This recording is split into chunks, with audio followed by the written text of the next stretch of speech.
Good morning, everybody. Welcome to the Trade Ideas live trading room for Wednesday, December the 23rd.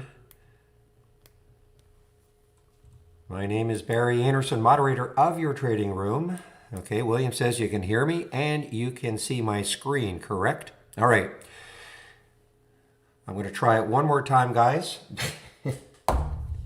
I'm going to plug this thing in now. I think maybe that's the trick. If we lose the audio, I will unplug it. But I'm going to plug this thing in right now and see what happens. So bear with me. If this doesn't work, that's the end of the experiment. And this thing goes back to the, well, I didn't get it at Best Buy, but so just a second. So far, so good. You can still hear me? Both rooms. Okay. Little drum roll coming up.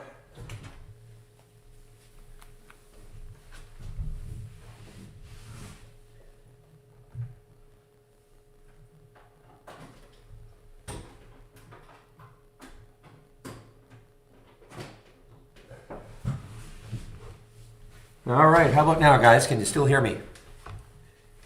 All right. Okay, so I guess that's the trick, is to connect this little device after I open the room. Anyway, okay.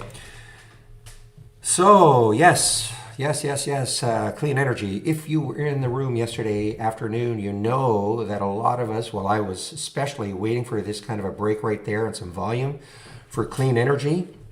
And I took this trade right as I was in the marketing meeting. Got in, I think it was around 7:30. I did sell some before the market closed at 8:22. Decided to hold it. And oh boy. So this is turning into a great trade. This is CLNE. It's funny because I don't know if it's Alpha, Seeking Alpha, or one of those ones that will send you information on companies if you ask for it. And I probably years and years ago signed up for this one, and I kept getting little news on it, and it seems like for years. And this is obviously its year.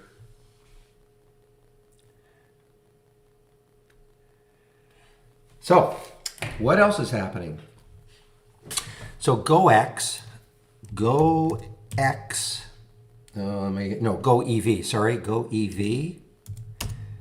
It's not an IPO, but this is the old HCAC, the SPAC, and this is now turned to Go EV, so it is now trading under that symbol.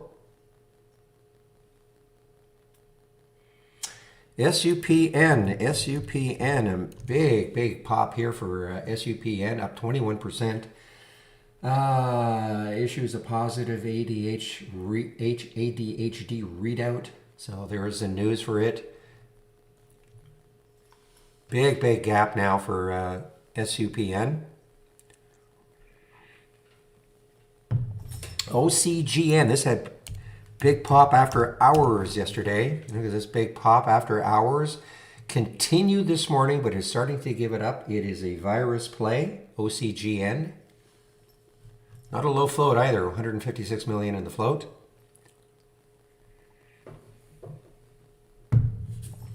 MGA, a little Canadian company. By the way, guys, I'm on a test server right now. You see we're adding the flags of the countries. You see right there, there's Magna. There's a little Canadian maple leaf right there. It's not available quite yet for you guys, but... So anyway, MGA entering the EV fray.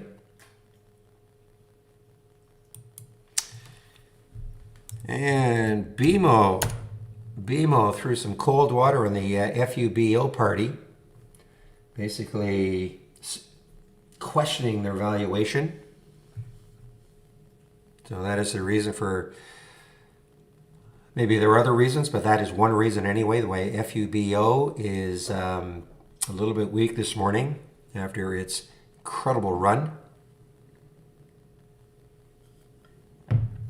Ride. Is Ride still hanging in there? Yeah, not too bad. It's up 5%.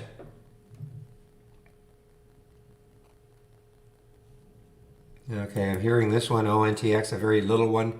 underneath under a dollar, ONTX. The other one that's under a dollar, I really dislike this company, but here it is, Jagex, huge volume, 43 million have traded already, 59 into the float, so this is going to easily trade the float today. I think they secured 6 million non-dilutive financing.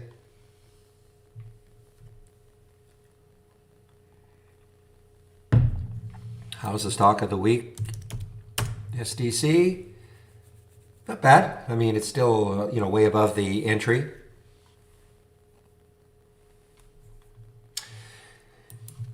Well, not everybody's, but many people's favorite stock to hate right now, NKLA.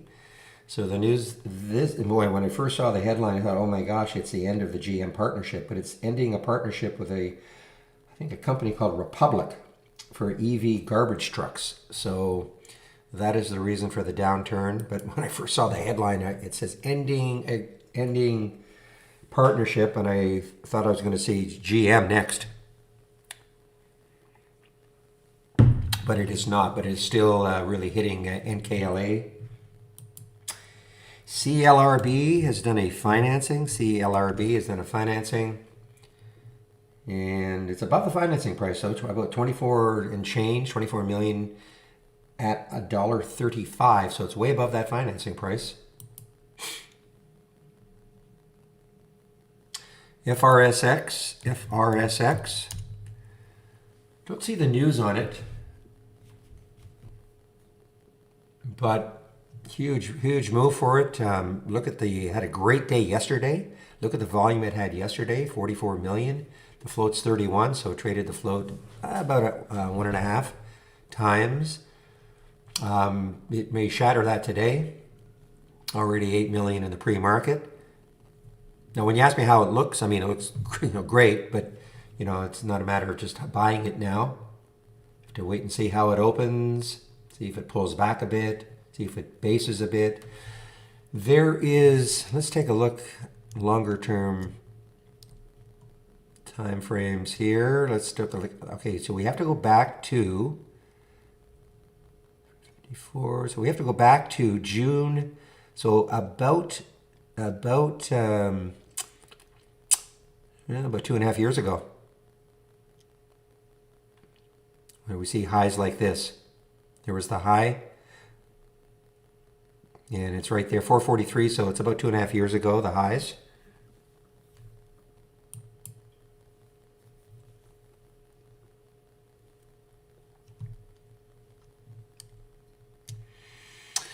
Apple related, okay. Somebody said the news was yesterday. Apple related. I know Apple is talking about creating their own electric vehicle, so maybe they're saying they've got something to do with it.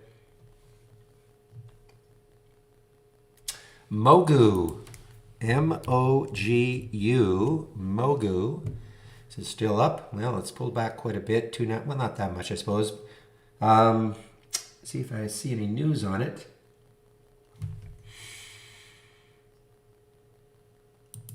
Out of China, this is a China stock. Yeah, sometimes, if the name of the company and all this stuff is too long, you can't see the flag. Have to expand it.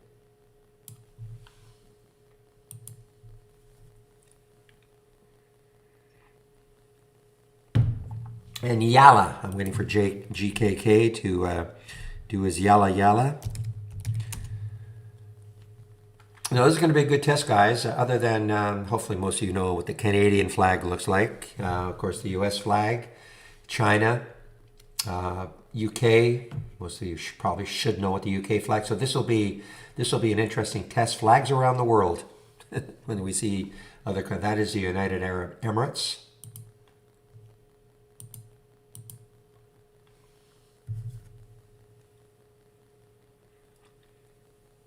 Yeah, I was thinking of that, Thomas, before the name.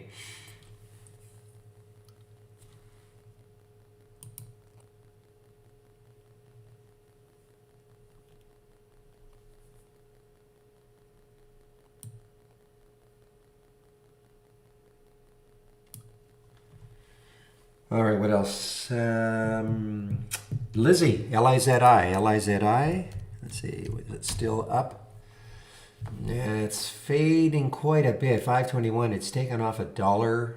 I mean, it's still up. China stock. Hey, I love this. I love the flag. You guys don't have access to it yet. All right, just to let you know.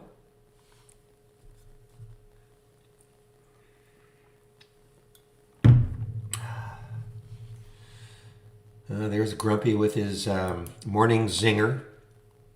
Azul, A-Z-U-L, South American Brazilian airline. Ah, there's this little flag of Brazil there, guys. This will be fun. Name that country. Wow, I have I've sort of lost sight of BE. Holy smokes! What a nice run it's had.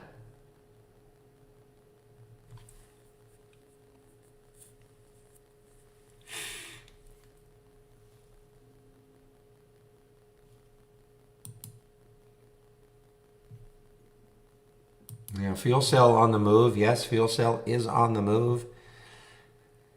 So let's see, what was the high last month? The high last month, oh, it's way above that, 1131, 1150. Oh, so it's way above.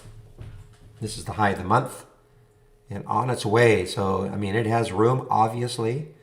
When I say that, I don't mean it's going to get to $22. I have no idea where it's going from here, but at least when you look at a chart, you don't have to worry. I should reemphasize this. Imagine if all this, see all this on that monthly chart right here?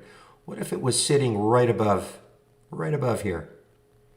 You'd be looking at that going, that could be a lot to get through. It might take a lot to get through this.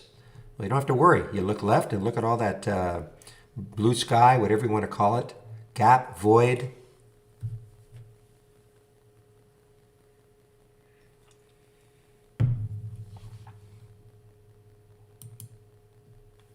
And this is really, it's funny. Look at this big pre-market pop actually for laser, but it's a big drop, about a $4 drop so far, maybe $3.50 drop for laser, L-A-Z-R. All right, I now shall take a look to see what sort of upgrades and downgrades we have this morning. What a difference it is. I don't have to fiddle around with that sound nonsense. For the last 2 days that I've been doing that. And we have, all of the analysts are almost asleep. So we only have upgrades this morning, guys.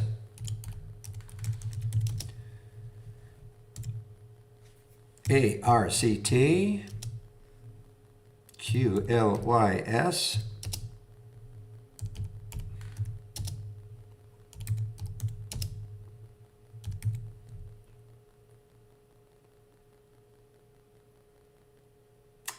all right, well that doesn't make sense, but let me see something that doesn't make sense. I'm going to tell you why this doesn't make sense. So I've got Fubo there.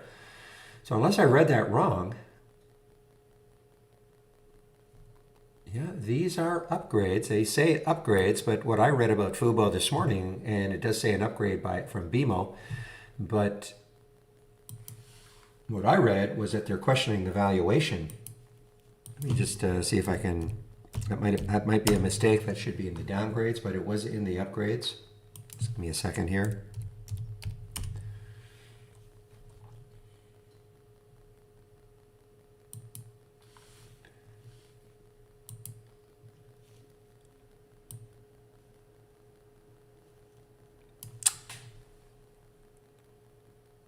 Downgrades from outperform to market perform, the big move, promising, raise. So it's not like a darning report, damning report. Just maybe almost like a breather.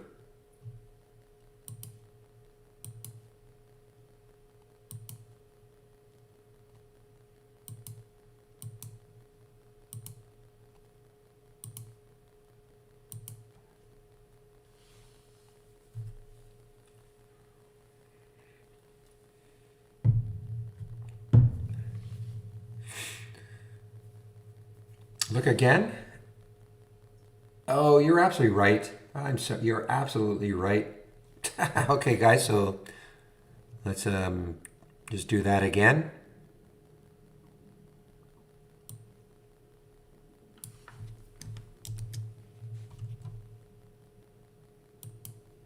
Now it makes sense.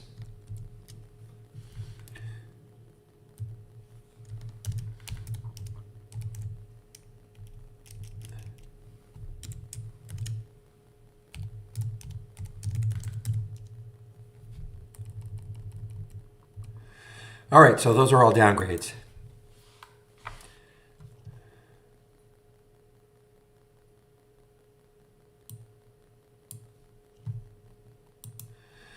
Meanwhile, FRSX is on the move.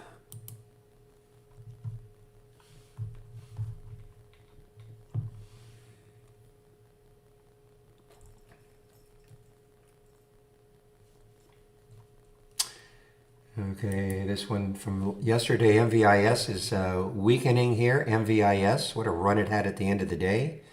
This is weakening, MVIS.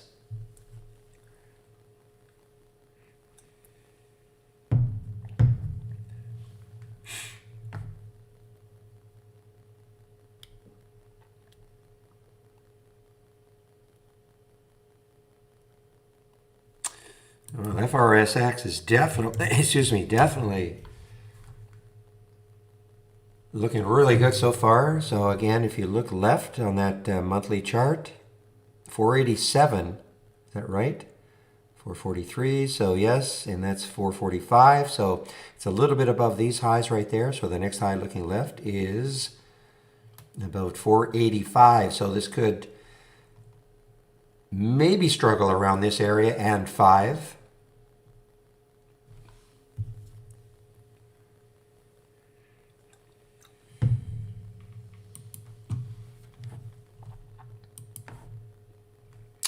This one is still strong, SLGG. Look, another little move here for SLGG. The stay-at-home gamers and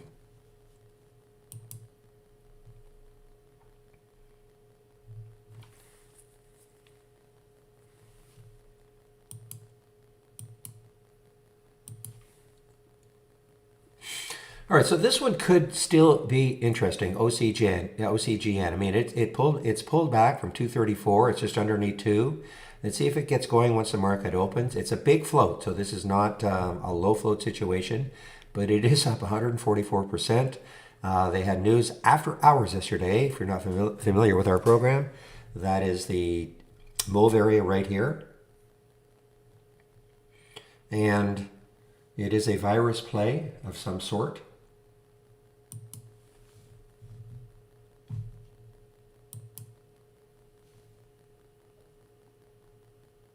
Yeah, I want to make sure. Yeah, so this is something to do with India, Covaxin Pact. I'm assuming this is a virus play anyway.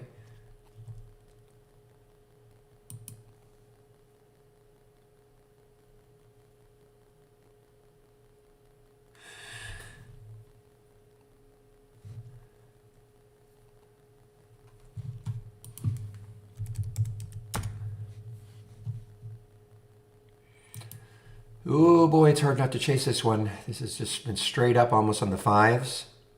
Certainly straight up on the 15s.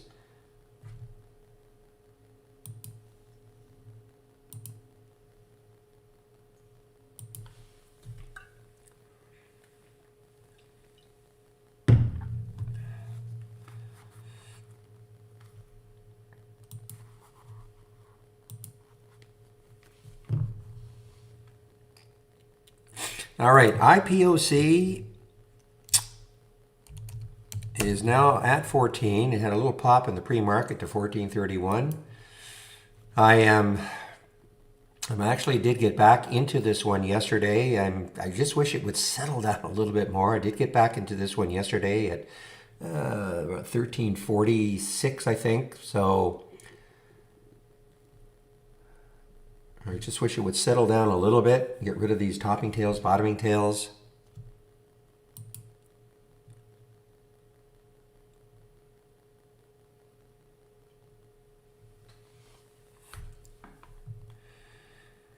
OCGN, let's take a look. OCGN. I'm going to stick an alert price alert right at the high here. That's the pre-market high. It looks around 234. I mean, obviously this has a ton of room. I mean, if it really gets going, I'm just looking at some of these highs here. So the next high looking left on the monthly chart anyway is 325. Yeah, so I mean, it's got, and this is not an IPO, so what they must have done is, I don't think it is anyway. It's possible, I suppose, with that price. It might have been a symbol name change.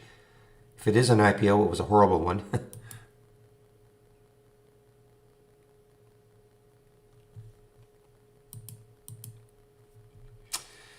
Another one that is on the move here, guys, is GRITS, GRTS, to raise $110 million in a private placement.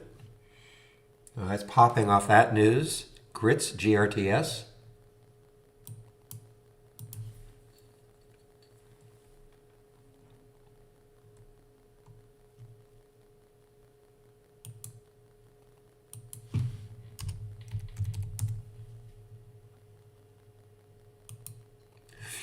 All right, so if you want to follow my watch list, up and down, repeating, from the toolbar, click on New and Channel Bar, and then where it says Barry's Watch List, right there.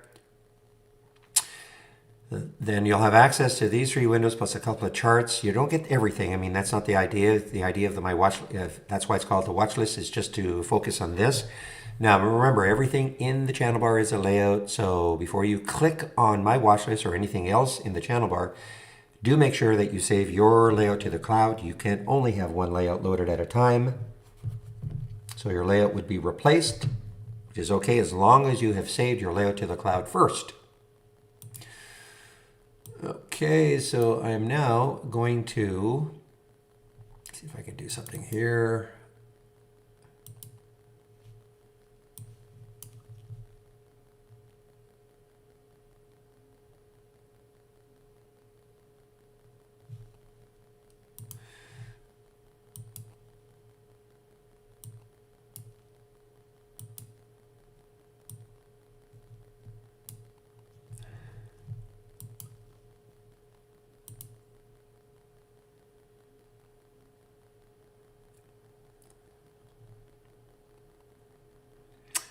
Just loading my layout for when the market opens.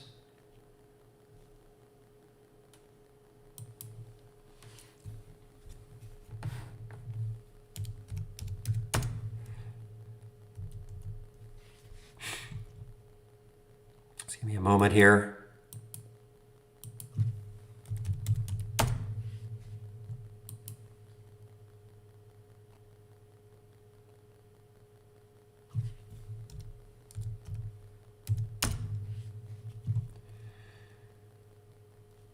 I forgot to mention this one, KOPN. Now it pulled back a little bit. I mean, quite a bit actually. 496 down to 327. This has just been on a run. Interesting day yesterday. It had looked like it was going to really sell off, and then it closed well, and it is gapped up again this morning for KOPN.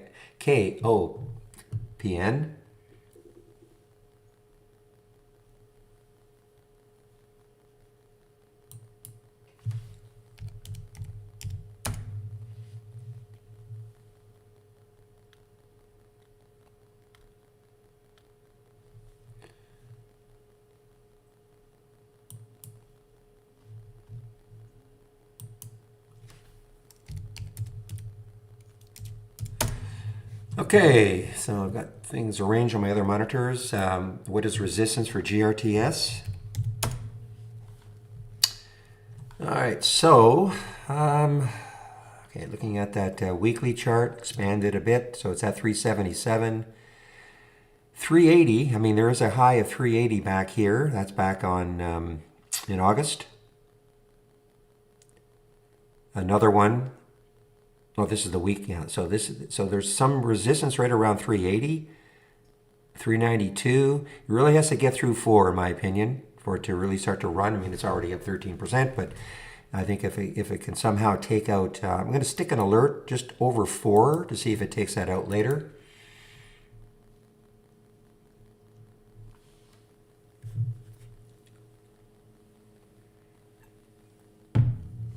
All right, we're going to open in less than 6 seconds, guys. So let's have a great trading day today. Last full trading day of the week. Here we are, open for business.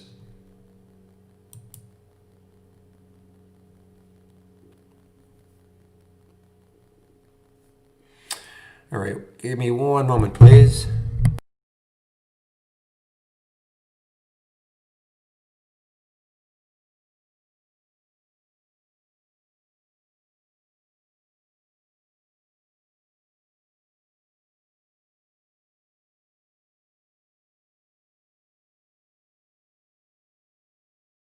Okay. And we have our first halt of the day.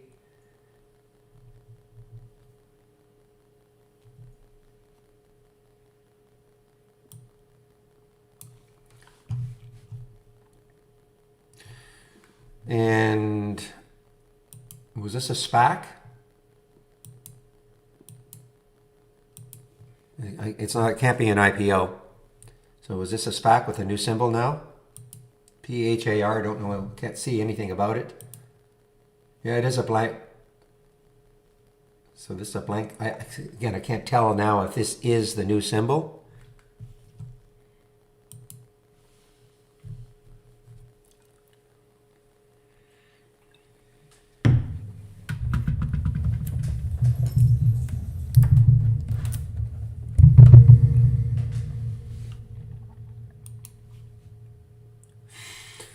All right, guys. Okay, so we had the pullback for FRSX.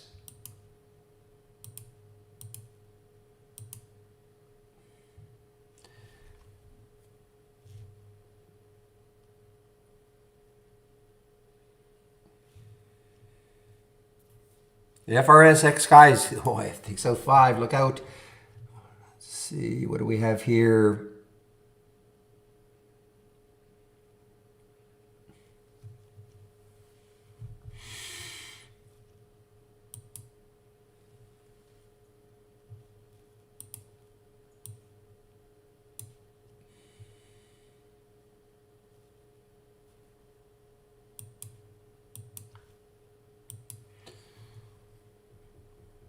The other one, darn it, I forgot to mention this one. I know I've got it on my list, but FTEK, FTEK, sort of a clean.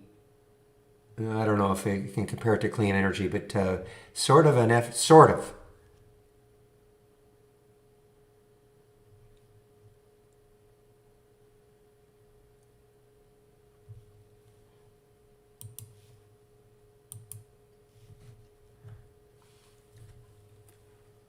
And it just got halted. FRSX just got halted on the way up. What is it stacking up to be? And clean energy, Yahoo!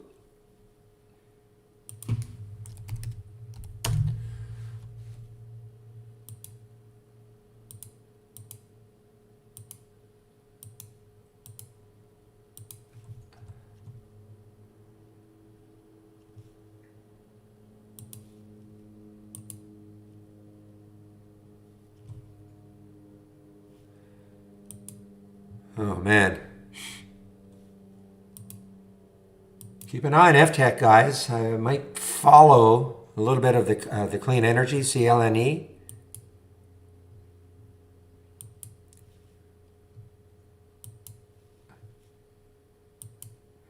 Okay, there is that OCGN. There it is. It's just almost at the high, the pre-market. OCGN. Look at the volume that's coming in.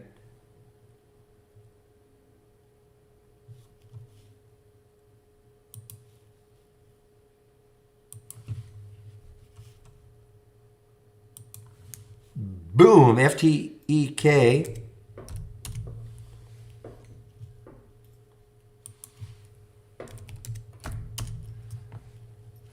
Come on.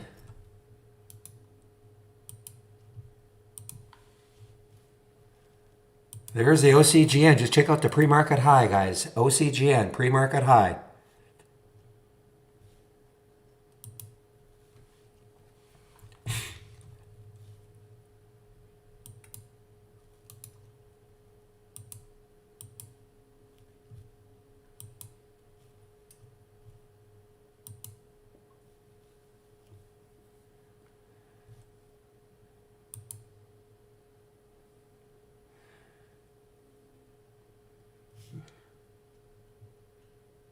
Ooh, this doesn't look good, guys. This FRSX. Hopefully nobody's in this one. The reason I'm saying that is that I'm looking here. Well, it's hard to tell. I haven't seen a spread like that. It says 361, 514. So hard to really know.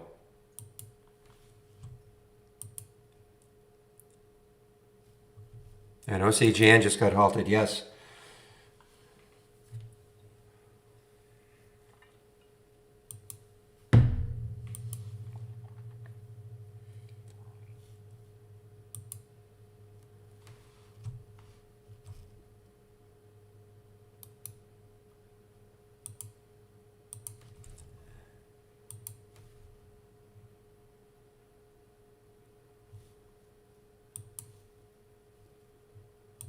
There's fuel cell, making a new high.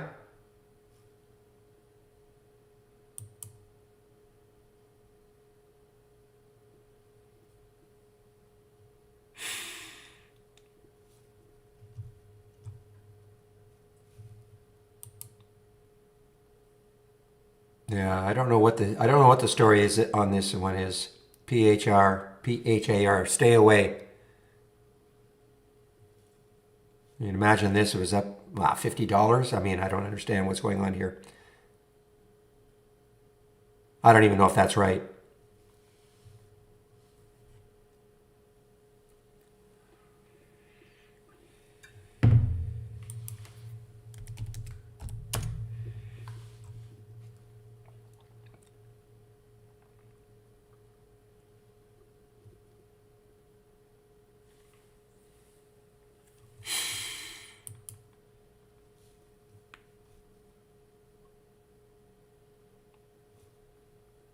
There's another one in my neighborhood, just outside where I live. Canadian stock, VFF. Now, is it interesting if it can? No, that probably won't take that out today, but it's there's 1158 are the highs.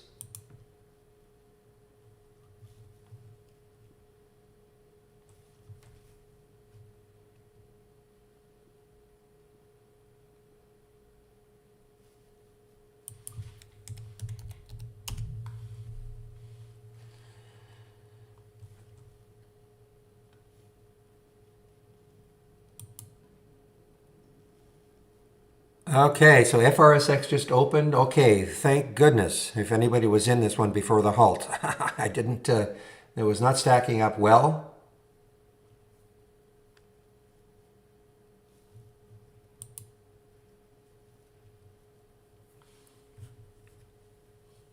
Meanwhile, fuel cell just ripping.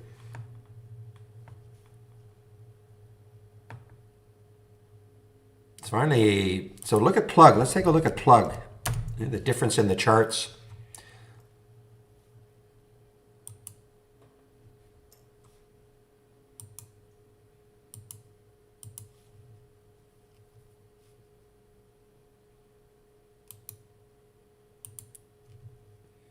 Okay, nothing will happen in these two windows until at least 9:45. Doesn't mean I mean, this is sort of a personal preference, no trading in the first 15, letting things settle down a little bit. But it doesn't mean you don't. I mean, we're giving ideas out right now. If you like something, if you see something you like, trade it.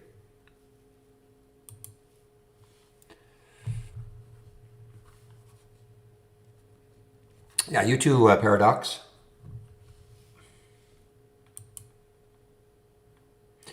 All right, so CLRB, interesting. We did the financing at $1.35, so it didn't even come close to the financing price. And it is a lot of volume coming into CLRB. And we have a halt here, SCPS. Oh yes, this one. Be very careful. What's the spread like? Well, it's hard to know. 1836, or 1950 is the suggested open. That, of course, can change. And there's OCGN. So it gapped up a little bit, pulled back. for the OCGN. Triple D, good morning.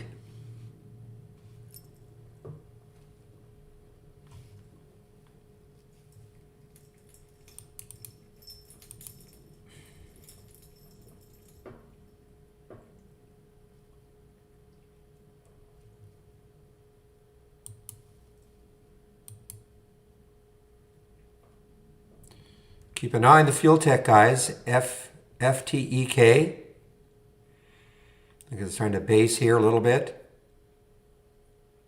Perry, I haven't seen this one for a while. Wow, what a run it's had over the last. Man, look at this run over the last 2.5 weeks. 8-7 double.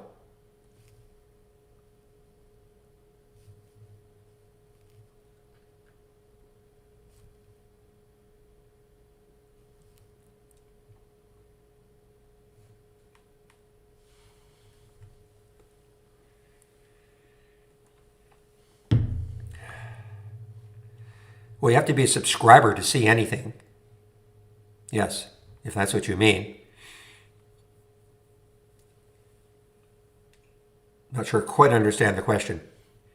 It's not free. I mean, there is a demo, but it's that demo is going away, and it just gives you a little bit of a taste of what you can do. But you have to be a subscriber to really see and create your own scans, or even share in. And I share a lot of my scans, so you don't have to start right from scratch.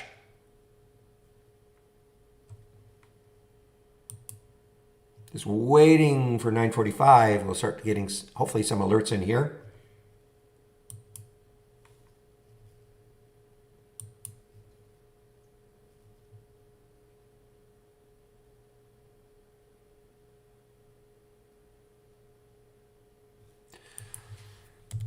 How is our trade of the week doing? Still very well. I mean, it has not. I'm surprised. You know, the history of this stock has been to, they put out a press release, it pops in the pre-market, and then it drifts down. There was nothing. I think this is maybe the trade ideas effect a bit.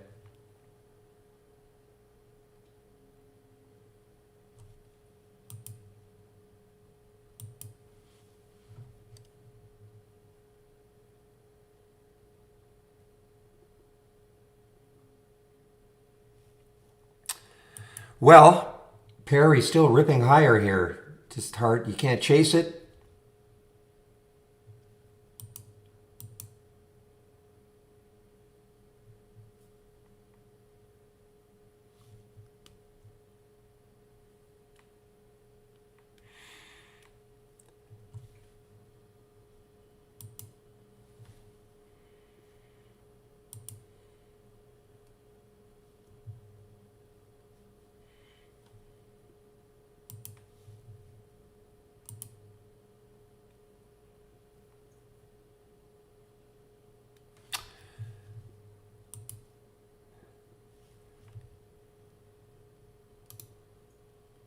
Give me a moment here, please. I'm getting a sound alert, and I'm not 100% sure I know where it's coming from.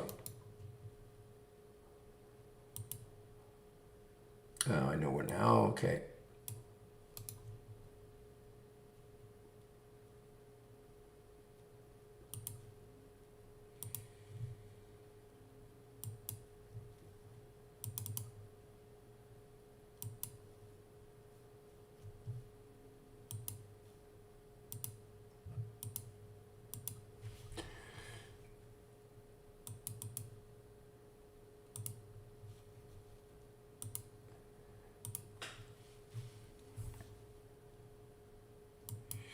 Okay.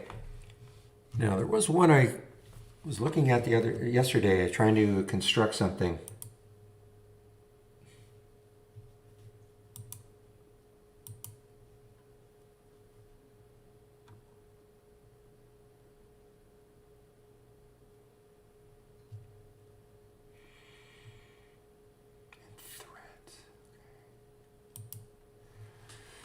All right, give me a moment here.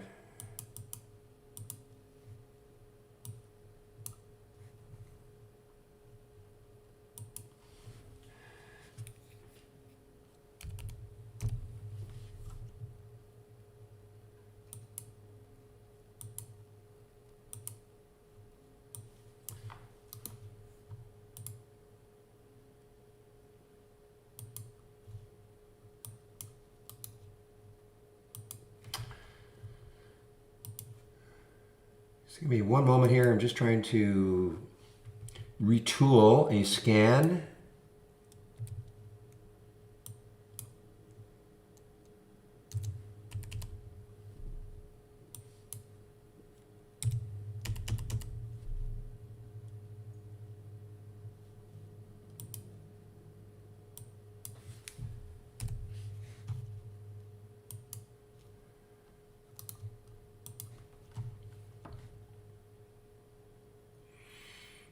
Sorry guys, just give me one more moment. I'm just trying to,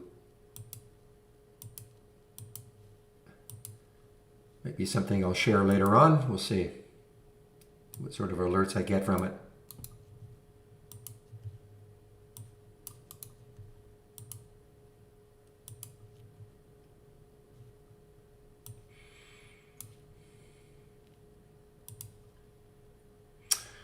Okay, so nothing happening from the AI yet.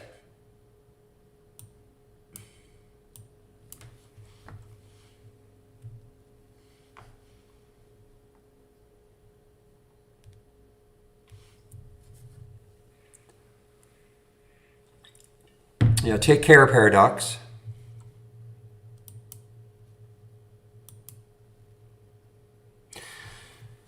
All right, guys, next on the hit parade here, YCBD. Actually, it's a US company for some reason. Oh, yeah, that's right. This is the toilet. I love this sector, the toilet preparation manufacturing sector. I love it.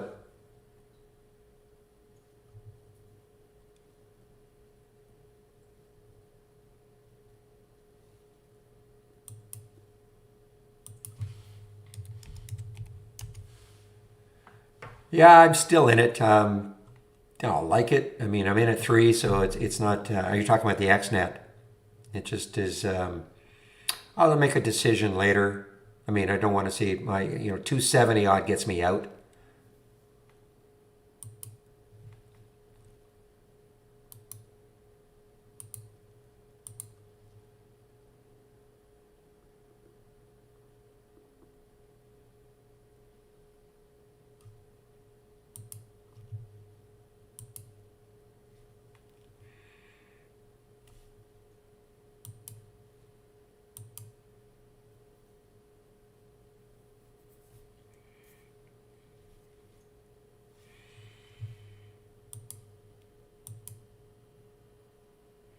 All right, so this high flyer from yesterday, SOL, remember this one? Got all the way up to 12. It actually closed well. It is, it's giving it up. How is First Solar doing? Are the solar stocks getting hit somewhat? And the answer is yes. So the solar stocks appear to be getting hit a little bit. Let's take a look at Canadian Solar. Yeah, a little bit of a hit for the, well, this is still up, but for whatever reason, the solar stocks are getting hit a bit.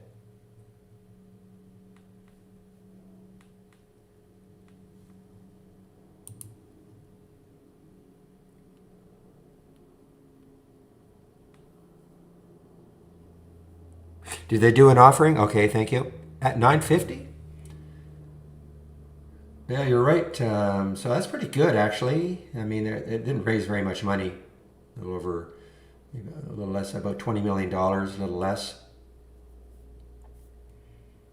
$20 million. Well, I guess it is $20 million.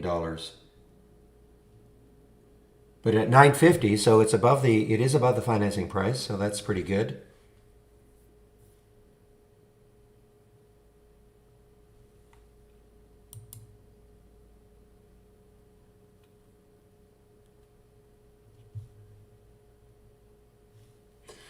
All right, if you have the AI, we have the first one. I'm not too familiar with that symbol.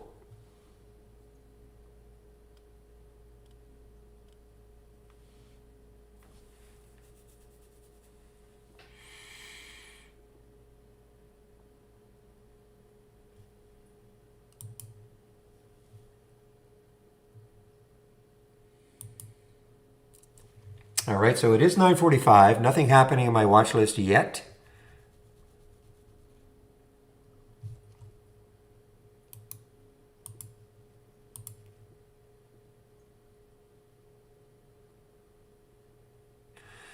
I'm just keeping an eye on Fuel Tech, guys. FTEK, just keeping an eye on Fuel Tech to see how well if it can just really hold this 5.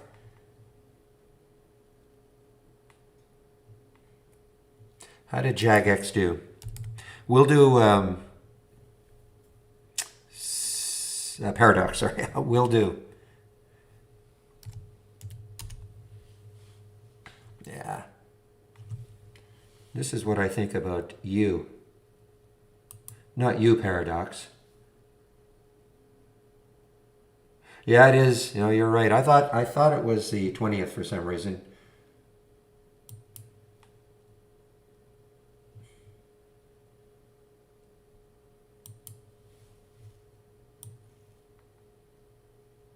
Oops.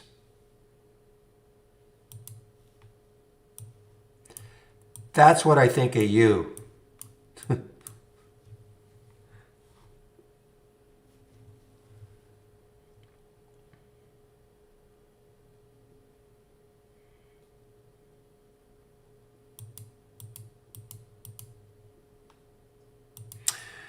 Okay, does the AI only show exit prices when dealing with re-entry?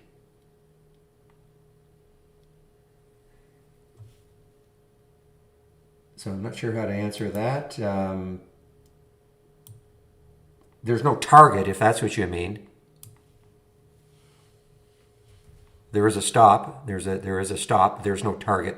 I don't think there's a target anyway. I don't pay any attention to targets anyway, but is that what you mean?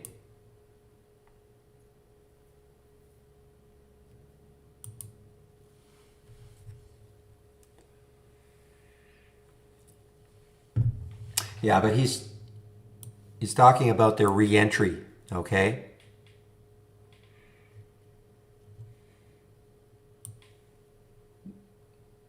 He's not talking about the initial trade. Yeah, I mean, if AI gets out of this trade, you'll see the exit price and all that. But after that, you know, if it hits the stop, which is 13, it could hit the stop 1390.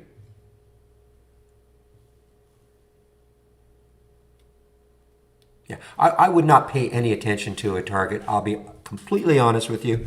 You know, the AI strategies are optimized, yes, with a target in mind, be it $1 or $1.50 or a percent. What does that really mean? That's the overall strategy. I would treat the individual alerts on their own.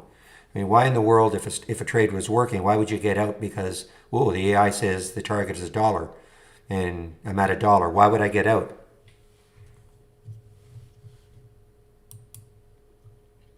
You know, if the trade is still working.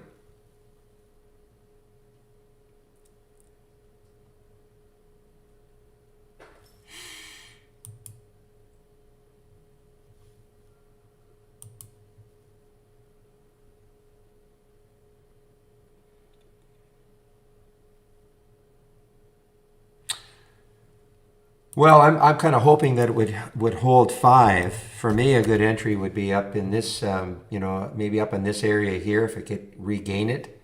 But it's, you know, it's starting to drift, guys. So it may be, there may not be an entry. I'm just going to, I've got a couple of alerts set here, 517. I've got one set up here. You know, I had the big pop this morning. No, you are a crazy guy. Goods.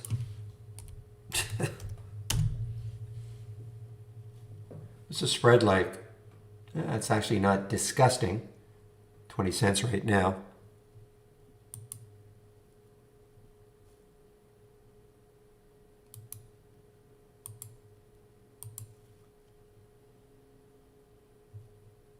This was strong yesterday. The Container Store, very strong yesterday. Strong couple of days, but look at yesterday, TCS, still a continuation.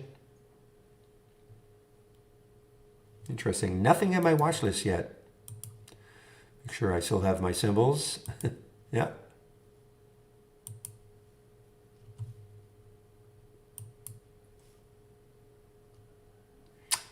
Well, guys, here again is the wild and woolly one, SCPS, SCPS.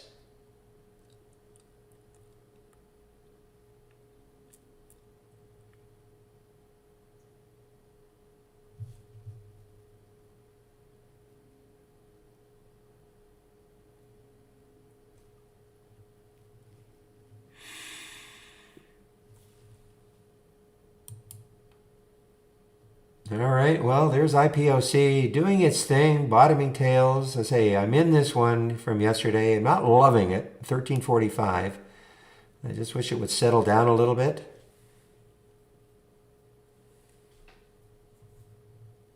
This is I'm trying to hold on to this one, for well, I think the merger is effective. I think somebody said January the 8th. Let's see if the news.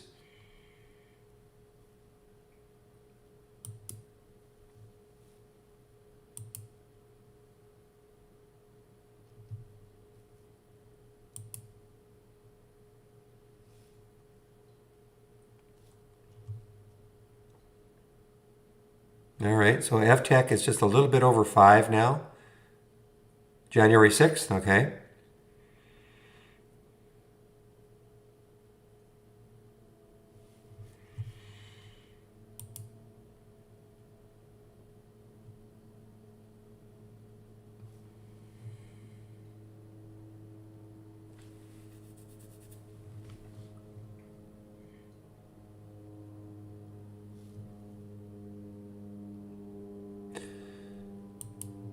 Meanwhile, I mentioned this one probably a dollar ago. No, maybe not a dollar ago. YCBD continues.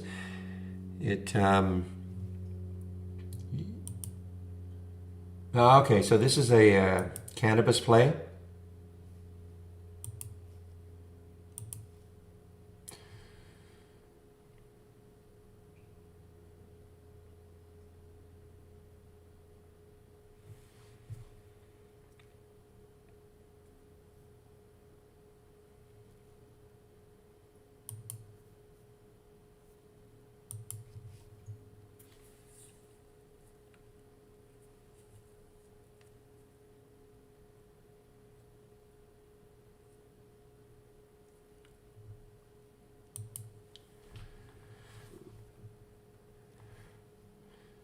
What's the float in this one? Actually, so it's a fairly low float, 33 million in the float.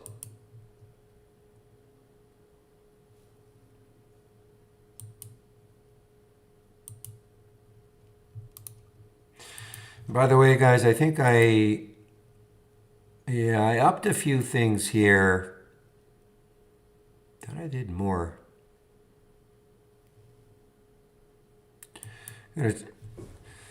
My goal is to start to whittle down the number of alerts we're getting.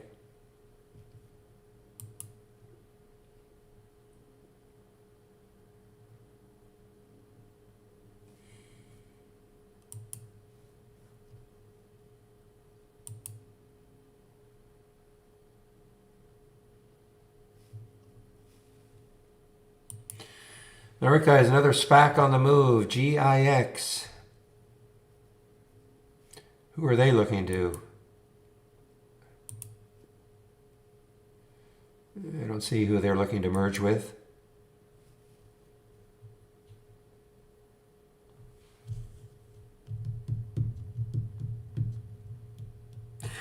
Yeah, it'd be interesting to see. What I'm seeing, Bob, is that the day of the name change, sometimes I'm looking at let's take a look at GOEV. Now, this is not scientific at all, but so there it is. It popped in the pre-market up to 2089. Now, this is where it closed yesterday with the old symbol.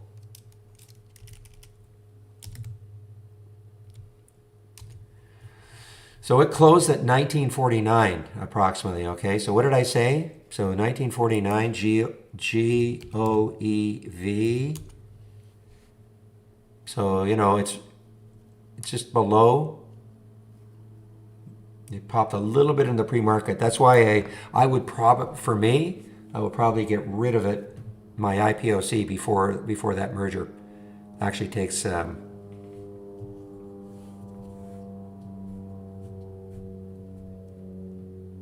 No, Torps, I haven't made changes. I'm just testing. These little changes I've made, I'm just testing myself. You're probably going to get virtually the same alerts. The only thing that'll happen is you'll get more. You won't get less. I don't want to make a change until I'm, satisfied that the change is reasonable to make. but you're not going to get less.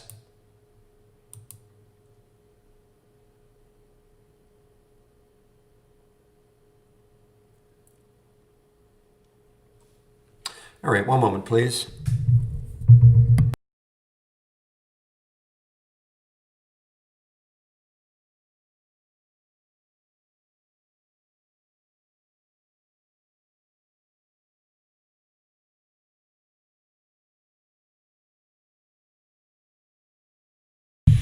All right, guys. FRSX is back on the move here after some a little bit choppy action. Look at that topping tail. Look at that bottoming tail. I mean, look at the difference. 526 all the way down to 390, 394. Now it is starting to come back.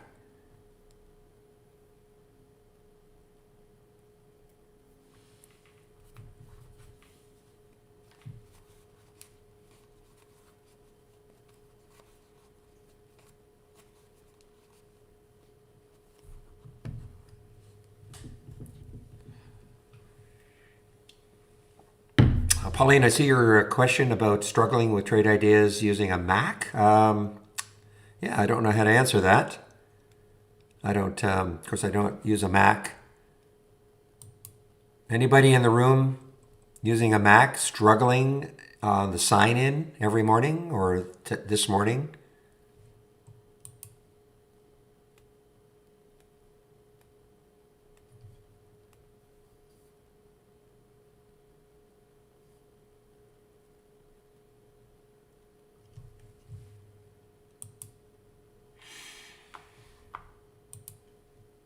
Mac, no issues. So I'm getting a couple of comments, Pauline, in this room here. You know, no issues, no. Buy a PC.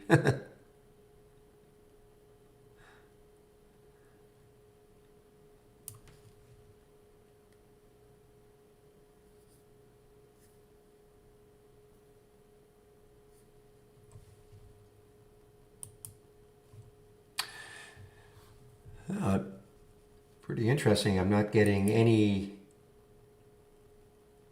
alerts here from my alerts. Let me just check something here.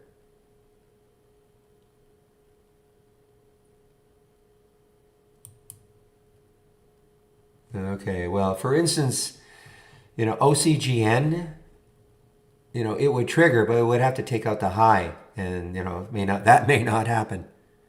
Excuse me. So I'm just looking at a couple of the things that I see that are in my watch list, trying to figure out why they're not triggering, and that is one reason for this one.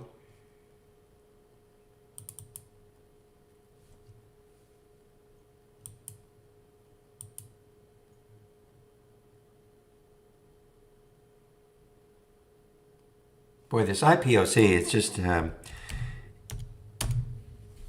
I just don't really love the way this thing trades.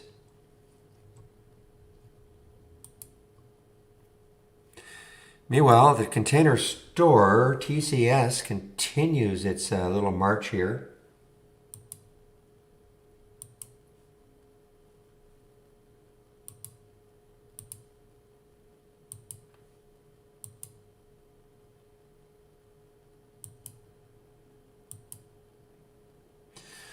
Fluent, FLNT. I'm not too familiar with them. FLNT, man, look at this, trying to come off the bottom of that monthly. The next high looking left on the monthly is around 527. So, you know, I guess it has a shot to get to the 5 level.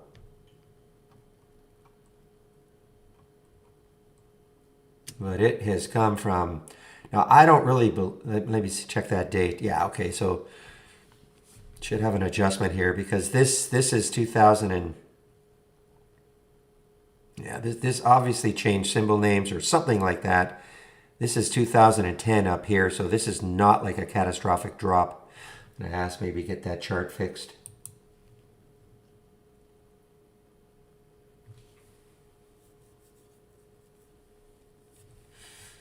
FRSX, guys, is starting to move here.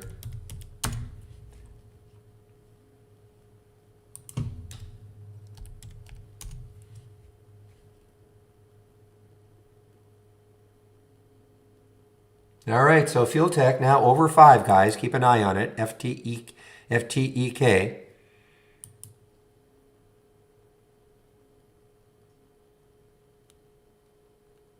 Yeah, the upgrades and downgrades, obviously there were no upgrades today. And once they get back to work in January, it's more for information purposes, okay? Sometimes I'll see something. What I'm actually really looking for is I want to see if there is a stock, say, with multiple upgrades or downgrades. That could get interesting.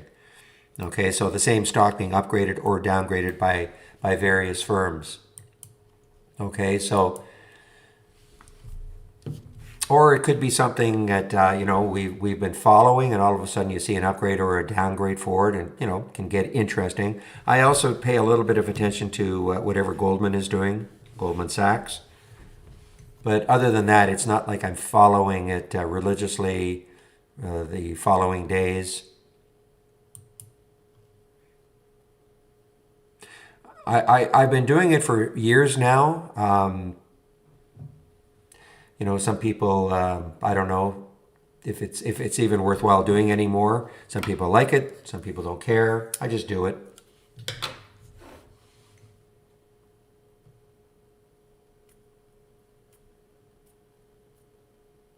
I can remember one day Goldman dumped all over NIO, NIO. This is when it was still, a tenner, about a $12 stock. And it had a great short day hopping on that one, as an example.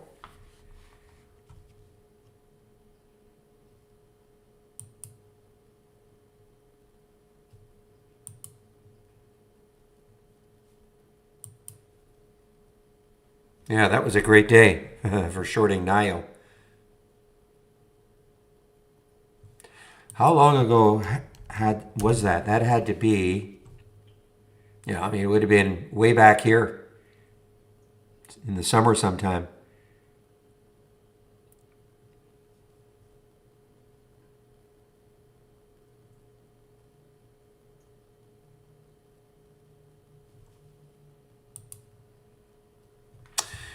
Yeah, you too, Doug. Same to you.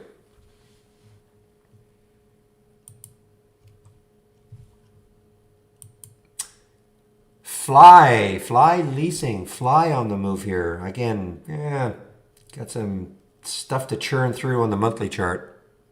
I'm really interested in this FTech. Now, guys, I'm not going to tell you when to buy it or anything like that. I'm just really interested in this one to see if it can hold. It's fairly low float, 17 million in the float. Looking left, it's got room to that 570 mark. But again, I'm telling you to buy it.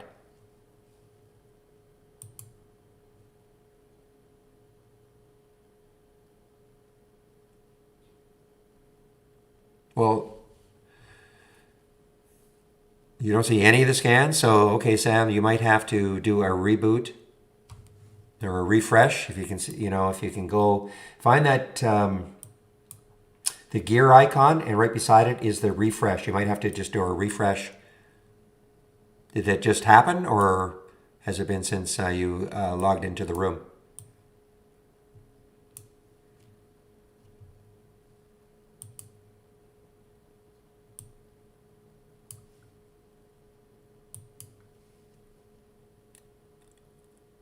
Okay, well, I might have to just have to come back or like relog in.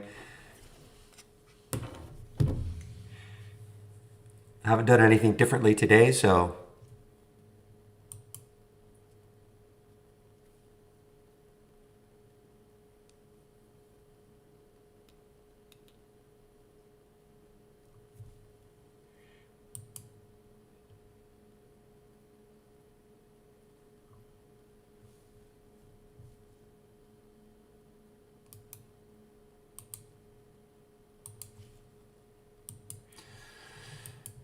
Well, this is a big fade here. See, KO, it was actually shortable for me too.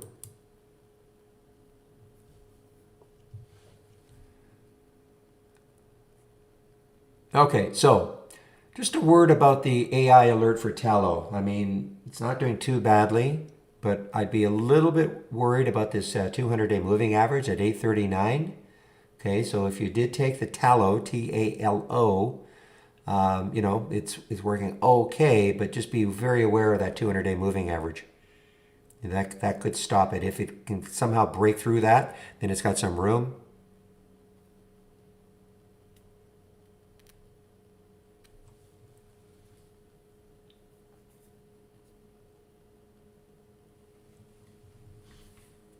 And listen, I mean, it may break right through, but I'm always aware of that. I was be aware that there's the high looking left, 827, so it's right at that high looking left, 2 day ago high.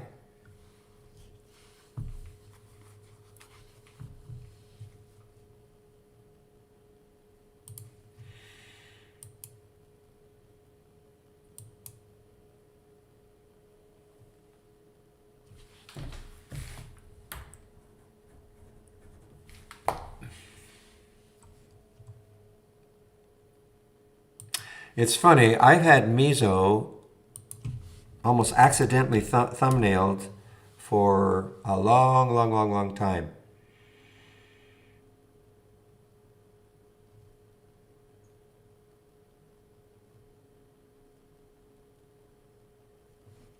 To back this out a little bit more, this has had the huge drop.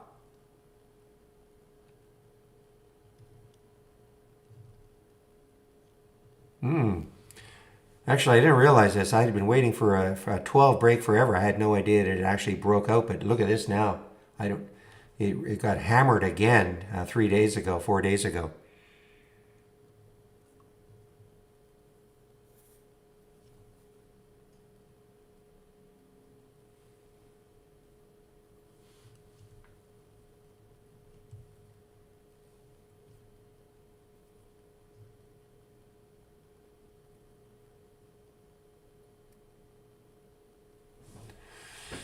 Well, yeah, I mean, look, if it took out, I mean, you're giving up $1, but something that's pretty devastating.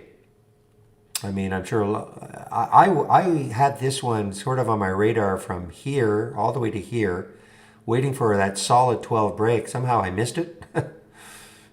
But it's very, where are they out of?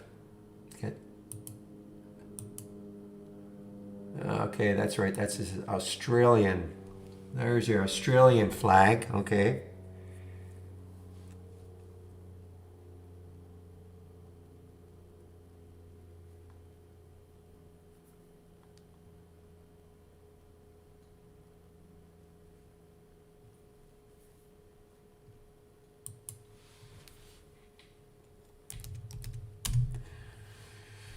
Yeah, look at FireEye, man. How strong. Ever since, 3 days ago, 4 days ago. $14. 23 now.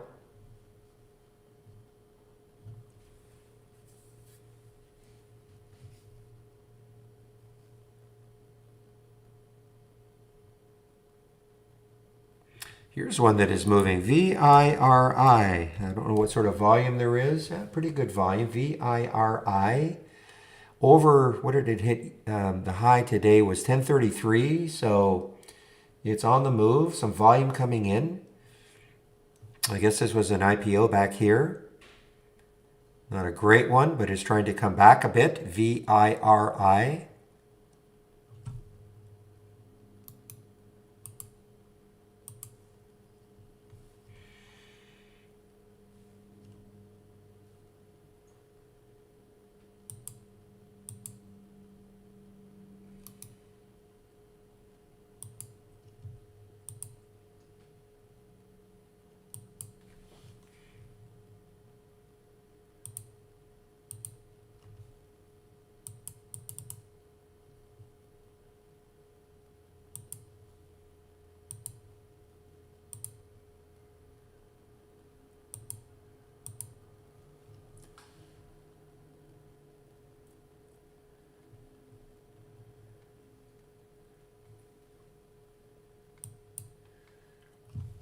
Okay, guys. Well, if you have the reentry, if you have the AI, you know what's happened with RVI.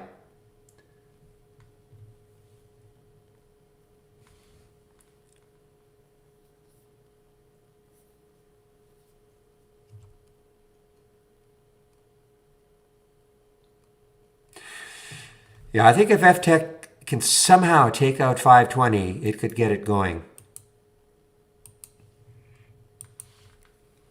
You can see why.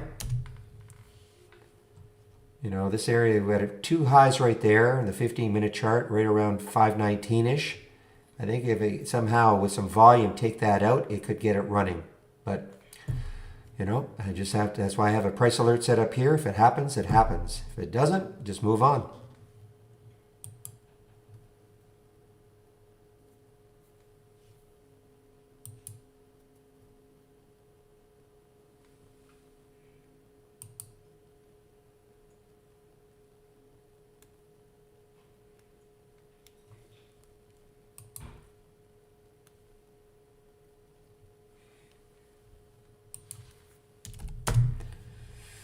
Woo, now that's nice. What was it yesterday? Pick. So where did it close yesterday? So there's a good one. Obviously, I mean, so it closed at 1954 yesterday, becomes XL today. So remember that number, 1954. So that's a beauty.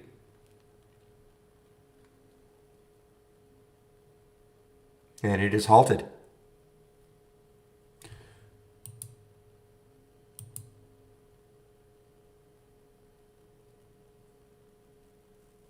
So XL Fleet, a leader in commercial vehicle electrification. Okay, so it's an EV play.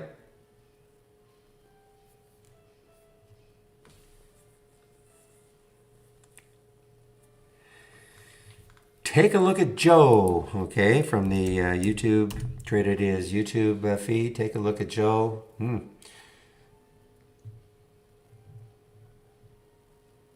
This is a pink sheet stock? Man. Oh, that's right. St. Joe. Yeah, real estate. Yeah.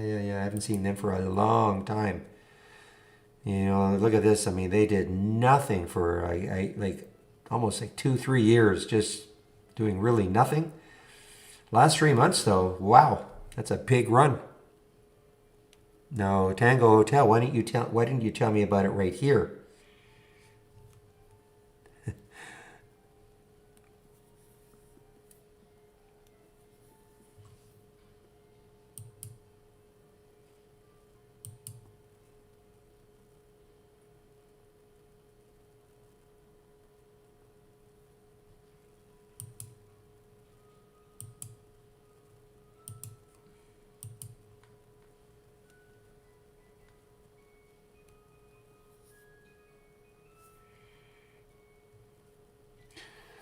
All right, guys. I think the moment of truth maybe for this.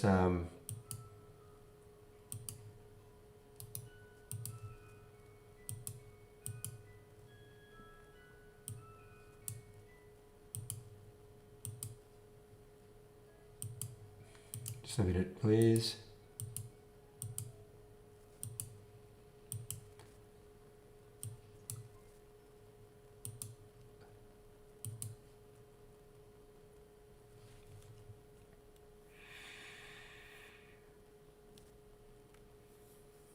Okay, so doesn't look that good right now for Fuel Tech. So what I'm going to do is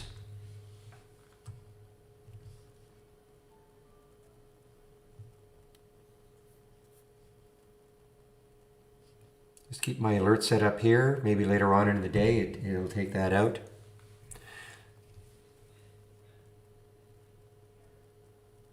Don't know what you mean, Sam. The filter doesn't work this morning. Don't know what you mean.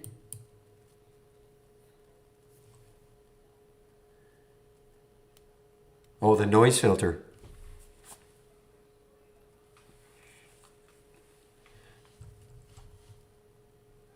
Okay, well, I'm not going to worry about it right now. As long as you can hear me.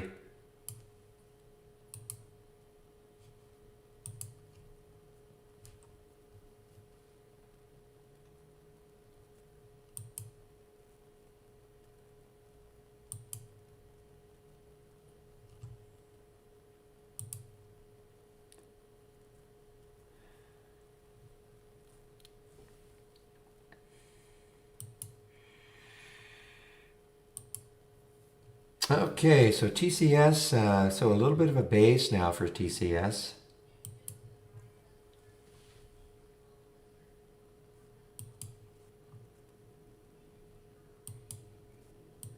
Okay, so guys, remember what I said about tallow. So what did it get to? What was the high for tallow? High for tallow was 831. There's that 200-day moving average, so it got close to it. It also there's that high 833. So that's what I was saying. If you got into this one, I'd be just very aware of those areas.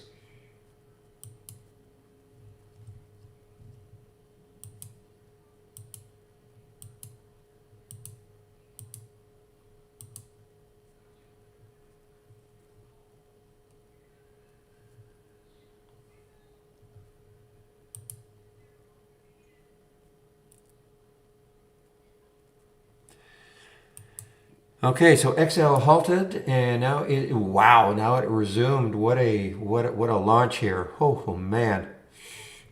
So that is one of the ones that okay, they had the symbol name change today, and it just exploded. Not sure I've seen one like this.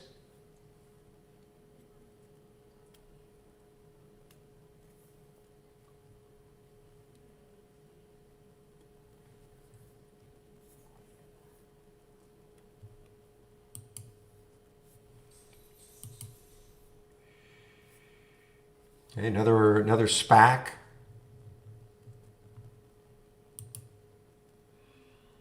LGVW. All-time high. Boy, the SPACs. The year of the SPAC, guys, definitely.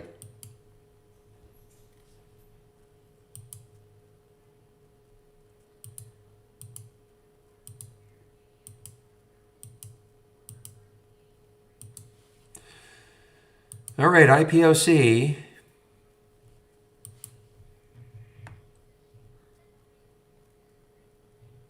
Just move like that.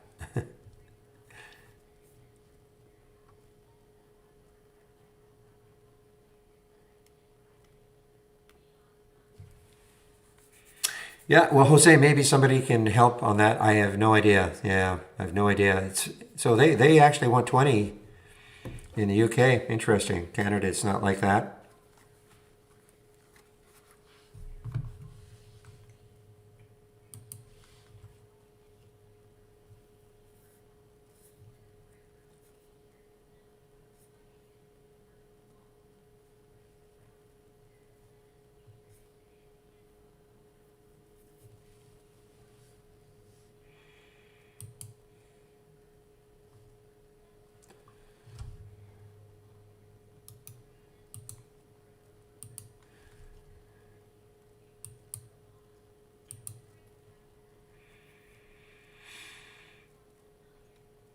Yeah, I'm not sure if Gilly, I'm not sure it's going to affect the SPACs. I think what they were talking about, and I may be wrong, I thought they were talking about more like the Palantirs, the PLTRs, the ones that went direct to market.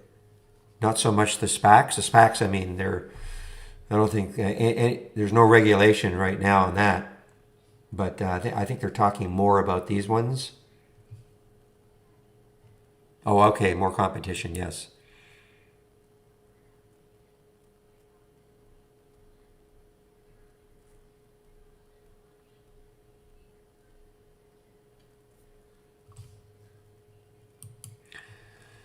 Brokerage Plus is not updating the prices in relation to the charts.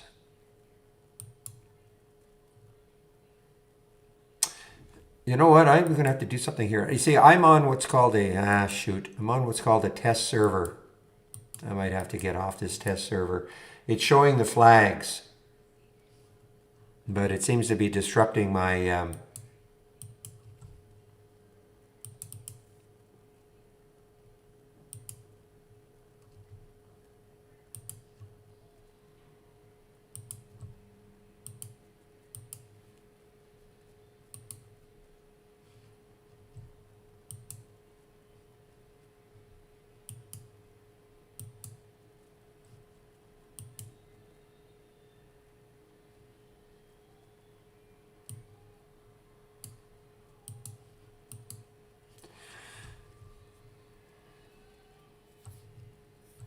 Well, there is always a delay, Chris. It's like our charts, okay? There is a little delay.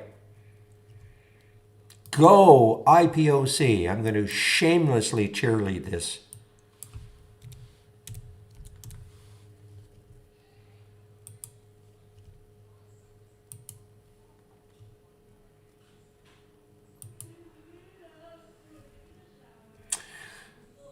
All right, I'm going to have to do what I did yesterday. Just give me a moment here. No, I'm not in. You're talking FGEK. No, Prana, I'm not.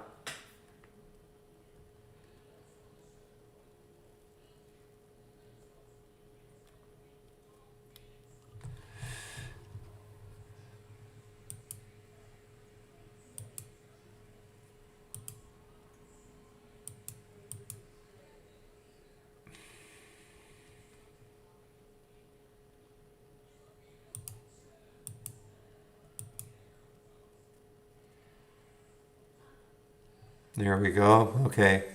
So these are the ones from yesterday. So yeah, I had to go back to another server.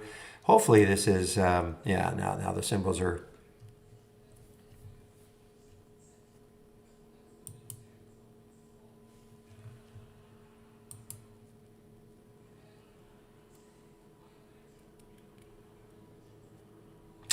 Yeah, I mean, anytime they want to, well, when you talk about lower, you're talking then a reverse split.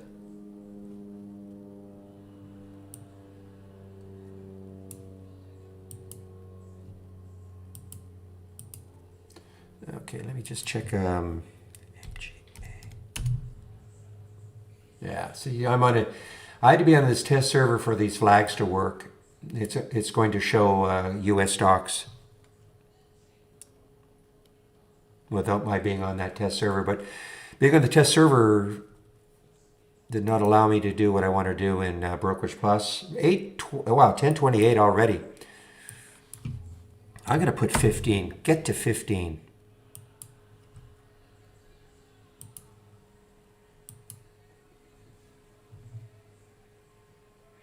All right, everybody. It is now 10:28, so another fast and furious morning.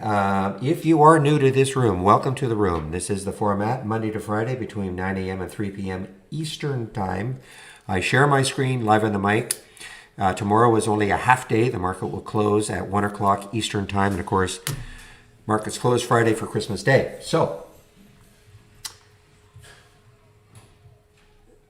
there is a nice promo on right now. I'm going to pop into the room here if you want to take out a subscription to Trade Ideas.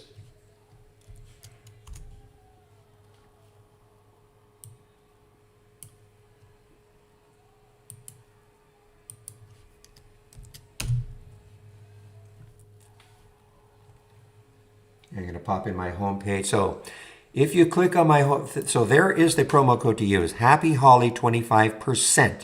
Don't forget the percent. And that's the promo code you can use. And if you click on my home page, the link for my home page, yeah, I just got to get into the, just 1 second, please.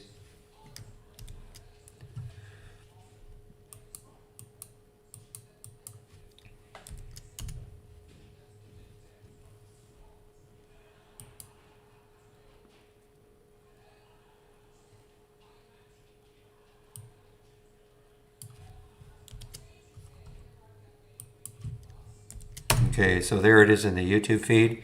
Okay, so if you do click on my link, homepage link, this is what you're going to see. So obviously do not use this code, the Barry for Alpha. Use the Happy Holly, all in caps, 25%. Don't forget the percent. Click on Get Trade Ideas. And I'll show you how this works. So we have 4 plans. You have a premium and a standard on an annual basis. So let's just say I took the purchase of the annual, premium annual. Don't forget to add the percent.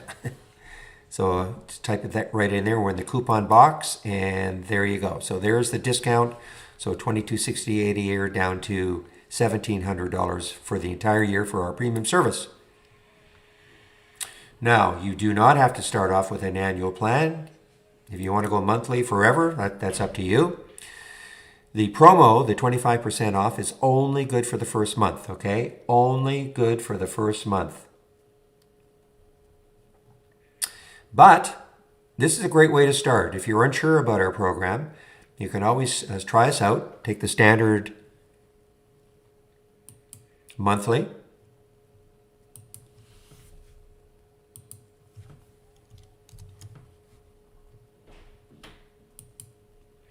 And it would cost you $88 to try us out for the month. If you decided that you love the program and you wanted to say upgrade from standard to premium or from a monthly to an annual, and you do it within 30 days, we will honor that 25% promo code.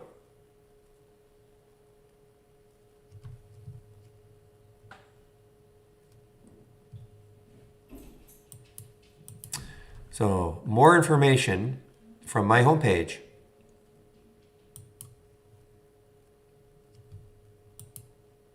Come on. There we go. So, Trade of the Week, guys. Subscribe to the Trade of the Week. It's free. And there's been some spectacular trades of the week over the last couple of months. All you have to do is just sign up for it. It'll be sent to you before the market opens every Monday morning. I'm assuming he's going to have one for next week. And I say it'll go to your email about 30 minutes to 45 minutes before the market opens. Now, if you have been signing up for the Trade of the Week and you're not getting it for some reason, check your spam. Otherwise,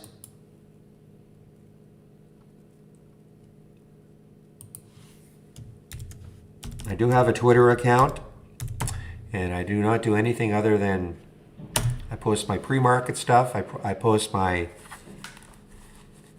when I do a video, I post that, and then on Monday morning at @BBruin44 is where you can find the Trade of the Week.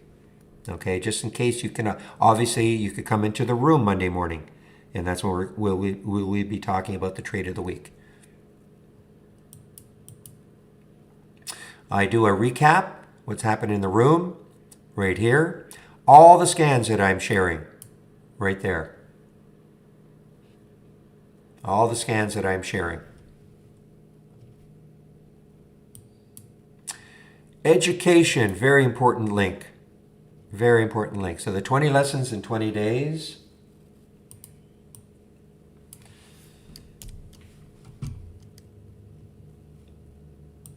It will not take you 20 days.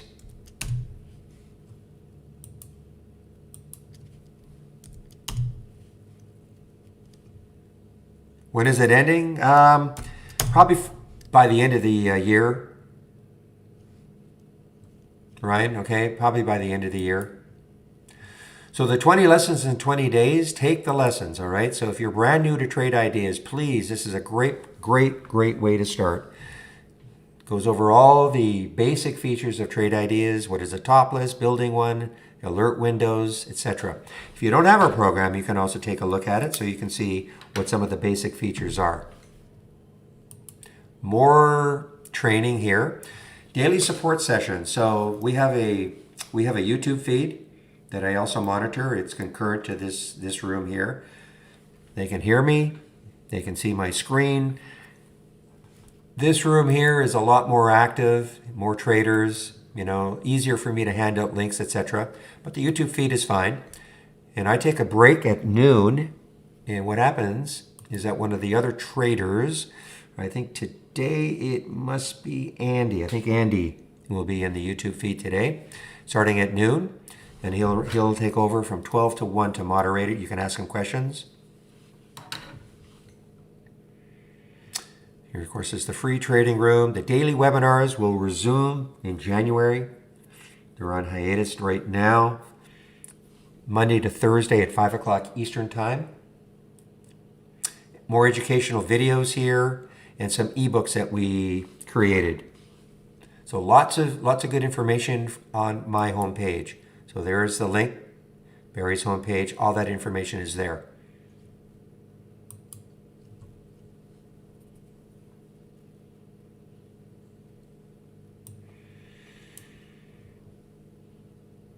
Well, let's just see. I'll pass that on.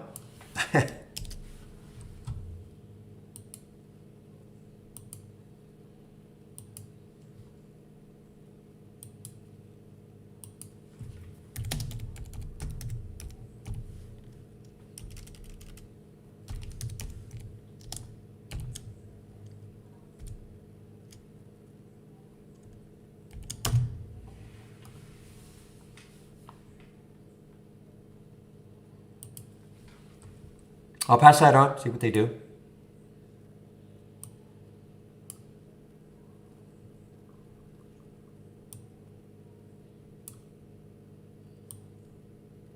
All right, now I do want to talk about the AI. Just give me a second here, just arranging the window on my other monitor. Okay, so I want to talk about the AI. The AI is pretty inactive today. Still liking that re-entry maybe. Anyway, this is what the AI is all about. We have what we call 50 baseline strategies. When the market closes, the AI gets to work on optimizing those strategies. So that's what happened last night. And these are the strategies that made the cut out of the 50. Now, why they made the cut? Proper win percentage, profit factor combination, things like that. I don't really care what strategies make the cut or from what AI they came from. All I care about is this. If you click on from the toolbar, you click on New, and AI/Holly strategy trades window. And this is what you'll see. You'll have an entry time, of course, when the alert happens. You'll have a price, and you'll have a stop. And you basically, up to you to manage the trades. Okay, guys, FTech is getting a little frisky again.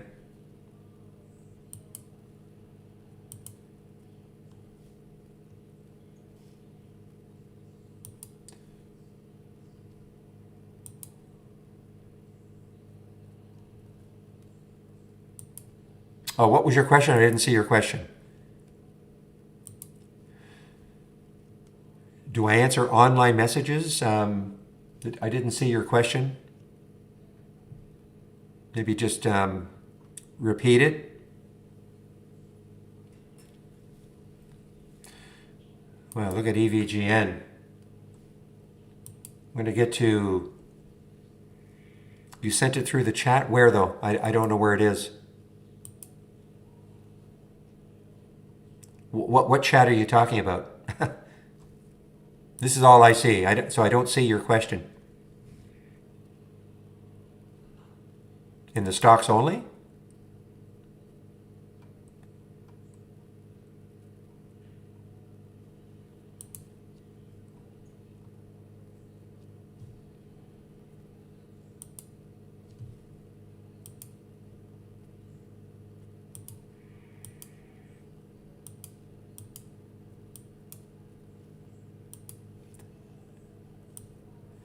Sorry, I don't know where your question is. The website chat, I don't... Okay, so I don't see those. Are you talking about going to our home site, our home page? And then that little... And then I don't see those.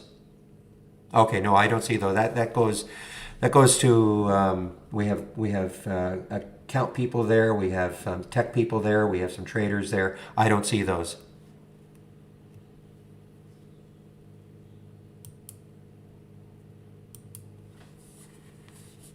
You can post it here if you want. You know, if it's, I can try to answer you here, but. All right, guys. I'm in the FTech. Okay, let's see if this explodes from here. What did I get it to this morning? All the way up to 550.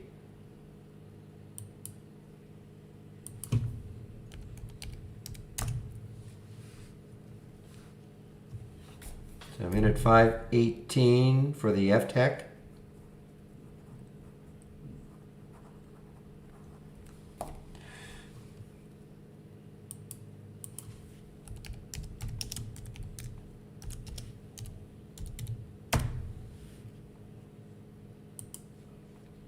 Okay, now just a comment about what Trade Ideas is all about. We are what I call an event-based scanner. You create the event, any event you want, almost any event you want, and this is what I mean by an event. So you see, this is the basic new highs and lows. Configure. I'm going to show you, here are the filters that I've put in. Okay. Now I'm sharing this scan, and this is what I like to do. You of course can change it. You might have a different idea about a price range you want to follow. So things like that. So, but these are the filters I've got in. So between 1 and 20, the current volume is at least 4, 400,000 shares, etc., etc. So here are the filters I'm using. If a stock makes a new high or a new low and has satisfied these filters, I will get a real-time alert. That's why I look at OCGN as an example. That's why we see OCGN here. It's a real-time alert. Okay, so this is the event that I've created. You, of course, can create your own scans. We have a lot of alerts and filters. I'm not going to go through them all, of course, but we have a lot of alerts. Here are all the alerts. And when you see an icon, when the icons start, these are all the filters. So the idea is usually you start off with filters. You want to, maybe get a price range, a minimum volume, things like that to sort of try to reduce the number of stocks that you will see. So this is sort of a la carte. You do not have to know a programming language to use Trade Ideas. We didn't go that route. We make it so that it's fairly easy for you to pick and choose. Well, you just pick and choose kind of a la carte how you want to construct your scanner without having to know any programming language.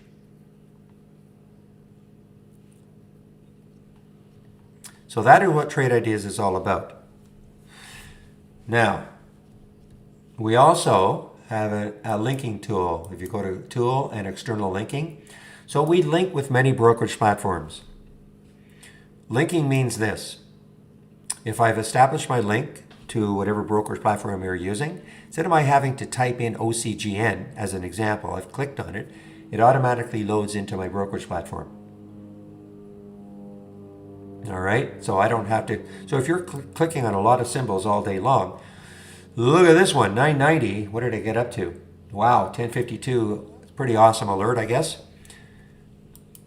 So you don't have to keep typing in the symbol. It's a great time saver. Okay, that's what linking does. I bet you OCGN is a pretty good alert. Yeah, 263. It had to take out that high earlier.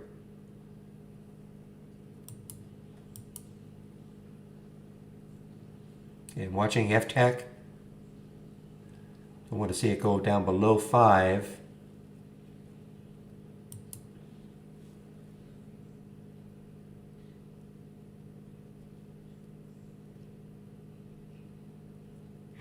All right.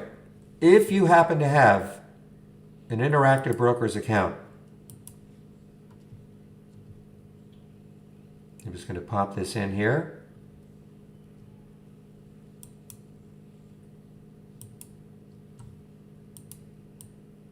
Just watching the FTech.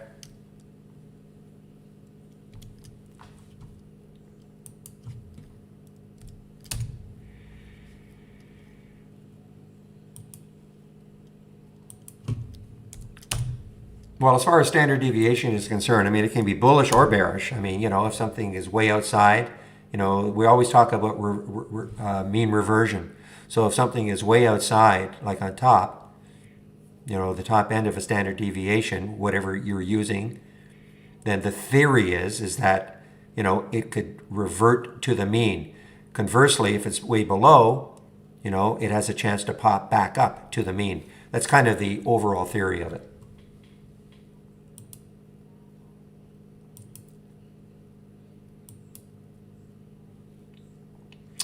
So if you happen to have an Interactive Brokers account, then you can use this window that we call Brokerage Plus. You load it from the toolbar. This is only available in the web-based version. And you click on Live, and then you'll be connected to your Interactive Brokers account. You have to watch that video that I popped in, and it explains everything about it. Things like how you can set up. So let's just say for argument's sake, you clicked on OCGN, you'll check the chart, you said, yep, I want to trade it. You can go back, right click, and then you, ahead of time, you can set up your own buying and shorting parameters. Okay? And it's all explained in the video that I popped into the room. So what that means is, instead of having to trade from within your Interactive Brokers platform, you can use this Brokerage Plus window to trade. What you see here are trades that I held over from yesterday. So you can, and I'm going to show you how you can use this now, especially if you're new to trading or if you want to practice maybe a strategy or something. You can use this as a paper trader or simulator.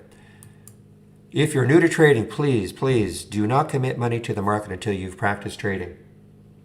Okay? Please practice. You can use our simulator. It's part of the standard service. It uses our real-time data, so it doesn't matter what brokerage account you've got, who your broker is, it's using our real-time data.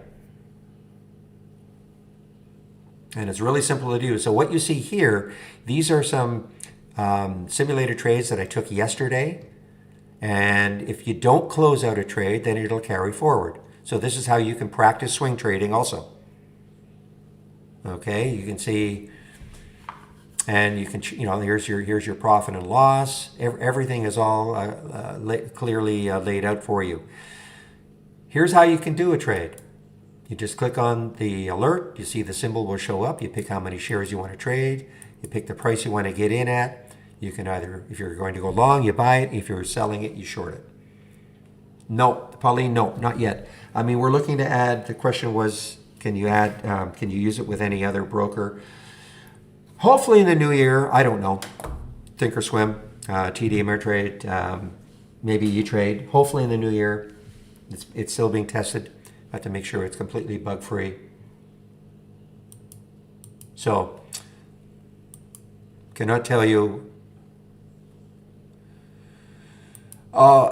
That's up to you. I mean, you know, the standard deviation, if you look, is typically 2 standard deviations. But of course, you can change it to 3 or 4. Or, you know, get something way away from the mean.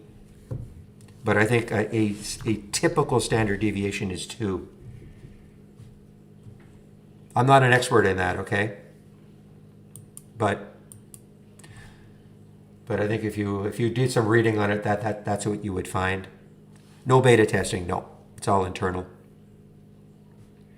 So let's just take a trade here, OCGN. Let's just do it. Now, you can do a couple of things here. In fact, let's try it this way. Let's say I wanted to take OCGN on a pullback. You know, if it pulled back to this 260 level. So what I do is I put 260 in both boxes here.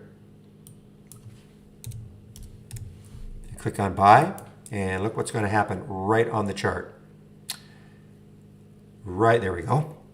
So if OCGN gets down back to 260, it'll take the trade. This is what we call a conditional buy order, all right? I could have also done it kind of the reverse. Let's just say I thought, man, if it could ever take out 3, it might get rolling, or there was some area of resistance on top that if it took it out. In other words, I can also put a conditional buy order above the price. You can't search for a specific stock, Sahar. In other words, if you wanted to, I mean, you have to know the symbol. So I mean, if you wanted to look, if you know the symbol for Macy's is Macy's, and of course you just type it in, and then you can, you know, in our single stock window, you can get the profile, news, etc., etc. But you can't search for Macy's just by typing, you know, somewhere that, you know, typing in Macy's somewhere, as an example.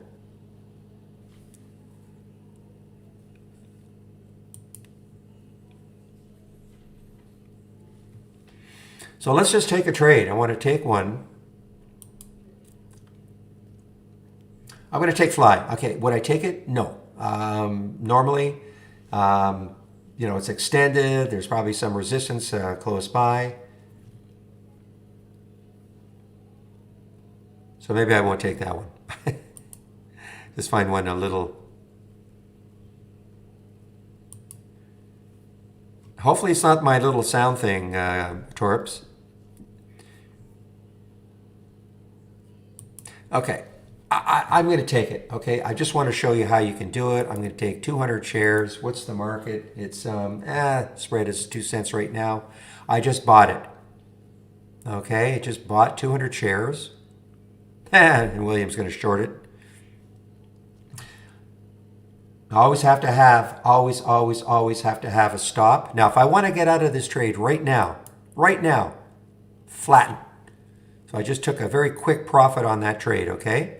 These are hotkeys. This gets me out of a trade, flatten.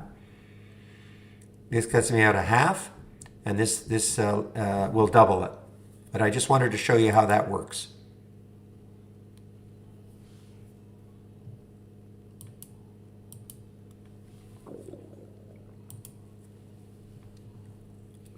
Take eat, let's see.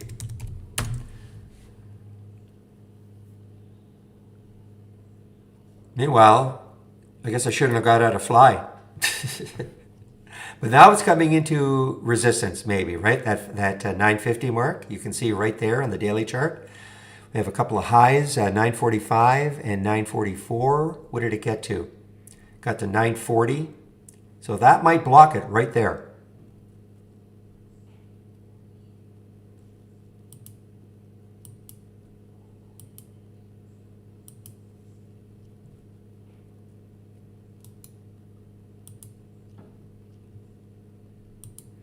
Okay, so if you have the symbol, then you left click on a chart, and then just start typing. Okay, so for instance, I left clicked on this chart. If you know what the symbol is, again, I'll use Macy's as the example. The box will pop up, you just change it. And now, if you're interested in information about the stock, it's all up here in the single stock window.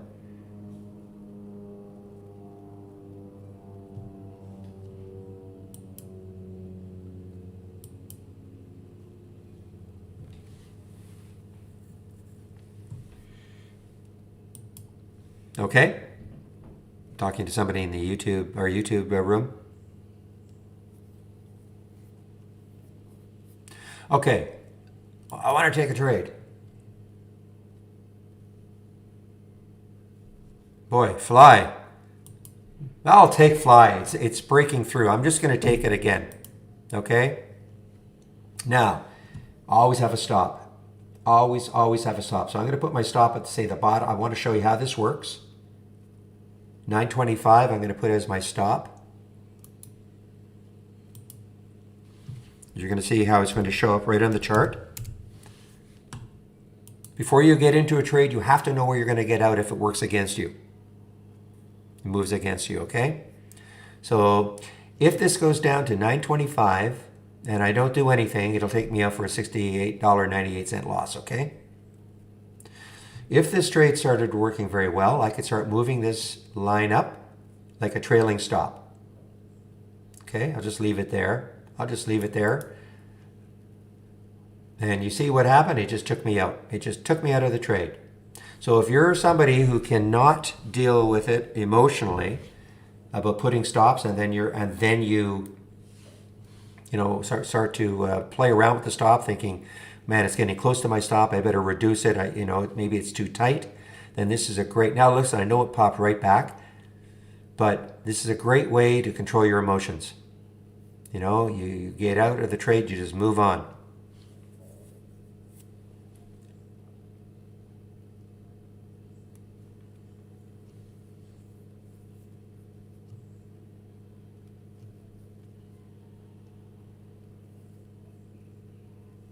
So I'm going to do something for the FTech as an example. Put a conditional buy up in this area here.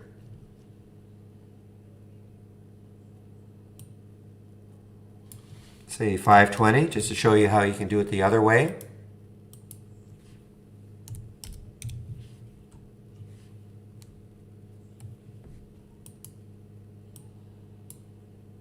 Okay, and you should see a line. There's a line right on the weekly and the monthly, so if it got up to 520, it'll take the trade.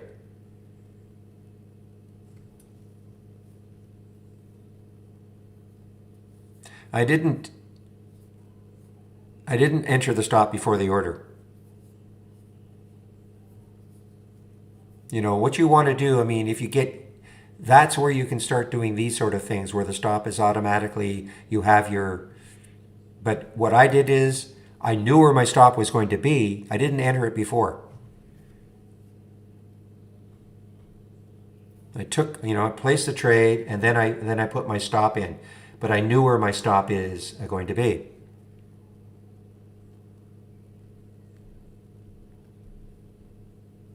I mean, again, if you want to, you know, watch the video and then you can do this more or less automates.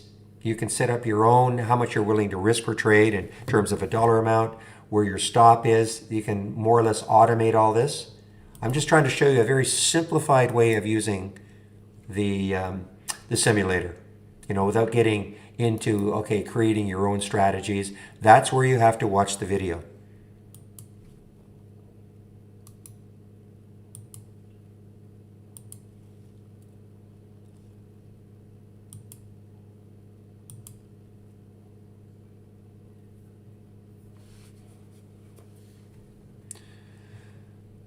All right, look at Watt. Watt on the move here now too. This is here. Alternative fuel. Okay, so there's clean energy. Look at Watt, clean energy.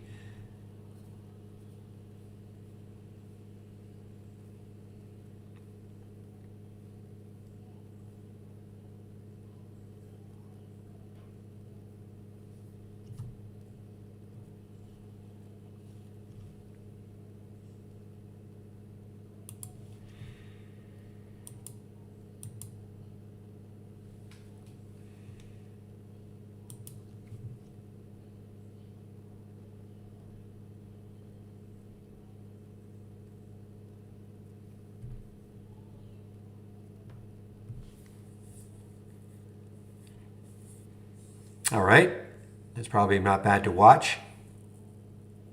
Simulated trading video.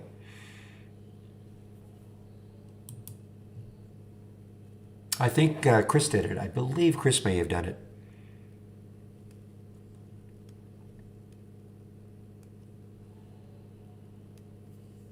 So again, it's very easy to use. I mean, you just click on the alert, you pick how many shares. If you want to get in right off the bat, then you just buy it, depending on what the, you know, the spread is. Just trying to get, you know, if you're people used to the idea though that if you're new to trading, do not commit money to the market until you practice.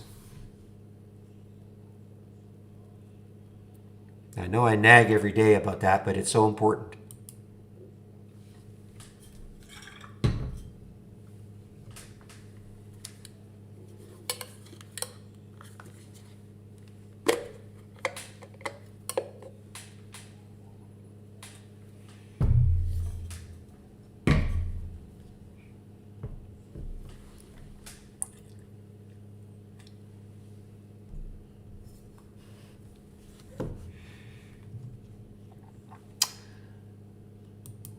All right, guys, things have settled down just a little bit now, not getting too many more alerts.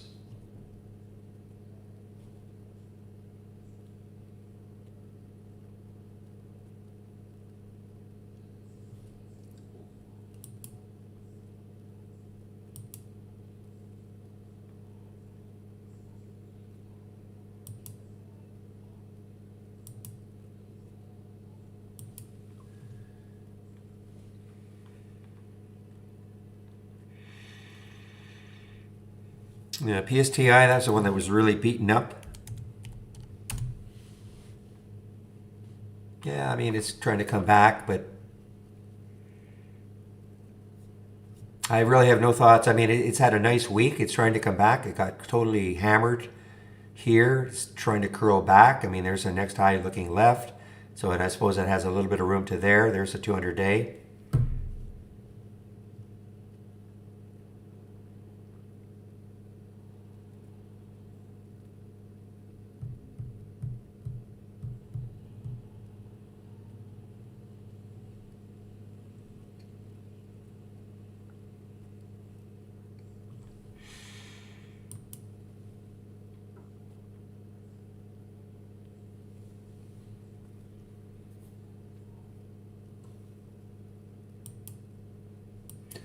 I'm only going to give this Seal Tech a little bit longer here. May not be quite ready yet.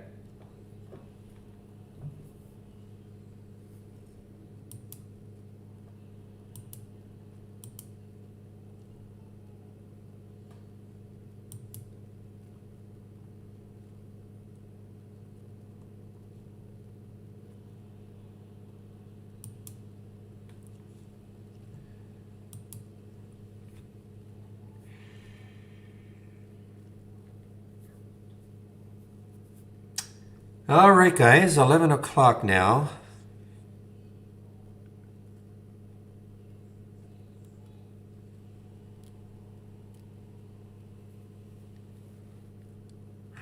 Well, that FRSX,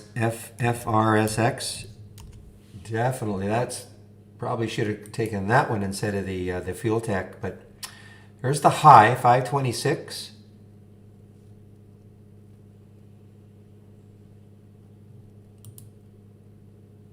Okay, guys, just give me a moment. I'll be right back.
All right, I'm back.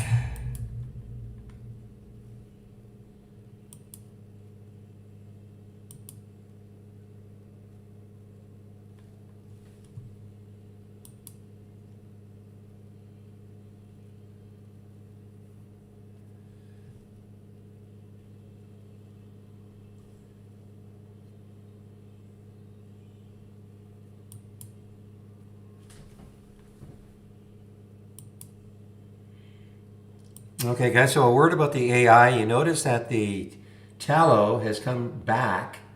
Again, it's still challenging that area, the 200 day and the, I guess, the 2 days ago high. I mean, it's right at that 200 day moving average. You can see it.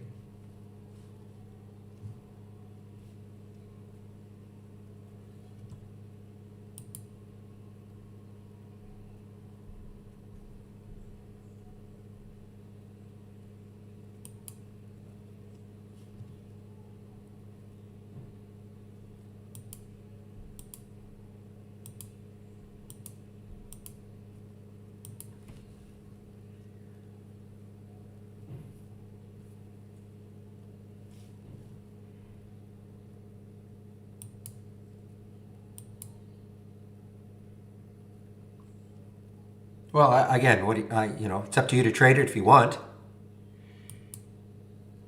I kind of like it, but you know, it's up to you to trade it if you want. It's got some room to four, I suppose. So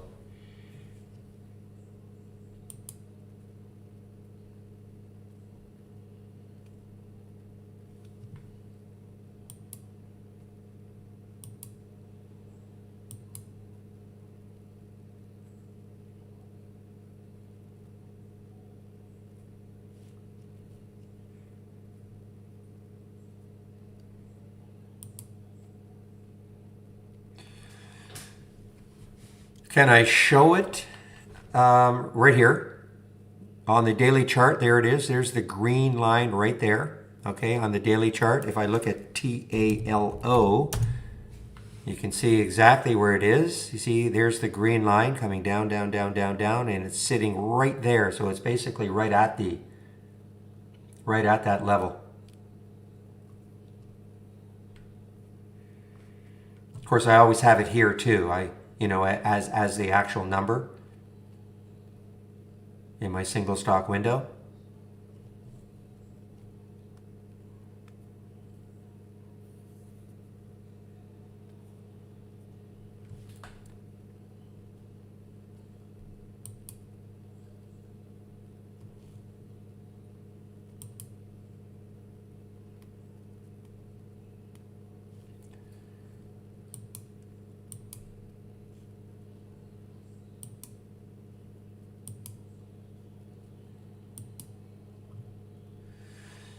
Guys, I'm out of the FTech. Okay, couldn't. I'm gonna look getting back in it maybe later on in the day. That could be more of a later on in the day trade, but just didn't like the way it was challenging that 5 level.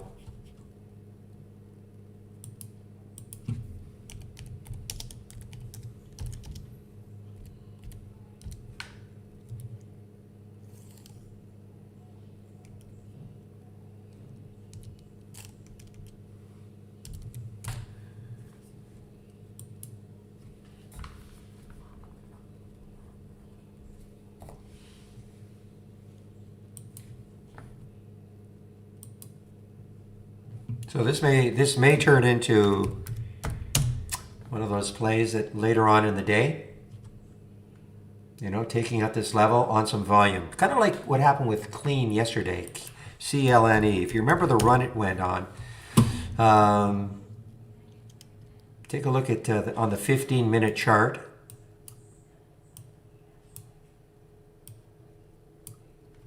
So remember what this did yesterday. Remember how it was up and it just did nothing, nothing, nothing, nothing before at the end of the day it had the nice run. I'm not saying that's going to happen with Fuel Tech, FTEK, but that is when I'm going to kind of maybe wait for to see if that happens too.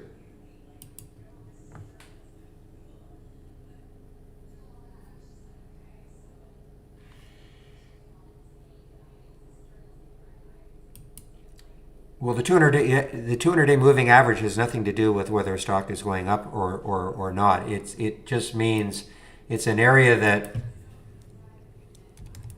even those of us like myself who aren't into a lot of the technical indicators, it's an area that if it takes it out, you know, and it looks like it is trying to take it out, you know, yeah, I mean, it's bullish that it can maybe get through it, but the 200-day is more of an area. I mean, there's the actual number, so yes, it is above it, so it's looking a little more bullish. Same thing, if a stock is falling, maybe it bounces off the 200-day. You know, it's just an area that so many traders are very, very aware of, where that 200-day moving average is and what happens around it.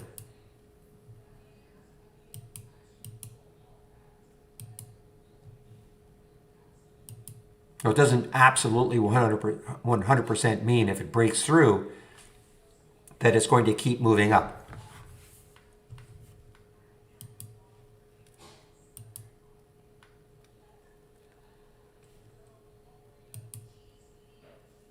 Whoa! Look at this one on the move. This is this crazy one. Low float for a $20 stock, 14 million in the float. All of a sudden, exploding here, volume coming in. This was actually an AI alert. It wasn't easy, but this was an AI alert 3 days ago at 17. Actually, it took a loss on it that day from the AI. But man, look at it now.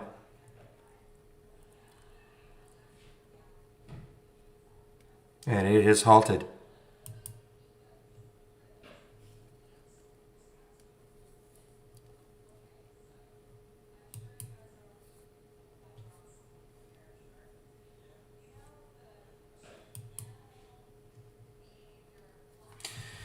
All right, EVGN,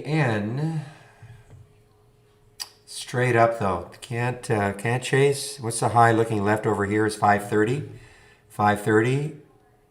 Yeah, there was the highs, so it's just hard, you know. Well, they were actually right there. That's an excellent red bar ignored right there. An entry could have been around 485. You've got this uptrend. You've got the red bar candle, totally engulfed by the previous one. Green candle. Next candle is green, moving above the high of that red candle. That can be a very bullish pattern. Okay.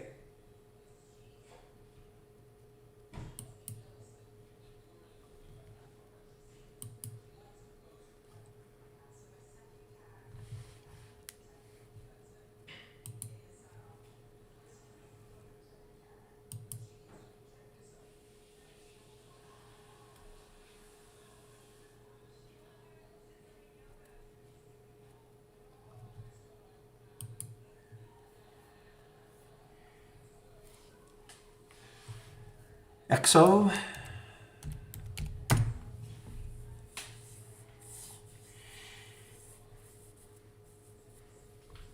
Isn't this, no, I'm wrong. Okay, I thought it was something else. Okay, EXO.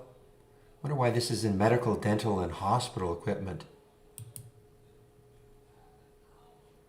Yeah, I don't know what they do now. Here it says oil and in the energy sector, and here, okay, let's see.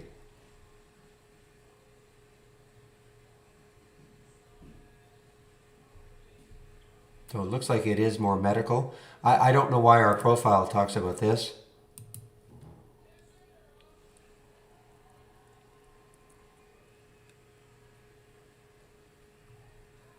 Anyway, regardless of that, this had nice day yesterday, nice pop. So looking left, I mean, I guess it has some room. I mean, 8, as you know, I'm always a little wary of something trying to get through a whole number. But if it does get through that whole number, then, you know, 9 is the next level of resistance. And it is a very low float. Just don't know what they do. Mixed messages here, medical, dental, and hospital. But if you look at their profile, we've got natural gas, so I'm not sure what they do.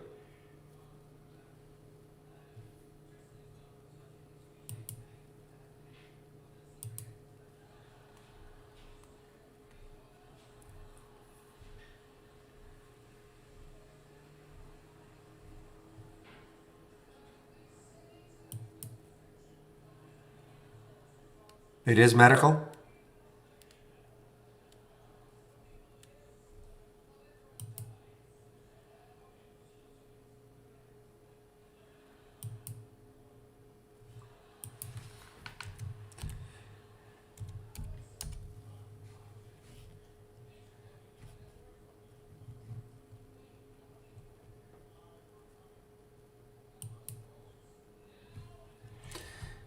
Let me just... So that's for sure. It's definitely medical. This has nothing to do with well, I want to say exoskeleton. What was that other company that robotic company?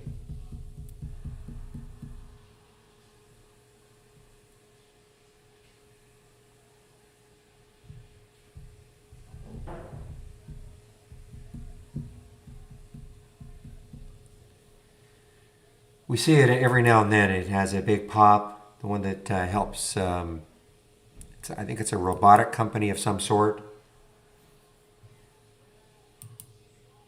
That's it. Thank you very much, Goods. I know Rewalk.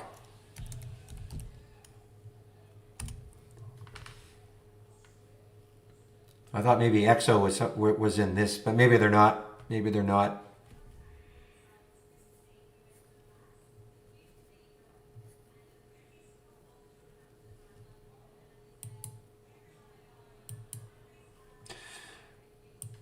Wow, man, oh man, EVGN. This is just straight. Look at that red bar ignored.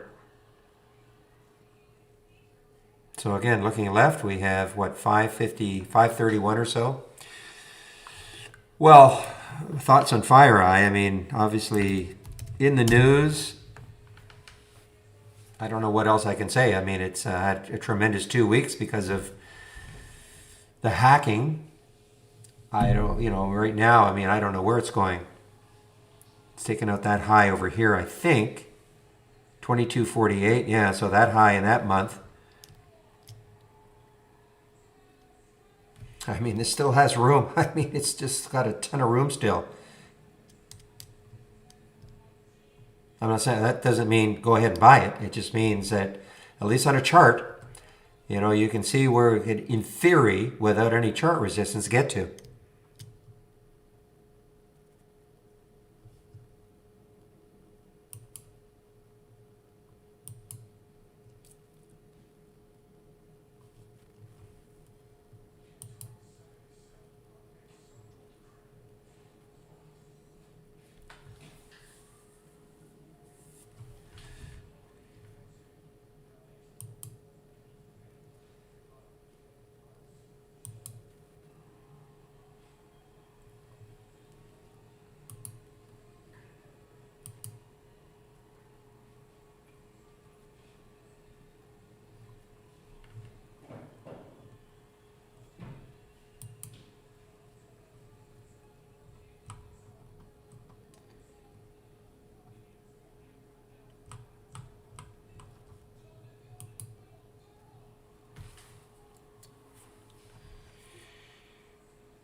Okay, guys, I am just kind of watching a few things here that are, I mean, it's EVGN, maybe it'll pull back. Mr. William, this is shortable, as you, I'm sure, well, it's shortable at Interactive Brokers. This is maybe something that you are going to be looking at.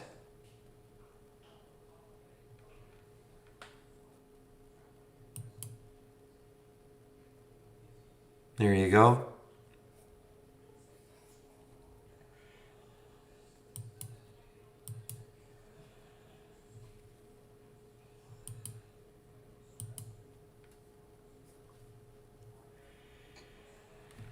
All right, so this tallow is looking better and better. I mean, the longer it holds over this 200-day moving average. It's a very low float, 18 million in the float, so you got to be careful, but I mean, it has room. When you look left on this, maybe a little bit of resistance here around 889, if I can get through that.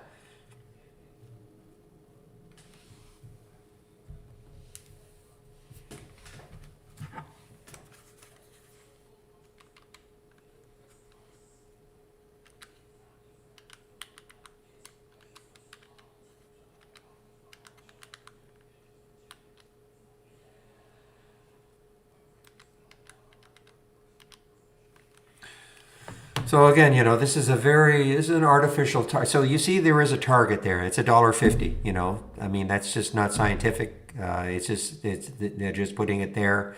The strategy has been optimized for $1.50. But if this started to keep moving and moving and moving, you would not get out, okay? That's all I'm really trying to say. You would not get out, just because there is a target there. See how it trades around that, and I mean, if it keeps moving higher, stay in the trade.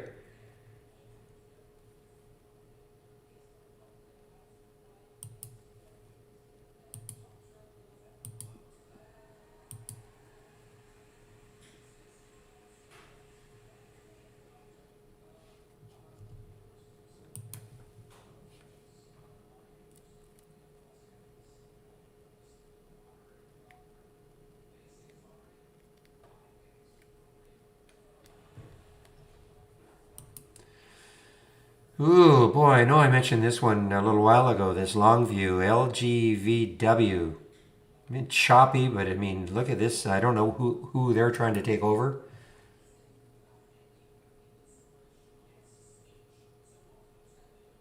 So this doesn't look like it's a blank check company.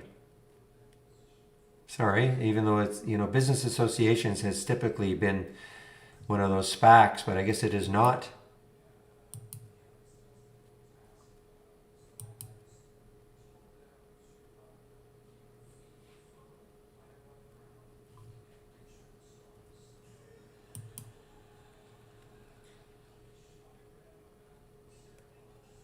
Try it. I don't think so, Sam, but just try. Just try to add a stop order. I don't think so because the trade has not been taken. You're in the simulator, right? So just try. Yeah, I don't think you can. I think you have to. Again, if you want to automate the whole process, well, you're talking about conditional orders, though, of course. So, for instance, what do I have here? I knew I have one. Oh, I think it took the order. Yeah, see, it took the order. Remember, I put a conditional buy order of. So at that point, once I'm in the order, that's when I would add my stop.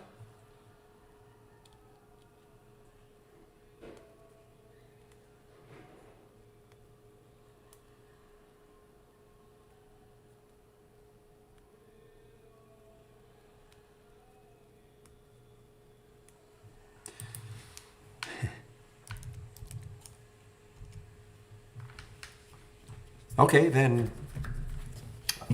if you can't, I mean, I don't know what to say. If you can't, if we can't do it in Brokerage Plus, bring it up then as a go info at trade-ideas.com and ask for a, their thoughts on it. So if you're talking about, I don't know if Renee, you're talking about intraday or you're talking about the overall move. I mean, this is intraday. Yeah, well, I mean, FireEye, I'm almost 100% sure, for instance, it would have shown up here in my basic new highs and lows right here. Okay, the reason it didn't is because I have a $20 max on this. But I can almost guarantee, because the relative volume was high, the volume was high enough, the actual volume was high enough. So you can try this, just even the basic new highs and lows. It would have caught it right here. Now, would it catch it from 22 to there? So you're asking, it may have, even in the basic new highs and lows, depending on the volume.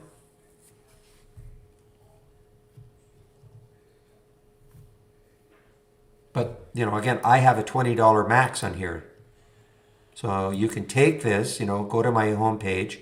You can take the basic new highs and lows, change if you wanted to, change it to, something other than 20 as the max.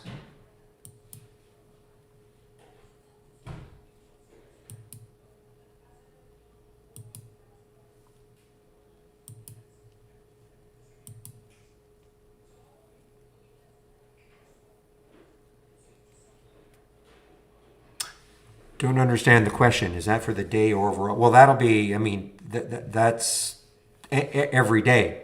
I mean, here are the filters every day then, if that's what you mean. So tomorrow, if you change that to 25,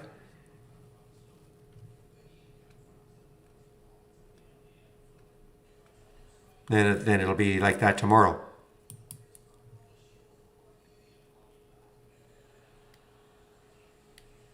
Yeah, so the Drimmer, he's talking about, though, that what I'm doing here, putting a conditional order in. Let's just say I wanted to put a conditional buy order in at 25.20. Okay, put a conditional buy order.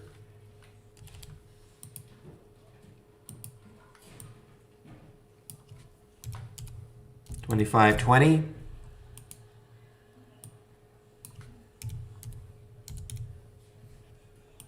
So there's a conditional buy order for 25.20. What he wants to be able to do now is to put the stop in also. But, you know, obviously there's no way you can add it up here because it's not an order yet.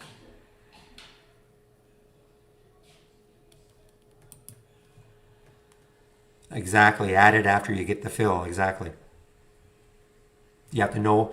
So again, this is all, you know, you're going to plan this out. You have to know that, okay, if I get filled at 25.20, this is where my stop would be. You have to have that all filled out ahead of time. Not filled out, but, you know, in your mind, because that, of course, is going to determine how many shares you take.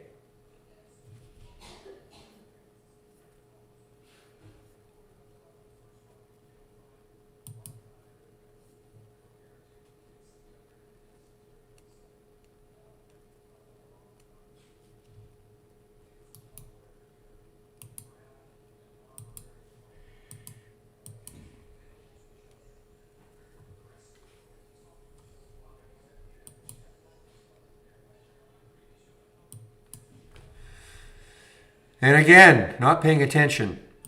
So bring your attention to the RVI. RVI got stopped out. Hit the stop, 1390. Re-entry, 1404. 1455 now. Okay? You know, just again, I always say this, but you're doing yourself a disservice if you're not using, if you don't have these re-entry time and re-entry price columns up and running. Sometimes the AI is just a little bit early, and it gives you a second entry.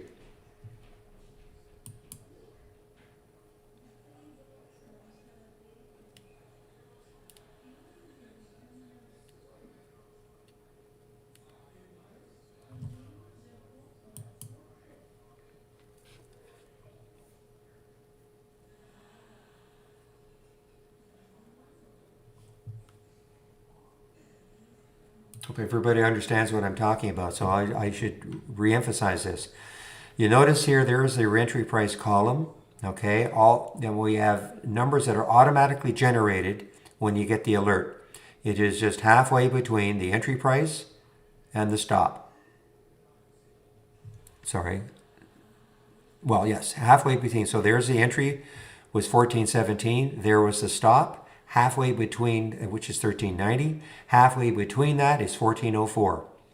So if a stock hits the stop price, it doesn't necessarily have to be exited because of the stop. Of, you know, if it just hits the stop at any point during the day, the stop price anytime during the day, and then comes back to this entry price, re-entry price, you will get an alert. So you can see right here, this did not happen for these four. It happened for this one. I mean, that is really good. This one I have no idea. Let's see, 58.93. Yeah, I mean, it's still kind of hanging around that area, but that's how that works. And you can put a sound alert. So you put a sound alert on your AI alerts, and you'll also get a sound alert here on the re-entry. Now, I said yesterday that if you want to be a little more proactive, what you do is when you get these alerts, you just start putting price alerts right on the chart. So you get that alert. I could have gone to then RVI, and I would have put a price alert right at 1404, and I would get the alert then. It would pop up in my price alert window.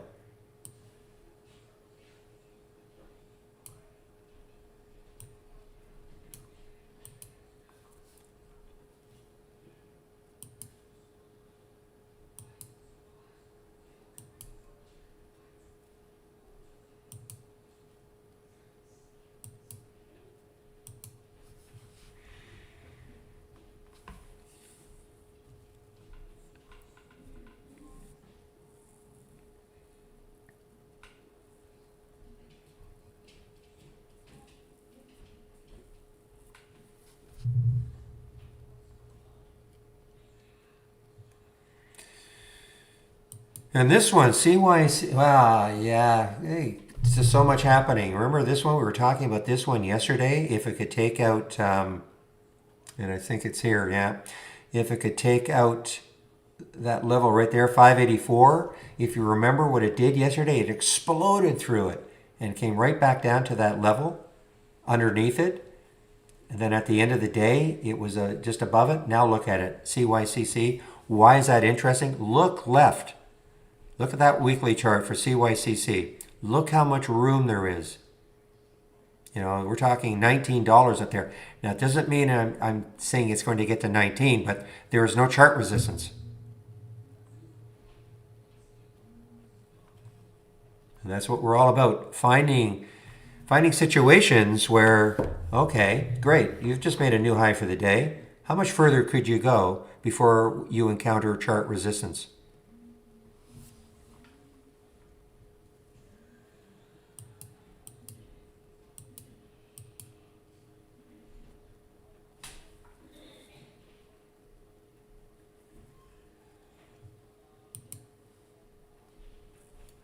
So easy come, easy go. Look at the DMTK, $27 down to 23, just like that.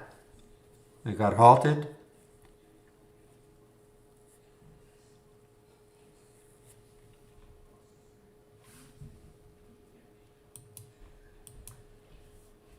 Here's another SPAC, Thunderbridge Acquisition. Who are they looking at?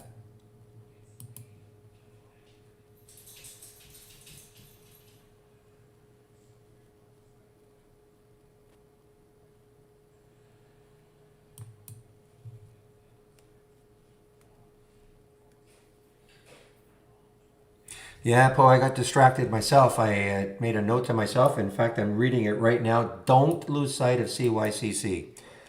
But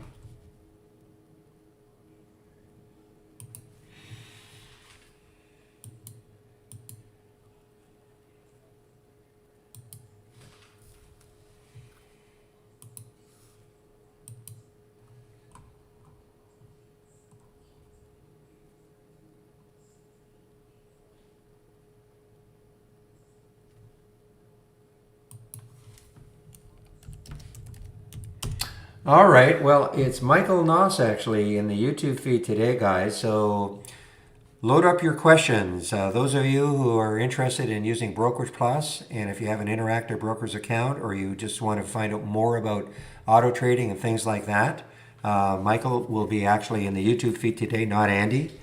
So there's your chance to ask all those sorts of questions, Sam. Okay? I'll put in the link just before I go on my break.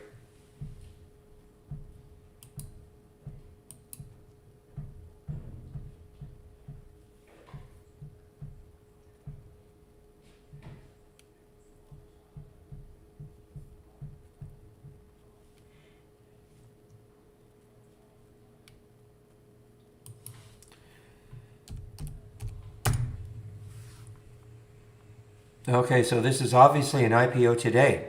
IKT, sorry. Who's behind that one?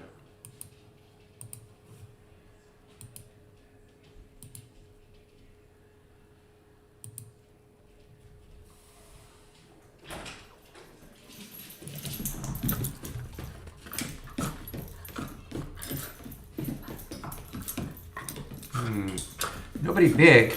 Think Equity, division of Fordham Financial Management, but okay. How many shares?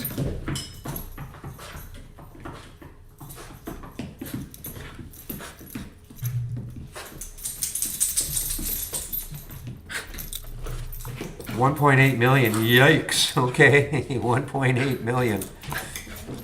Bon chance.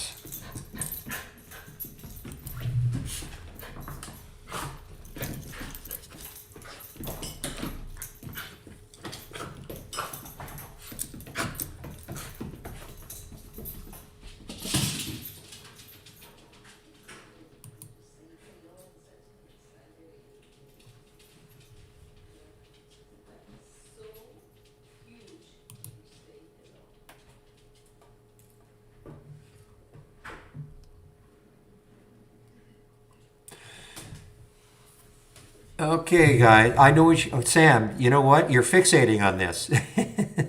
It's called the Ace. I have a feeling what the problem is it's maybe not compatible to my Yeti. But it's an an Asus Asus AI noise canceling mic adapter. But it just may not be. It may not be compatible with my Yeti.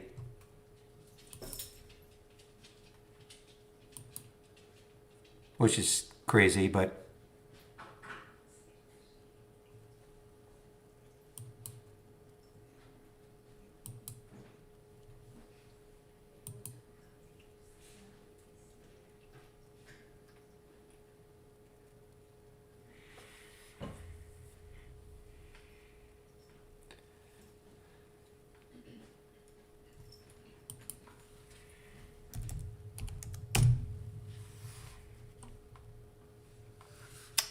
it did explode. Yes. Wow, look at the volume too. Yeah, 10 million, 7.5 million in the float. So it's traded the float, obviously, and multiples so far. Big area to try to take out. I mean, right there. I mean, it is a big area if it can keep this up. Then you look left, and at one point this was up to 24.33 or so. Look at the volume that came in that day. But it was a terrible day. I mean, I shouldn't say terrible, but look what happened. 24.33 and it sold all the way off to 16 and then afterwards. So this was just like a much ado about nothing day because it really did not hold the gains even close. Excuse me, sorry.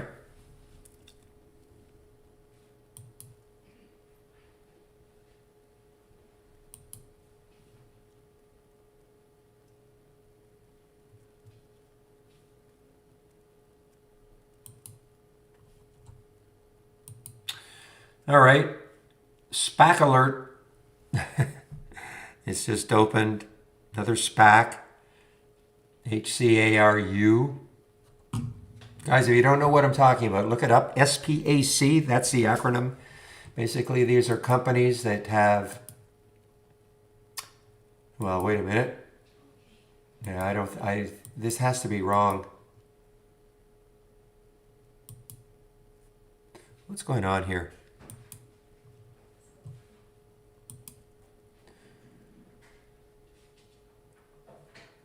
This is stuck.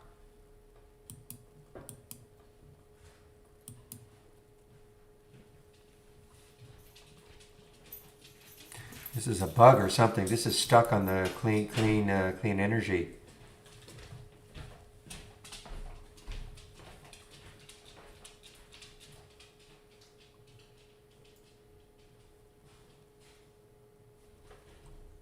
Just give me a moment here. I want to make sure that's correct. Every symbol I. All right.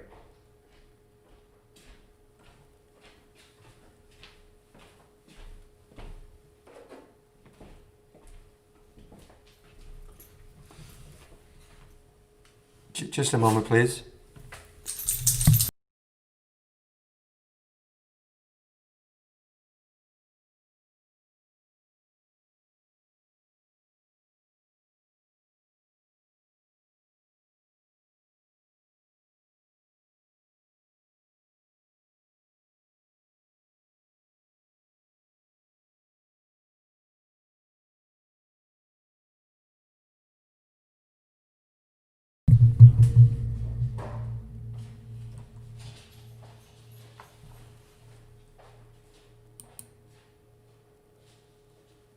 Well, EVGN just, yeah, so there's something wrong here. So what version am I on? About 192.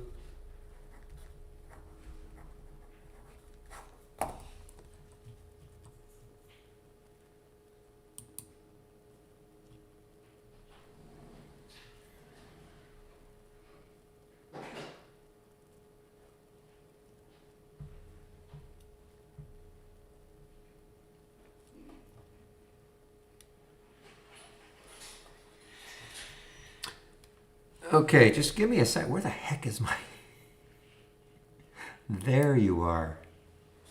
Trying to find my little capture.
Yeah, okay.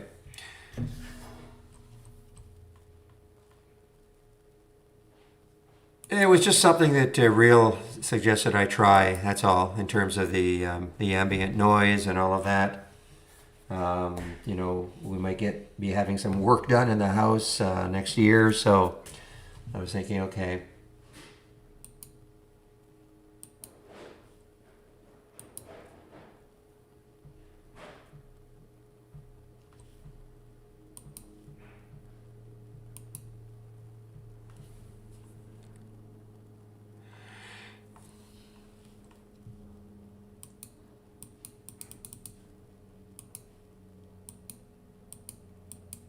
Well, that's a bummer. So maybe if maybe a reset. Let's see if a reset helps me. This is, again, you don't have to worry about this. This is why we test these things.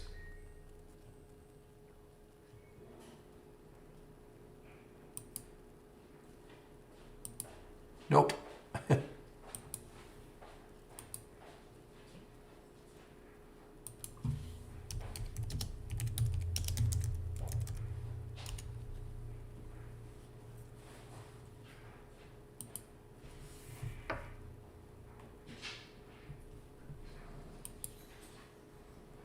All right, guys, it is getting closer to noon. So what I want to do is pop in the link to the YouTube feed. Again, all of you who are interested in using Brokerage Plus, if you have an Interactive Brokers account, you want to set up strategies, things like that, go to the YouTube feed at noon. Michael Noss will be there, and he is absolutely the expert in all of that, okay? And that'll start just around noon. And before I go, I'm still here for another 15 minutes or so. Again, just want to pop in the promo code. I am going to open the room tomorrow. Don't know how active I'm going to be, but I will open the room tomorrow. Remember, it's only a half a day. So there's the promo code to use, Happy Holly 25%. Don't forget the percent.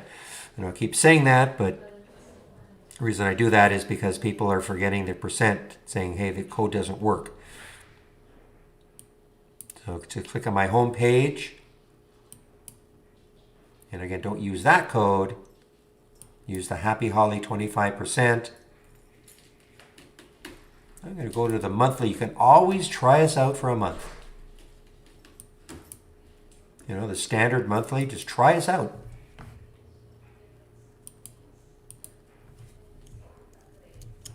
And this is how much it would cost you just to try us out for 1 month, $88.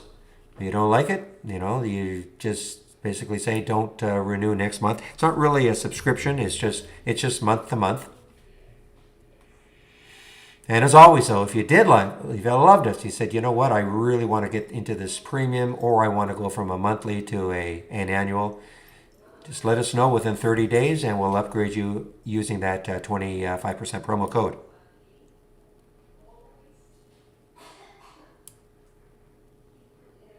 And please don't forget to sign up for the Trade of the Week. It's very exciting to see which one it's going to be next week. Trade of the week, free. Sent to you before the market opens every Monday morning.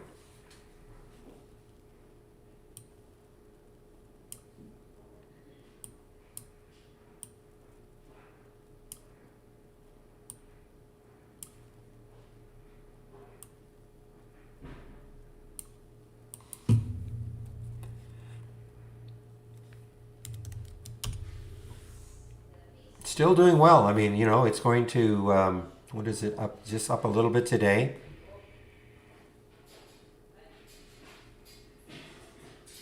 But from about an 1140 trigger, it's still over $2. Oh, sorry, I popped that into the...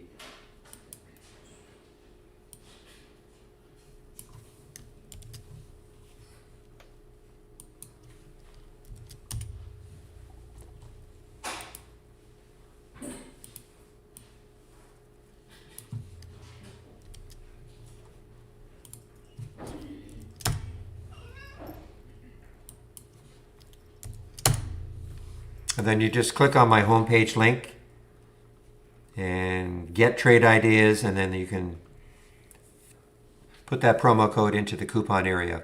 Okay? That's for you, Mikhail. Or Mikhail. Wow, fly.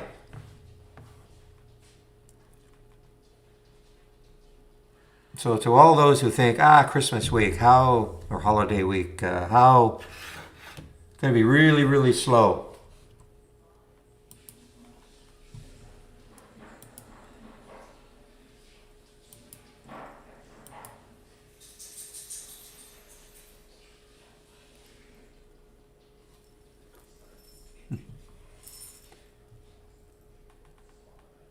How likely? Now let's see. There's a good chance. I mean, look, this is the type of thing I love. I mean, here's the high, just a little over 3.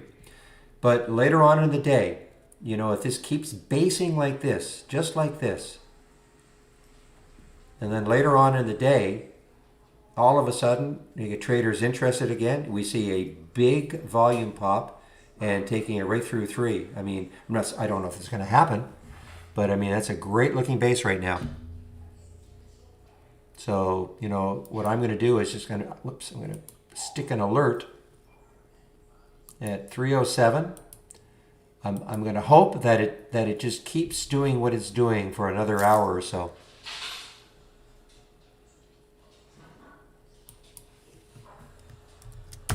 So Stephen, right below, you asked, you can see the links I'm posting, I hope. You can see the links, right? Just under, you said, what is the link again? I've been posting links in the YouTube feed. Can you not see? I just posted right underneath. If you can see my screen right there.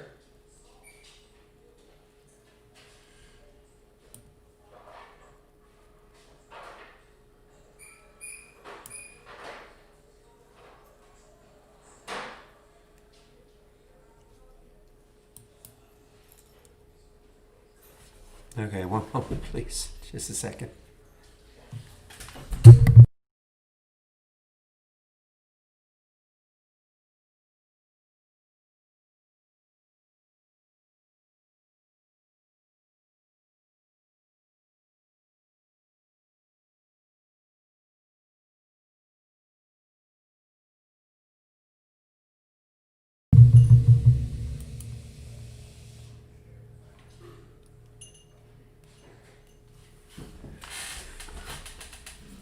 It might take a while. You may not see it immediately. I think it probably should show up within about 30 seconds though.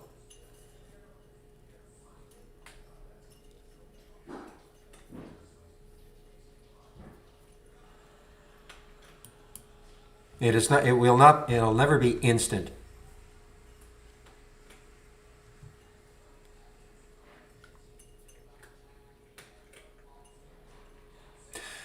So you'll notice I've got a couple of columns here. One is called the distance from the exit price. So I like these two columns and the max P&L, okay? So what this is telling me, number one, is that where I got out of fly. And again, I was just practicing, right? Just showing you how you can do these things. So where I got out of fly, it is 58 cents above where I exited. So obviously that would not be great. This is telling me that where I got out, I lost $30. I could have made 29, okay, if I got out right at the high while I was still in the trade. So I love seeing these two columns, and this one especially, because this is really going to tell me, well, how good have your exits been? Both of them, really.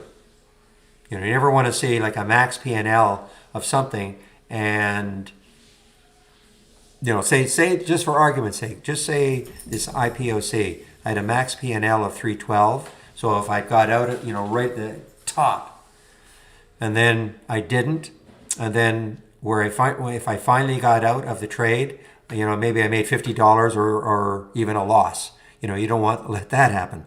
So this really gives you an idea about how good your exits are, keeping an eye on your P&L.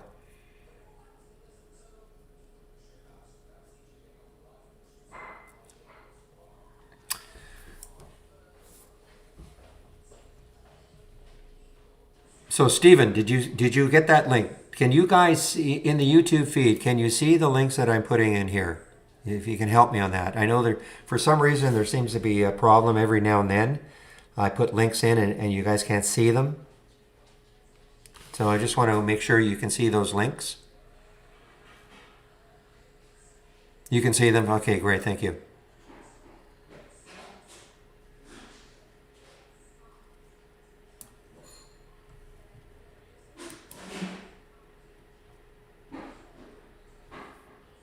Okay, guys, I'm obviously out of the clean energy. This is, you know, this was basically just fading now. You know, I got into this one yesterday at 7:30. I took some out at 8:16. This was yesterday, 8:16 before the market closed. I held this, got all the way up here, but I've been basically just on that break under 10 is when I got out. So we'll see what happens later on.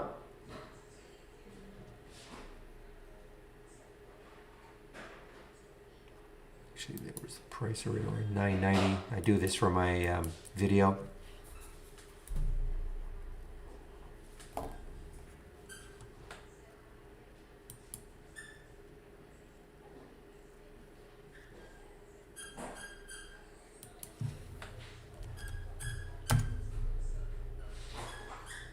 Oops.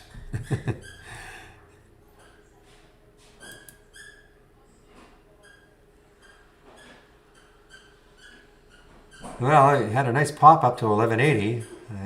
I think you got in at 10 something, right? Okay, yeah, I know there's, I don't know why there's that much of a delay. I don't know if that is indicative of your system, Rodax, or everybody's, that there's a delay like that, but... Oh, I know it is. Yeah, okay. There's about a 25-second delay on posting. Yes, that is to prevent people from, you know, post after post after post after post, sort of dominating. And that's something that we actually put in. And we can reduce it a bit, I guess, but... All right, guys. Getting close. I'm going to put my announcement up. Michael should be there pretty soon.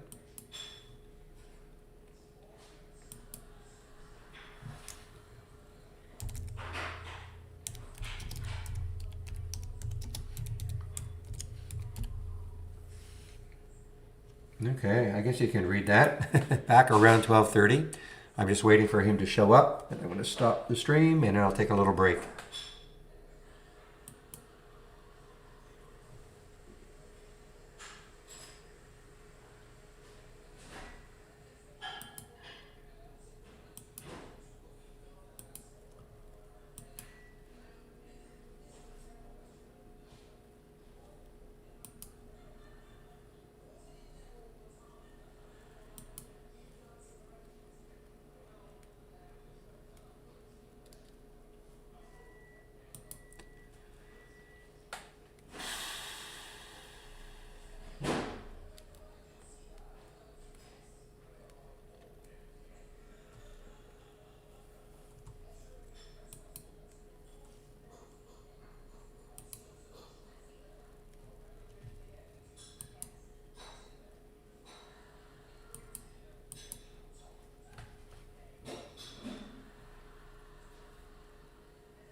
All right, Stephen. So I'm going to pop this. Michael is going to be in the room in about a couple of minutes, and you can certainly ask him those questions. But he's probably going to point you to this video. Okay, this is the video that he did, and it covers all aspects, including how to link. Yeah, we're just going to pop that video in now, right underneath you, Stephen. It's called the Brokerage Plus intro video. Okay.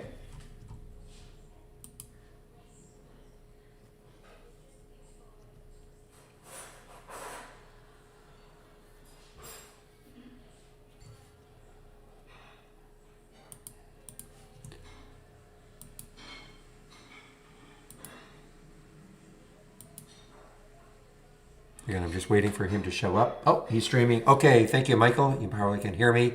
I'm going to stop my streaming now.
All right, everyone. I should be good. Everything should be just cleaning up my desktop from all the top secret stuff.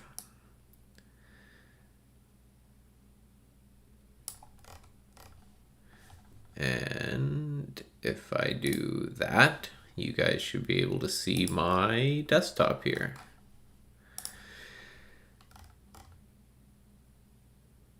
Hey, Cyber.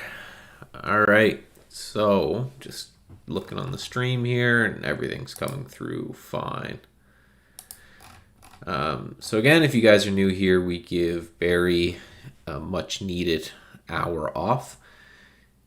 And we just come out, hang out for an entire hour, and ask any questions or answer any questions you guys have about trading, trade ideas, kind of the whole 9 yards.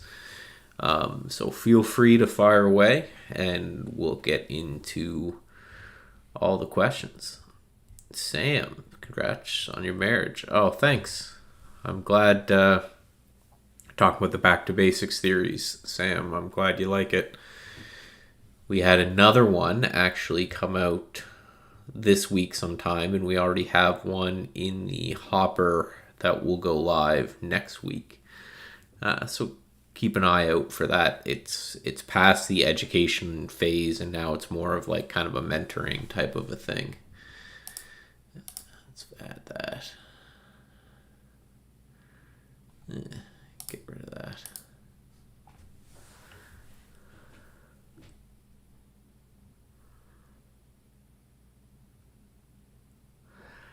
How can I set up a scan to find pops in a downtrending stock? Well, first of all, it's best to look at what you mean by both of those terms, right? You have to define both of those, but we have actually one built in that may work for you already. Let's take a look here.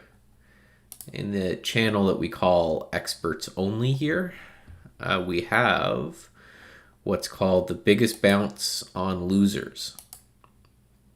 So this may be somewhat what you're looking for, where you're looking for stocks that are down a bunch, assuming you're looking at the intraday time frame. I don't know if you're intraday guy or a swing trader, investor, whatever, but this scan here, that's again, it's in the experts only section right here on the channel, does a pretty good job of finding stocks that are, selling off earlier in the day, but are now kind of bouncing, and is something I use. It's like a variant of that for some of my day trading where I'm looking for this very thing. So maybe give this a shot here to start with and see if this is something that you may want to, modify, right? Maybe you want to add some more volume or whatever it is you want. But this biggest bounce on losers is good. And I also like this biggest pullback on winners, where it looks for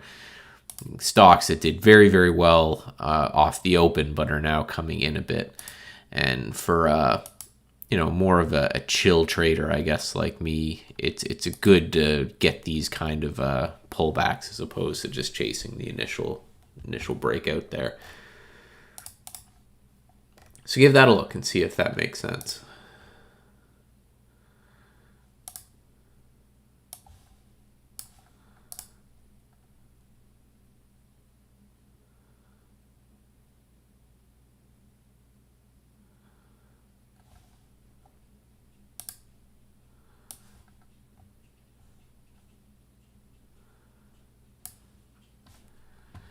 So again, we have an entire hour just to answer any questions you guys got about trading or trade ideas or anything. So for sure, a good time to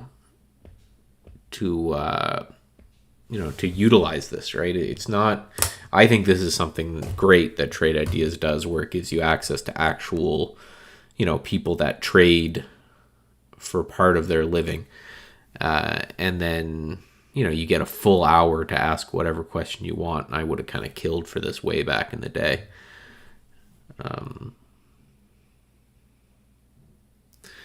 So until then,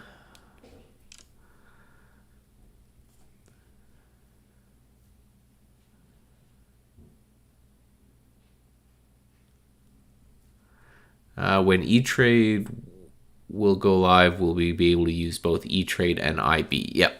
You'll be able to connect both brokers. And in fact, if you wanted to do both brokers and like our sim or something, you can do that as well. So you'll be able to use, when we have E-Trade and TD and God knows what all set up, in theory, if you have a broker account with all of them, you should be able to manage them all. That's kind of the goal that we're going for, is to be able to manage them all within one type of a system, right? So you have the same user interface for many different brokers, which for people who do that, I think that'd be amazing.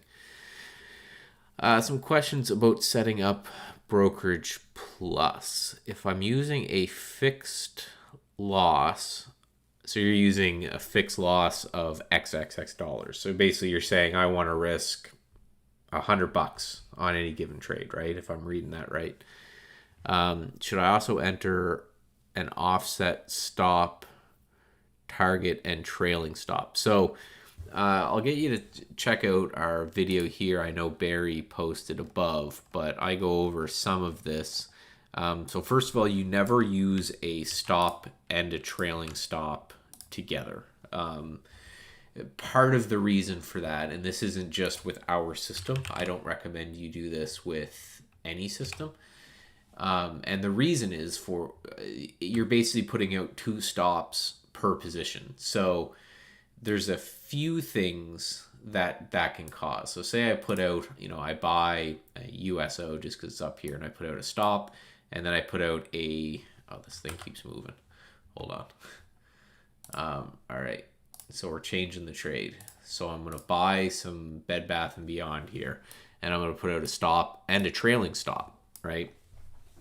there's no benefit of doing that, right? Because the trailing stop is going to be a stop when it's initially set.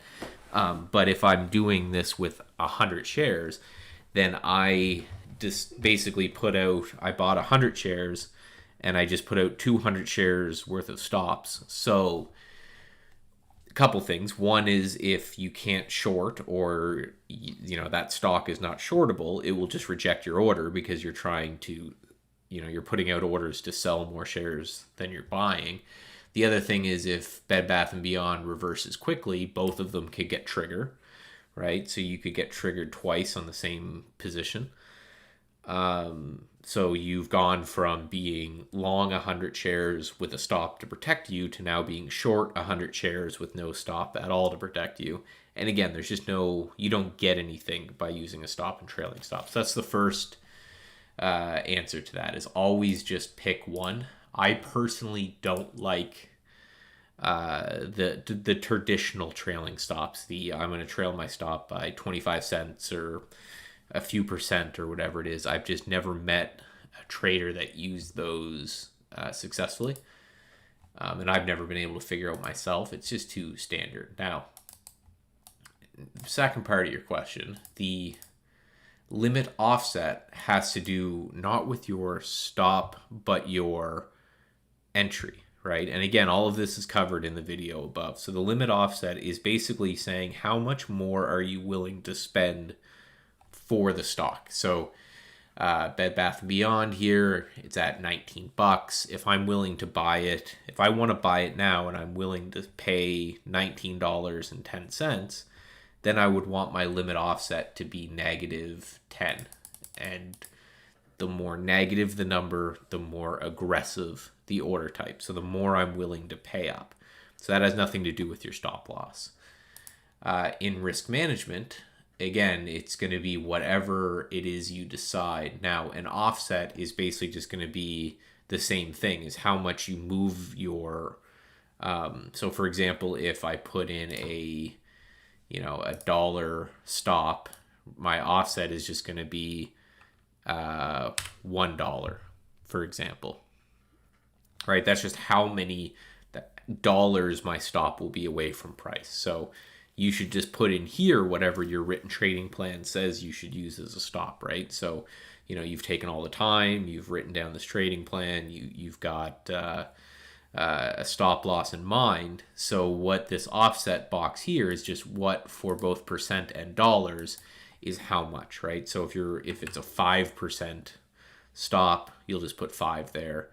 And then for dollars, right, that would just mean a $5 stop. So it would just take whatever the current price is, and it would just subtract $5 from that. So again, this is whatever you put in here is just going to be up to you. But just so you're clear that what it will do is it will say, okay, let's do a 10% trailing stop to make the math easy. So a 10% or a 10% stop on Bed Bath & Beyond would be $1.90, right? So if I go, okay, I'm going to risk 10% on this position, and that's going to equal $1.90 on this particular stock, then what it will do is it will calculate your position size. So if I had a base on stop loss of XXX dollars you put, so let's say $250, it's going to say, okay, well, I'm going to buy Bed Bath & Beyond at $19.10 at the worst, and I'm going to put a stop. I'm going to put a stop a dollar, or 10% away, or $1.90 away. So now it's just, I'm going to calculate my share size so that that's risking $250. So just so you know that this here is the base on stop loss. It doesn't determine at all where your stop is going to go. It's going to determine how many shares you buy based off the stop that you gave the system based off your trading plan. All right, so this has nothing to do with the placement of your stop. It has to do with how many shares you're going to take, so that if the stop that you've inputted gets hit, you'll lose roughly, obviously give or take slippage, you'll lose roughly $250 in this case. So I hope that explains things a little bit better for you. And if you still have questions, I'm here for another 45 minutes. So let's get after it. When you decide to flatten any trade, I decide to flatten trades exactly when my written trading plan tells me to flatten a trade, and if I'm being a good boy, not a moment before or a moment after. So again, that's going to be based off of your trading plan, and if you don't have one, I always say stop gambling right now and go write a trading plan. So for example, I was actually we were scanning for today, what was CLRB? Yeah, I was in this one today. 15 minutes. Yeah, I was in this one today, kind of right off the open here. And my goal to flatten it was at the break of a low of a 15-minute bar. That's what my trading plan says, and away I went. So I was out there. Hindsight would have been better to hold on, but I followed my plan, and that's all that really matters.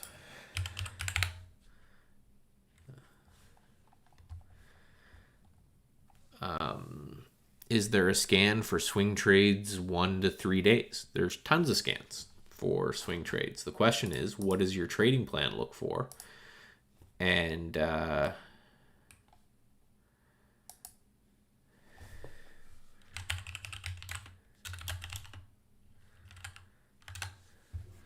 so the question is, what's your written trading plan say for a swing for 1 to 3 days? What do you look for? And then I'm sure we could build something. But yeah, that's just make sure you're doing it that way and not the other way around. You're not looking for a scan that's going to, build you a trading plan, that you have a trading plan that you've tested and then you use that to build a scan. Because what I may say is a good swing for 1 to 3 to 5 days might not be what your trading plan has, and therefore you shouldn't take it.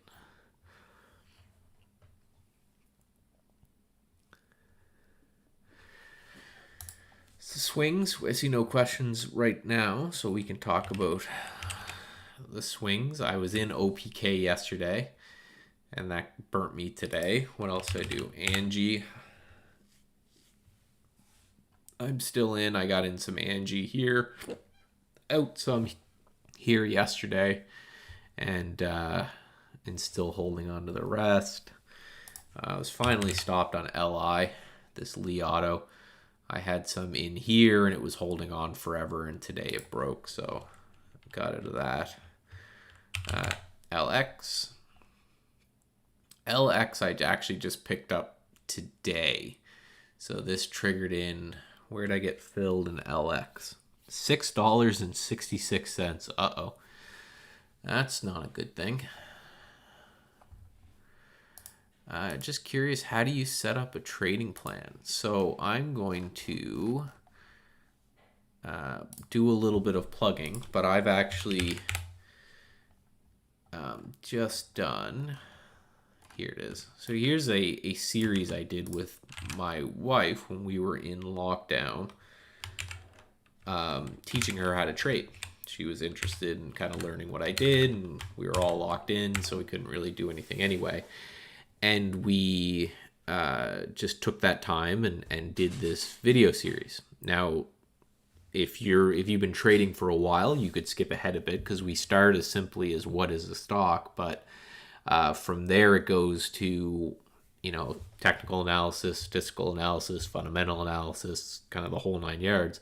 And right at the end, we build her a trading plan. So basically, you set up a trading plan by studying a pattern, a trading technique, an indicator, kind of whatever it is. And when you get that, so for example, I'm testing Williams %R down here, which is just another indicator I've added to our charts recently. And the theory is, you look for support and you look for an oversold condition and purchase. So you would start with that. and then you would test it, right? You'd say, okay, this is my theory. Let me go through and very systematically test my theory. And then once I have it tested, then it's time to build around,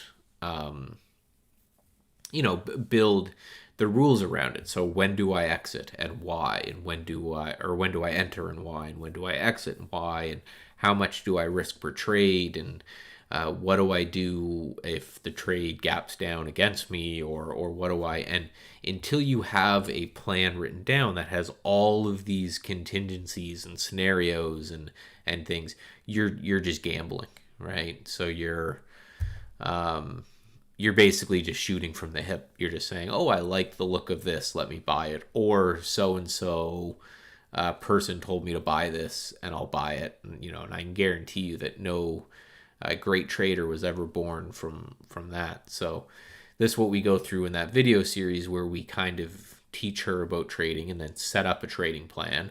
And now we're doing how she monitors and records her trades and updates them and things like this.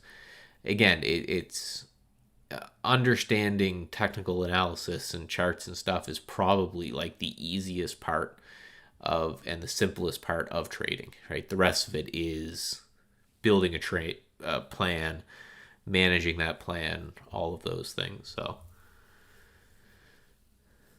all right, so Sam's got another question. Look at STAA. STAA. All right. My alert was triggered at 82.92. Looking at the chart, what could I modify to get the alert at 81.20-ish? So you got it 82. So you want it closer to yesterday's high? Is that the thing? So you're looking to get it kind of just at a break of yesterday's high, like right there. Now what I would do to make sure is grab whatever scan you're doing right now and add in, let's find this here.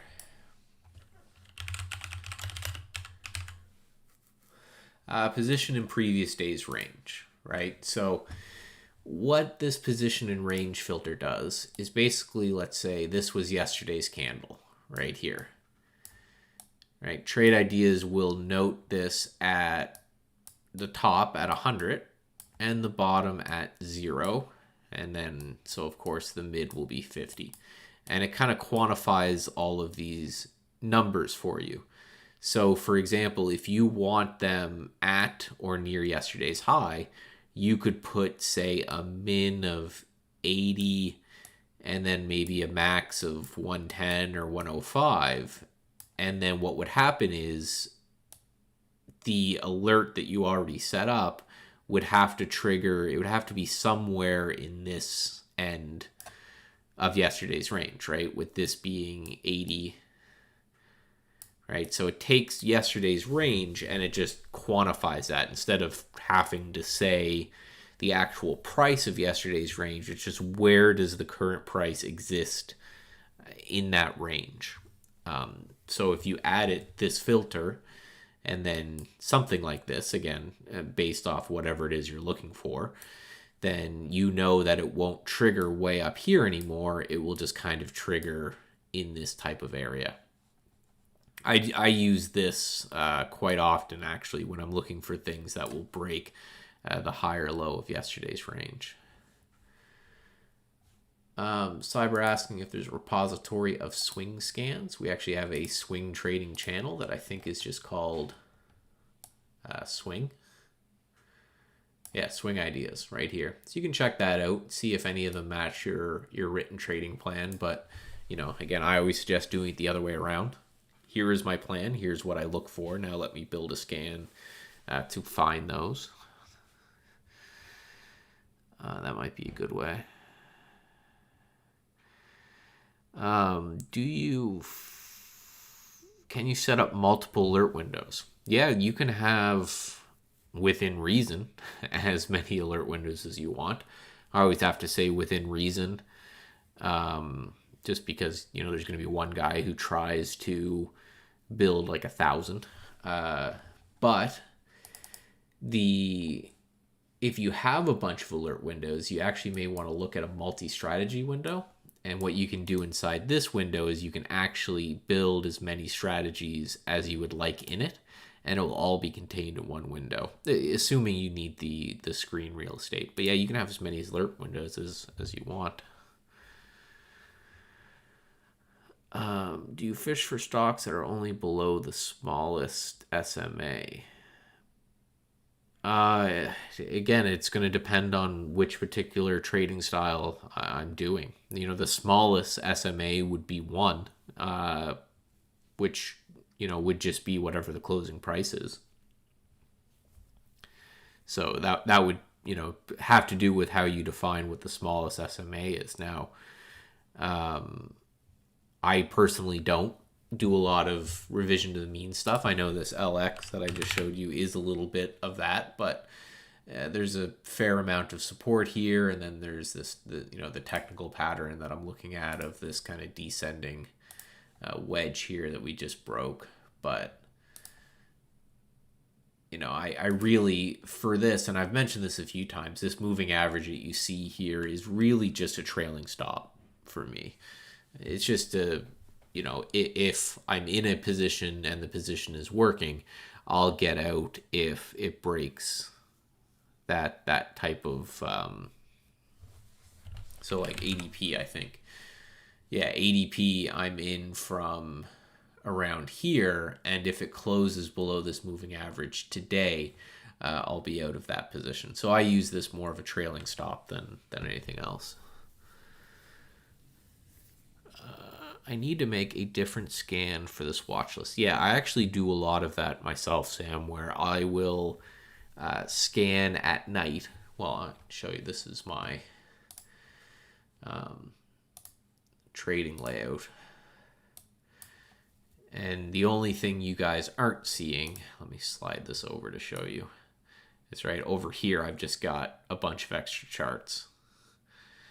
But this is it. This is all I'm looking for. So I add these things to my liked, and then I have this alert window that just watches the things that I've added from the night before to my liked, and it will just alert me if and when things happen. And that's doing the same thing that I just spoke about, where I have it crossing above resistance, but here's that 80 to 110 that I was talking about. So it exists in yesterday's range. So the only alert today was PLTR. You can see it happened right here in the morning. So I'm watching this to see if we kind of turn around and pop back up, and I may enter a position there. But that's how I will build a watch list and then use trade ideas to alert me from that watch list. And then, if you've got this nailed down the way you like, you could automate this as well. So it's just looking at your watch list.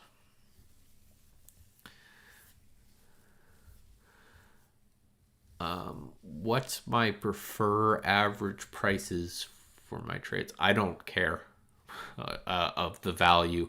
I know there's some people out there that only want to trade stocks under 20 or over 30, or some under 5 or something. But for me, it doesn't matter, because I always use a risk per trade basis. And the way I do that is I basically say, again, I don't have a coffee in me, so let's make the numbers easy. Let's say you've got a $100,000 account.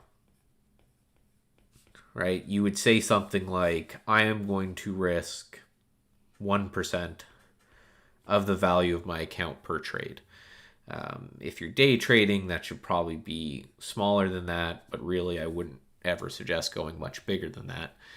And then what I do is I say, so say, you have $100,000 account, and let's say you're actually, let's do 0.5. Let's be real conservative, which I am. So that's, you're risking $500 per trade, right? And the system, the thing I love about trade ideas, is what we were going over with Sam earlier. The system will do that math for me. So I know, I guess I'm on the sim, so I can actually do this. Let me right click and let's take this Palantir trade. and we're going to trade Palantir. And let's first make sure we have this set up correctly. Let's put the stop at yesterday's low, and let's edit this because I think I changed it for, let's do base of stop loss, and then I'll do something. So let's say 500 is my current risk per trade. So now I know that every trade that I take, when I right click and I just buy this stop at yesterday's low, if it works, oh, I'm on a server, that may not work. Apologize. But what it will do is it will just calculate the share size for me. So I know that I don't look at it as like percentage gain or anything like that. I look at it as, I'm going to buy the stock, which actually, if it gets back over 29, I'll go over to my real account and buy some. But, I'm going to buy the stock here, and I'm going to put my stop here. And this is what I'm risking, right? This amount from here to here. And I know that's $500. So 1/2 of 1% of the value of my account.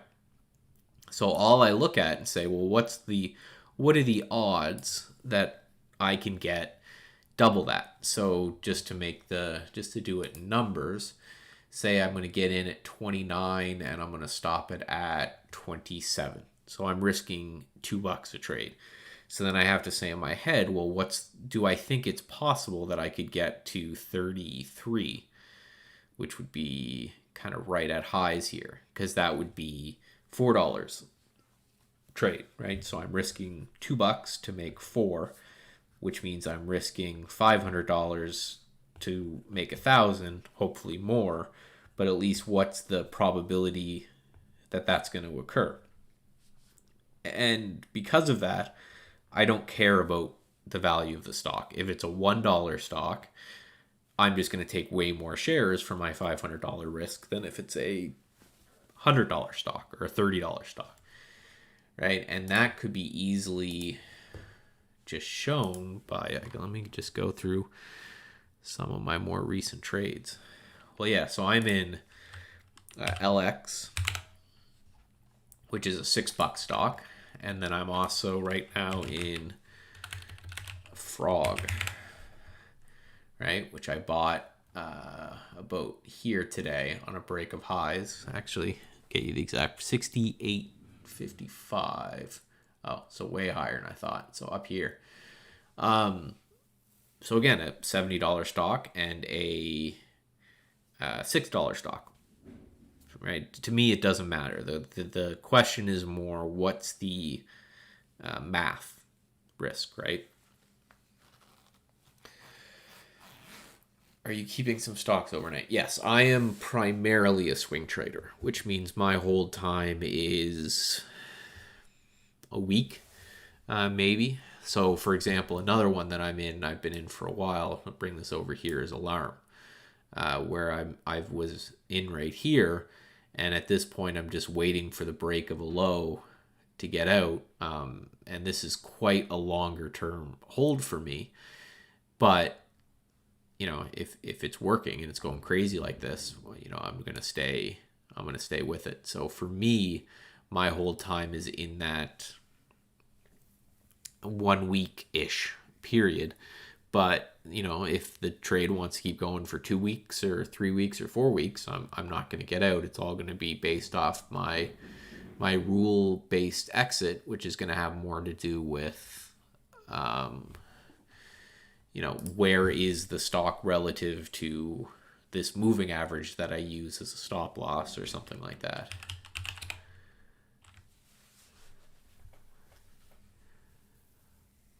So yeah, I'm mostly a swing trader, and I think that's partially just because of the way I think is very slow and methodical.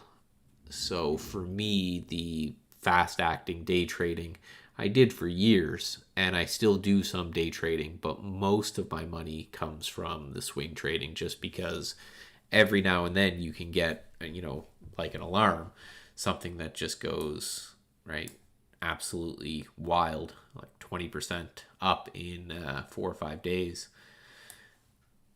So for me, that's the way I approach it. But that's really a very much to each his own type of a thing.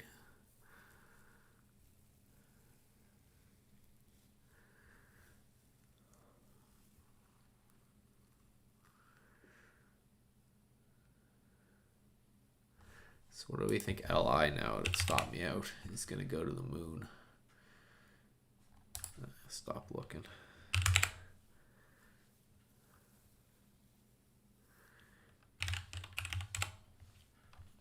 Angie, I'm not getting super impressed with. I don't like the double topping tails we had here. I posted on Twitter yesterday.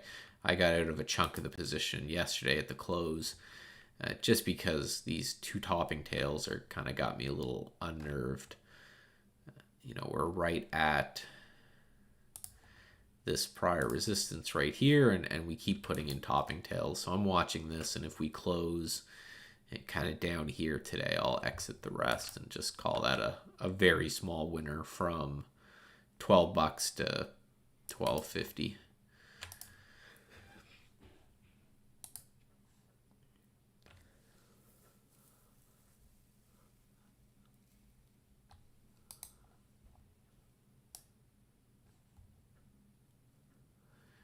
All right, guys, so we have a whole nother half hour, and unless you want to hear me waffle on about stuff, ask away. What's my Twitter handle? Time to plug.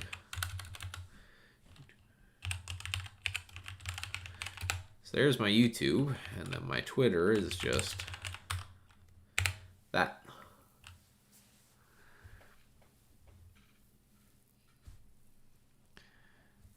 So just the question about the definition of swing trading. Yeah, so a day trader is someone who's in and then they're trying to exit within the same day.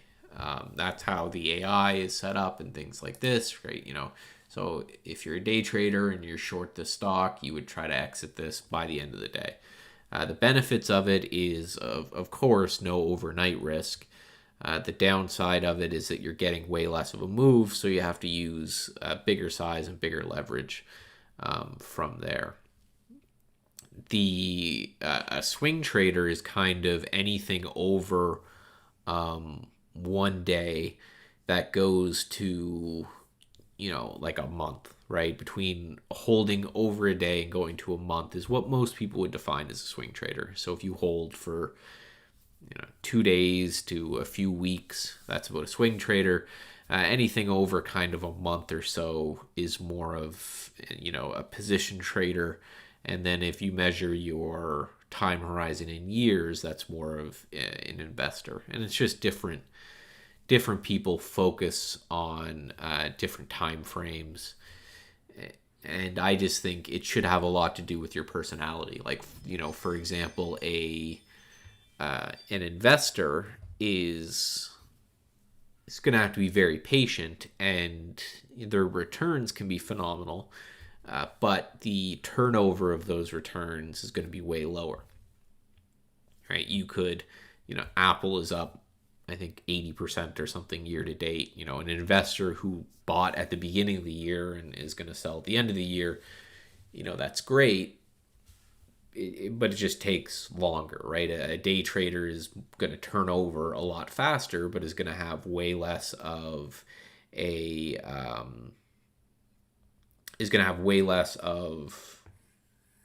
overall return, right? It will move a lot less in a single day. So a swing trader is kind of your happy middle ground where, my hope is to get a week or two of a great move, but my trading plan is set up in a way that if the stock is going to continue to work for me, I'm going to stay in as long as it is until it gives me a reason to exit. So, Chad's seen some of my videos. Thanks. I'm done recording, the half day tomorrow, and then closed on Friday, and then next week is kind of more of the same. So I'm done recording videos for this year, but I actually make sure I have a lot of videos coming out over the next 2 weeks. I think 3 or 4 a week over the next 2 weeks, just to make sure there's content for my followers while I slack off. Sam, I would love to create a scan that replicates Robinhood's top daily movers. Unfortunately, Robinhood actually killed that API that made that possible. So we were thinking about it, but it's good that we didn't spend much time on it because they killed that API. Unfortunately, my swing ideas, we are looking to do more curated swing stuff, and then how to add the 52-week highs and lows. Are you looking for the actual price, or are you looking to how close it is to its 52-week high or low? Because what you can do there, real easy, which I actually like, is you can just go in and that same position in range filter, you can do position in year range, and you can show that. And then if I add that in, you see it actually adds, and I really like this because it adds this graphical thing right here. So this shows me right here where this would be the low of the year's range, and this would be the high of the year's range. This red bar shows me that where we are. So we're lower than halfway, but we're not quite at the low of the year range. So I really like seeing it like this. And in fact, you can go and do position in range. And I know some people who add all of these in like that. And then what they do is every time they click on a chart, they actually get this nice kind of graphical look where, so if I click in Palantir, you can see, right, position in year range, green, previous days, 5 day, 6 month, 2 year, today's range, all that kind of thing. And you can actually get this nice graphical depiction. And I know people who even set up trading plans and rules around this. So for example, what they'll do is they'll look at something like this and they'll say, well, unless everything here is green, I can't really get rid of it, or I'm not allowed to buy it, and same as everything here is red, I'm not allowed to sell it or short it. So it's an interesting way that people can add these in based off what they're after, right? So if you're a short-term trader, you may actually go through and say, well, I'm only a swing trader, so I only hold for a week or so. So let me actually clear most of this out and then clear out anything that's, for example, right, a year. I wouldn't care about a year. I wouldn't care about 2 years. I don't care about pre-market. So they may do something like this where they're like, okay, I'm only going to go as far back as 6 months, but let me do this. And they have this nice little depiction. So every time they click on a chart, so I click on Kodak and I see everything's red. The position in today's range is red. The position in yesterday's range is red. 5 day range, 10 day, all red. So not a very strong stock. If I look at Guess, everything's all green. So maybe that's something that I will kind of push as well, right?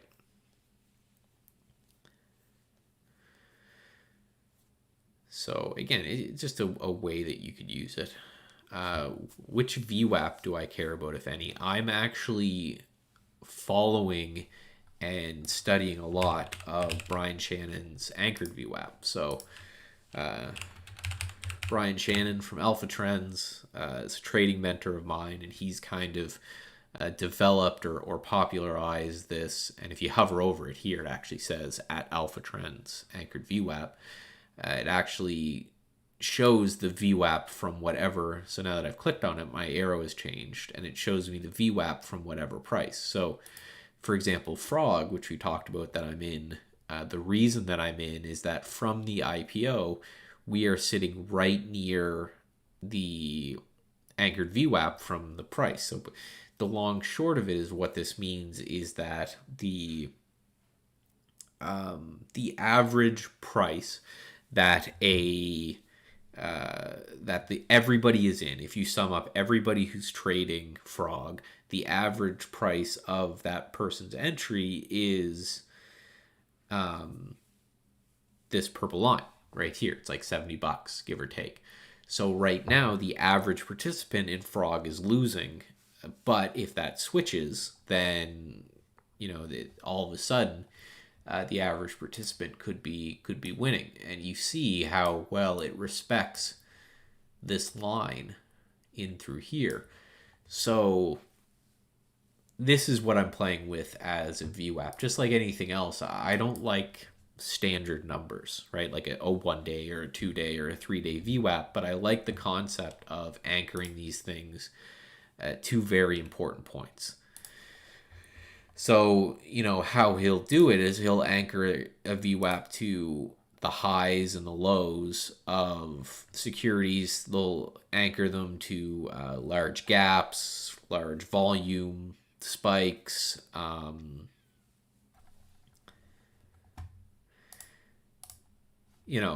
things like this, and basically looks at it and says, okay, well, what's the psychology of this instrument?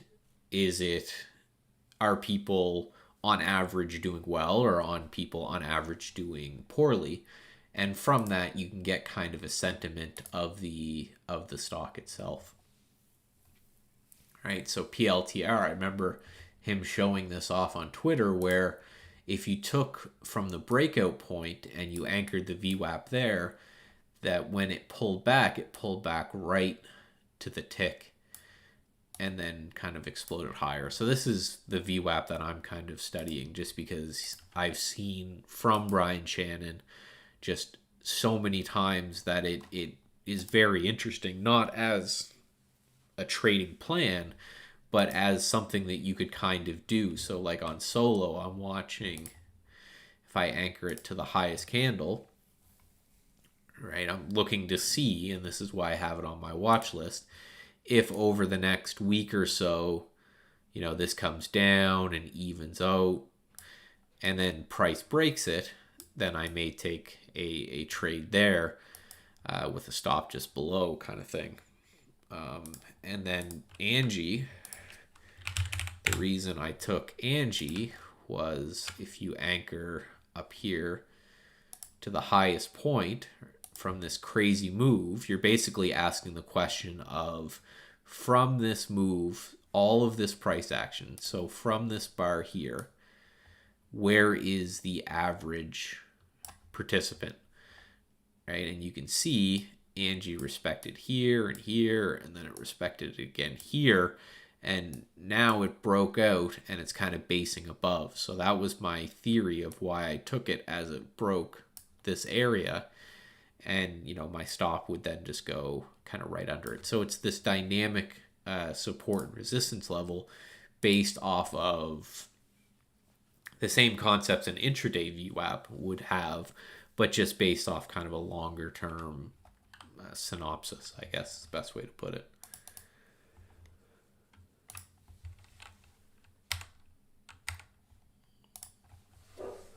And just, I gave this lecture, I guess, at one of my last videos, but just make sure you guys are going easy today and tomorrow especially. I really won't be trading. I still have a lot of my swings and I'll hold on to them, but worst thing you can do is go into the Christmas holidays all upset that you didn't do well. And if you compare the volume today versus the volume on average, it's really weak. So we have a half day tomorrow, and then after that, but if you look at that, we're only at about 75% normal volume for the SPY. Things are really, it's common this time of year. Things are kind of boring and kind of lame, just because most people are, if you were going to take a week off, this week and next week are both great weeks to do it, because you have a half day and a day off. So really you're only taking 3 days off. So just know that kind of mentality works throughout. So, it just don't push it is basically all I'm saying, because I've done that a few times where I really pushed it coming into the end of the year and had a good year leading up, and then at the end of the year pushed it too hard and didn't do a whole lot of damage, but it just put me into the holidays a little grumpy. So now I just kind of coast as that goes on. Low volume, and next week the volume will just be like non-existent. Next week would be a good week if you hadn't taken any time off in a while. Do so. And oh, frog just popped up here. And just because you're taking time off doesn't mean you're not working on being a trader, right? Just take the time and do other things with it. So for example, read books, backtest strategies, write your trading plan if you don't have one. Make that your New Year's resolution, that 2021 you're going to go into it with a trading plan, and every trade you make throughout the entire year is going to follow that trading plan, and then compare those results versus what you had in 2020. My bet is they'd be much better. And sim trading, yeah, Sam says. But just make sure that even when you're sim trading, you're making sure that you understand that, just like real trading, this is just a kind of a bad environment for trading as a whole.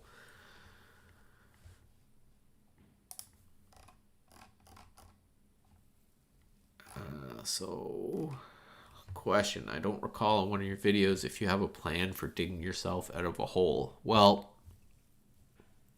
the question is always, how did you get into the hole?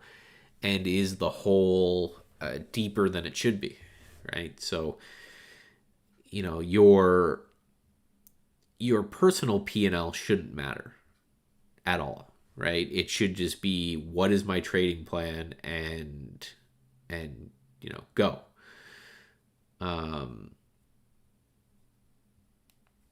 Right? It's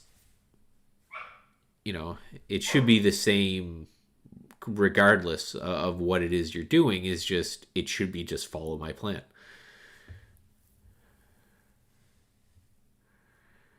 No stop loss trading with an awful broker. Well, so first of all, I would take a look, how much did your broker actually have to do with it, and how much not having a stop loss had to do with it, right? But, there's the famous saying that the first thing that you do when you're in a hole is you stop digging, right? I would also argue that you make sure that you put the responsibility where it lies, right? Was it actually your broker, or did you not have a stop loss in place? If you didn't have a stop loss in place, then that's on you. And it's hard to do, but every successful trader I've ever met owns everything. Good. Your next comment was all me, because I was going to get you to read a book that I loved by a guy, Jacko Willick, called Extreme Ownership, and it's an amazing, amazing book. Really intense fucking dude. Like he's an intense guy. But it should just be, go back to your plan. Right? It's your what is your written trading plan, and it should be honored regardless of whether you're up 200% this year, or whether you're down 20% this year. It should just be, stick to your plan, and then evaluate your plan. If it was your plan that got you there, then you may need to reevaluate your plan. If it was deviating from your plan that got you there, then it's sticking to your plan. But I just cannot pound the table enough that the difference between positive traders and negative traders, everyone I've ever met, and I've traveled all over the world and talked to different traders and been on podcasts and all kinds of stuff, webinars and the whole 9 yards. Every single successful trader I've ever met has a defined, this is the way, systematic type of plan, right? And the reason they have it is so that they can figure out if something's going wrong, is it the plan or is it something else? Ruby is interesting. I was looking at this one. I think it has this one. It's got a pretty massive short float. I think that's why it was on my list there. This is just a rare occurrence where I'll show you here. This is an actual back-tested scan, and this is printing from my watch list, and they both came through at the same time and the same price for the same stock, and that's rare. So that's going to make me, perk up a bit.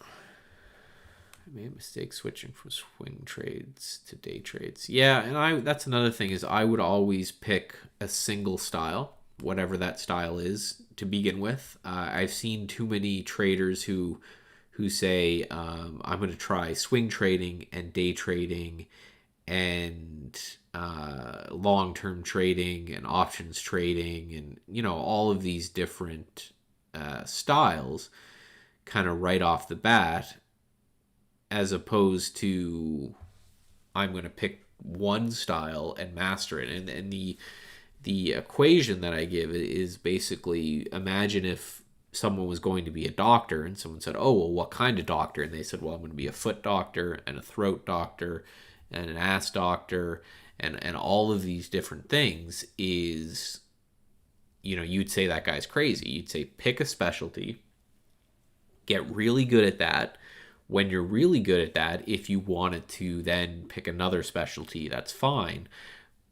But it's, for some reason in trading, everybody tries to do everything at once, and crypto to stock to forex and usually what happens is they hop on to a style or a product or a time frame, and then a period of time goes by where that stops working, so that they just hop into something else, and then they hop onto something else, and they hop onto something else, and it's there's no way you're going to master anything by popping around from time frames like that. So what I did is I started my career as a day trader and learned to make a living day trading, and then from there decided that swing trading worked a little bit better than that. And so I've been slowly switching over to day trading, swing trading, keeping my day trading consistent and just more systematized so I can focus on the day trading style. So I never want to say I mastered anything, because I don't think I have, but I was very, very comfortable, and I was day trading for a long period of time before I even thought about incorporating a different style.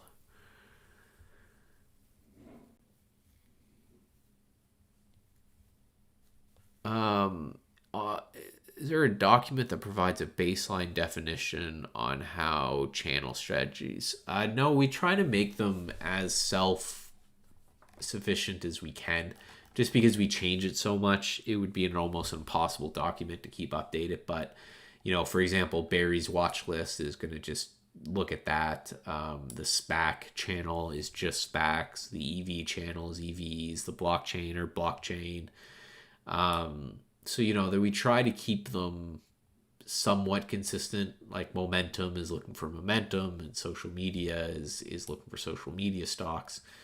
But if you have any specific questions, certainly let us know, and we can help you out with those. But we have definitions of the AI strategies, but the channels are just kind of more of a way to generate ideas, right? The goal of the channels, because it's 99%, I think, of all of our clients build their own channels. But the channels are meant to be there just to get new traders a starting point, kind of thing. So Alpha Predator basically is a very, it's like a low float momentum type of channel. What these are looking for is lower priced, lower float stocks that are in the move, is basically the way to put it, right? So action heating up is basically just increase in volume. The alpha predator scan is looking for stocks that are doing a lot of range and a lot of volume in this kind of space. So you can see how it's sorted by change in 5 minutes. So it's showing you what's kind of made the biggest move in a 5 minute period of time that has, a cheap and low float type of stock as well. And then if you like that channel, I would recommend checking out this momentum channel right here. And this has kind of more of the same, but I like this one a little bit better, where it's looking for stocks, again, this cheap-ish area, talk generally under 20. You may see some that come through that are higher than that, but it's looking for lots of volume, big movements, this type of thing. And that's basically what is meant in the trading by alpha, right? Is beta. Beta is how much the security moves relative to how much the S&P 500 moves, and then alpha is how much it moves beyond what is explained by beta. So it's looking for things that are really, really moving and kind of kicking up gear.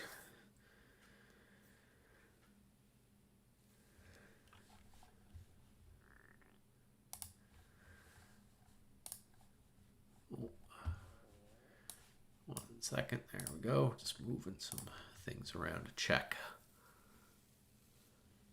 So yeah, so if you like Alpha Predator, I would check out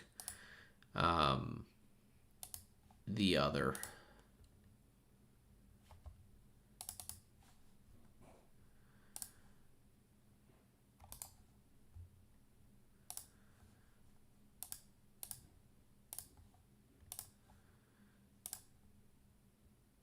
Thank you. Oh, no problem at all. That's why we're here.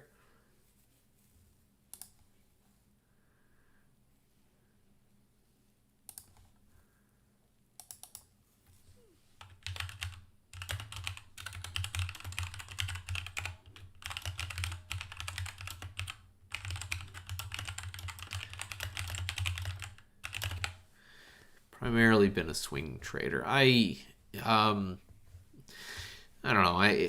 It's again, I don't like to say this is better, to each their own, but especially for new traders, I always suggest looking at the swing trading time frame, because you can do it while you're working and doing something else that helps feed you while you're learning to trade.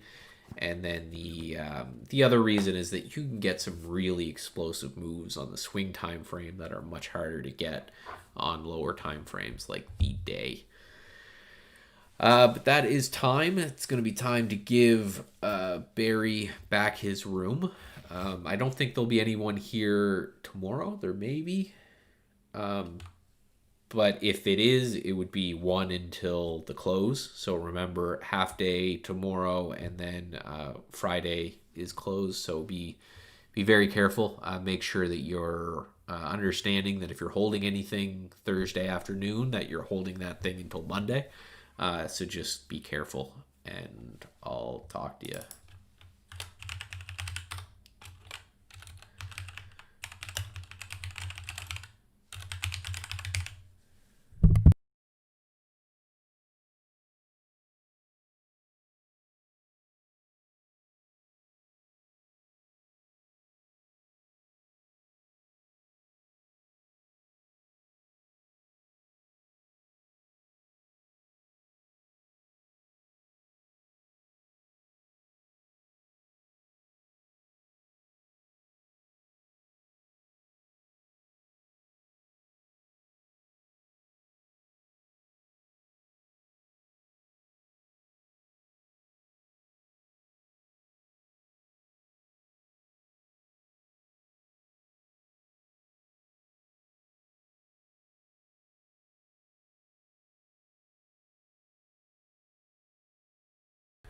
All right, guys, I am now back in the YouTube feed, I think. So hopefully, can you guys still hear me?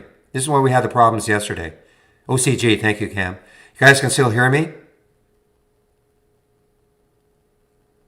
Okay, good, good, good, good.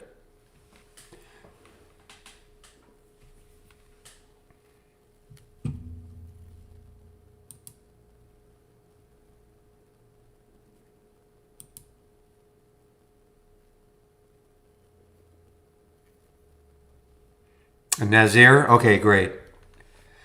Okay, and then that seemed to work today. This is the time when I had the problems when I had that so-called noise canceling device hooked up. When I got back into the streaming into YouTube, that's when it kind of screwed up. So okay, we're all good, I guess. Yeah, that OCG, interesting. It's funny that it has not caught up at all to that other one, but the WNW, they both came out the same day. It had the one great day, but it sold right off.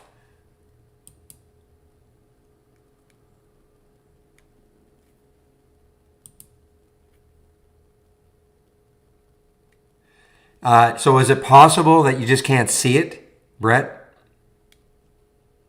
You know, in the 5 minute, you just can't see it.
Okay, so I think this is it right there. So I've got the upper and the lower. I put it on the daily chart.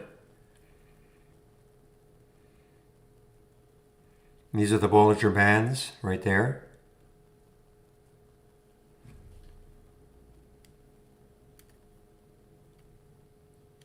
But again, I'm in a development version, so it's hard to know whether or not you're seeing the same thing.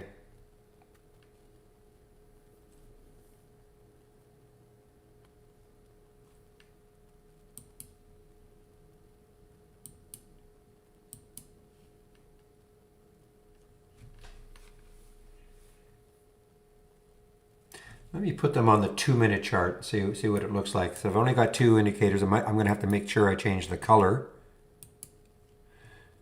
Bollinger Bands in the same chart area. Modify the colors. What color should I use? Let's use...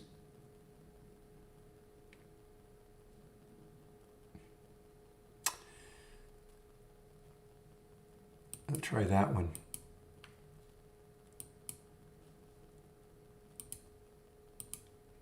Okay, so there they are. So there's that. So there's the upper and there's the lower. So if you're not getting that, that means, well, somebody said you had to open a new chart. If you put it on an existing chart, that may be an issue with your version. Obviously, it's not with mine.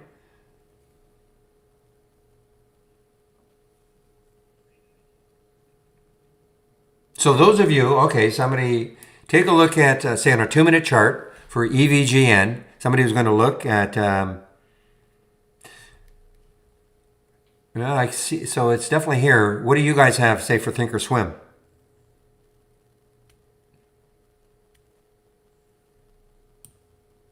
Well, let me go to a 5 minute chart.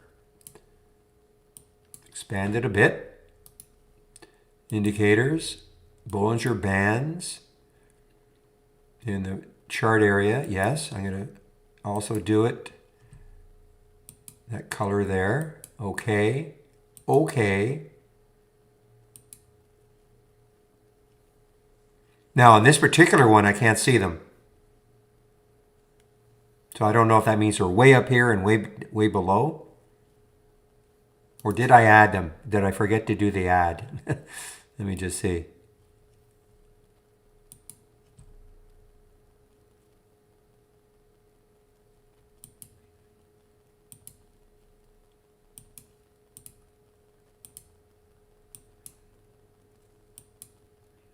There we go. I forgot to do the add. So there they are.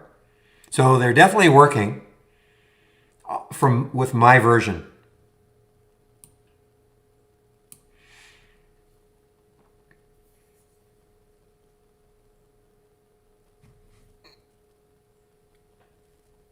Okay, on the 5, let's see. So is this what you're talking about right there? I mean, I've got 537 down here at, at the very end, and 493. So 493, okay, that looks good. And oh, okay, yeah, it is close. Very close. Same. I mean, close enough that, within a penny. So that's obviously working.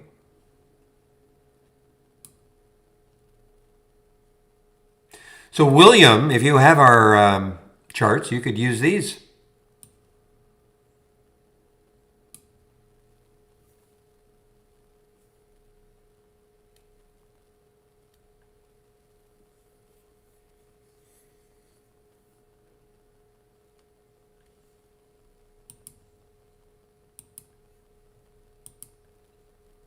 Ugh, and this is halted on the way down. You got to be. I mean, I almost did not want to bring this one up in case somebody who's new says, "Oh my gosh, look where it went the other few days ago, up to 161." I'm in. Oh, I see. Okay. Well, you can you can make this as massive as you want.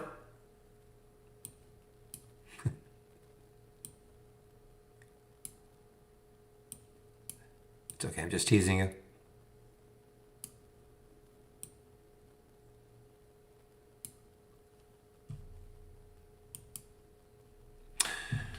Oh, 109. It's video time. Almost forgot. So we'll do a video now.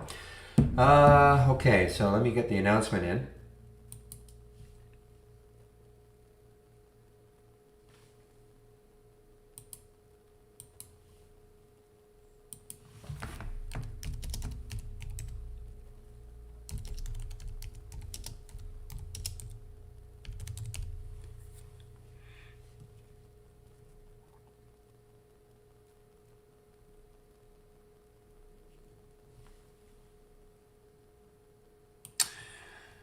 Supposed to. I don't put the VWAP on, but it is supposed to show up as a line.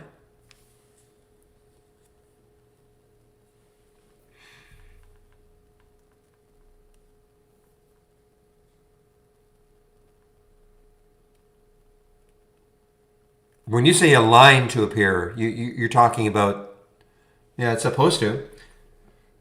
And of course, we do have the VWAP as the number, so, excuse me. So I got to do my video now. Let me just get this in here.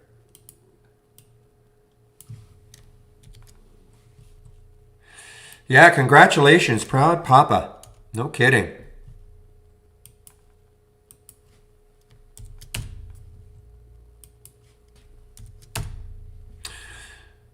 All right, so if you do want to subscribe to the videos that I do every day, just click on my homepage link and right there, recap videos, okay?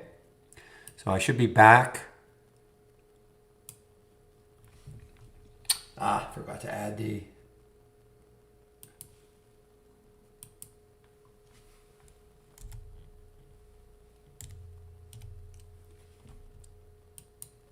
Ugh, just a minute.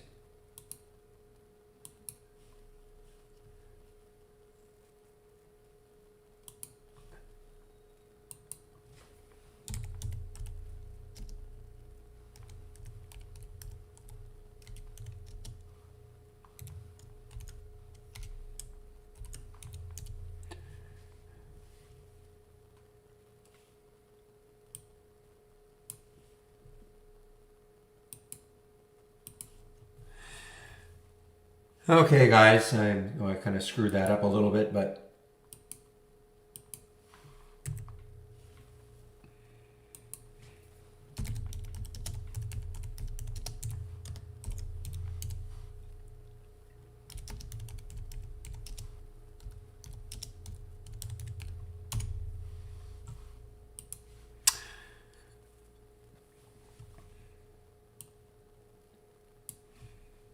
Okay, guys, putting myself on mute. So we'll see you at around 125.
All right, guys, I'm back.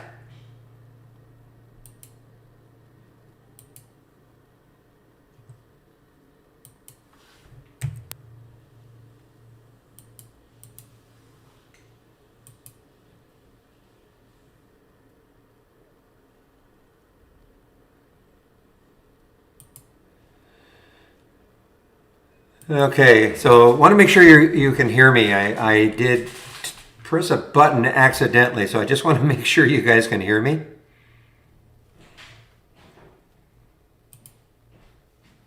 Okay, good. Jeez.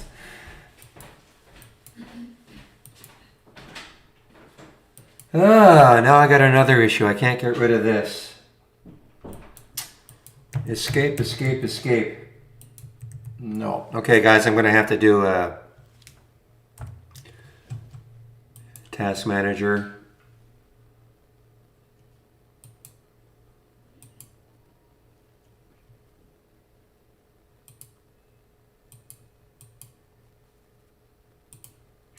Okay.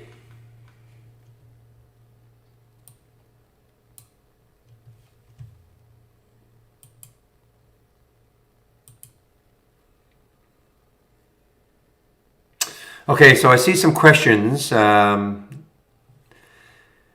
What is the filter to find open above the 10 SMA, for example? All right, so you're talking about stocks that are above it. I think we have the 10 SMA, but let me just check.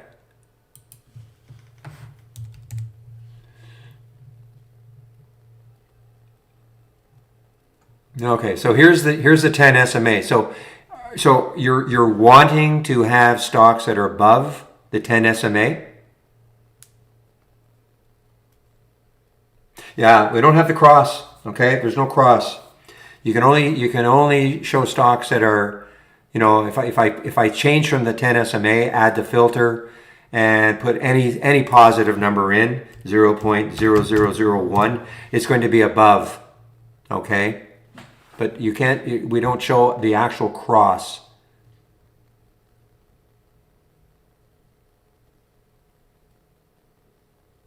So, so you'll see it. If you put the filter in, and so obviously, you'll only see stocks that are above the 10 SMA. I want to make sure of that though, just want to check one thing here. I don't think that we have the cross. Yeah, so we have the cross of the 20, 50, and the 200. Not the 10.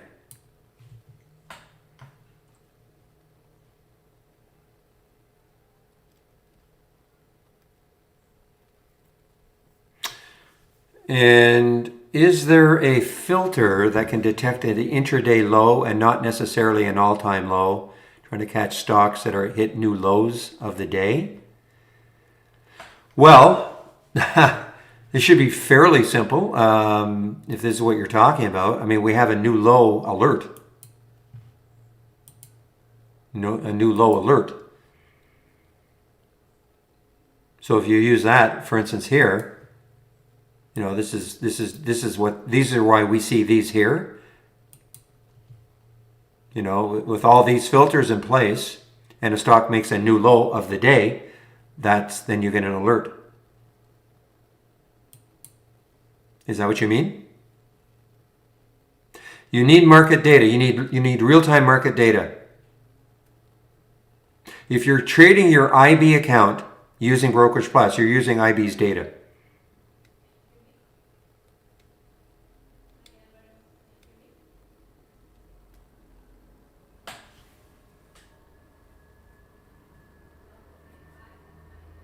Okay? Because you're actually accessing IB. And, so it's IB's. How come you don't have a name in front of you? This is talking. Okay, a new low in the minute. No, but it's weird. No, it's weird. Everybody else has. Anyway, don't worry about it. Oh, I see. No, no, no. That low is a new intraday low. That low of the day is a new intra. Now you can designate it. You know, when you look here,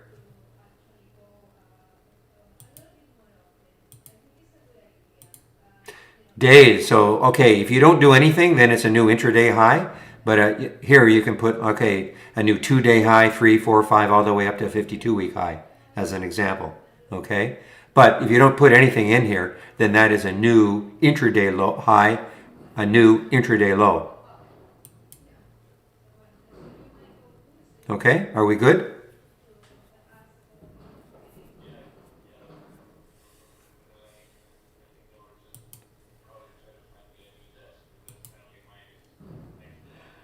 Not on a 1 minute. Not on a 1 minute.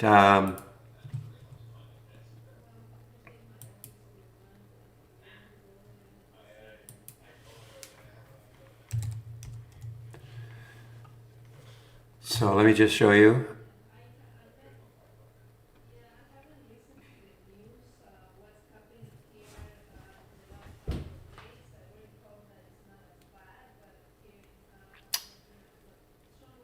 Not this.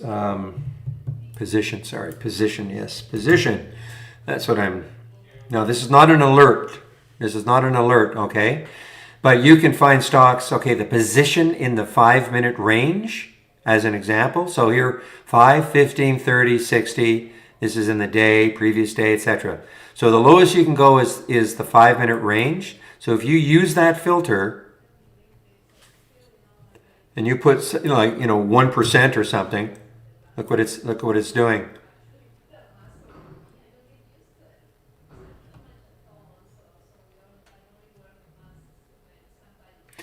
So if you use 1%, that means the price is no more than 1% above the low, the actual low.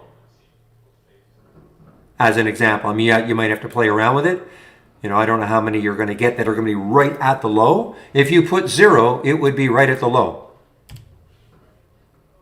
Okay?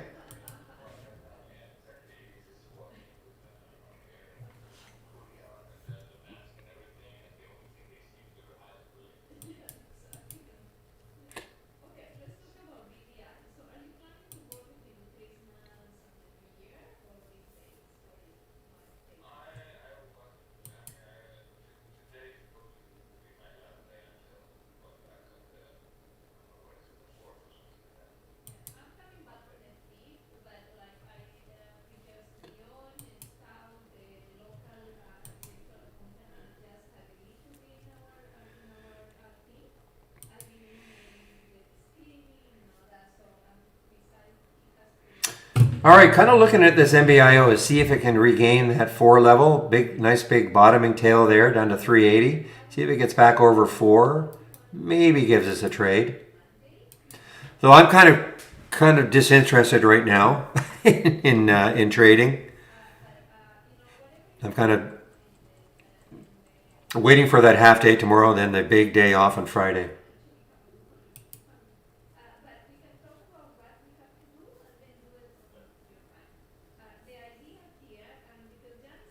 You too, Rodak. Here. I'm not going anywhere because I can't.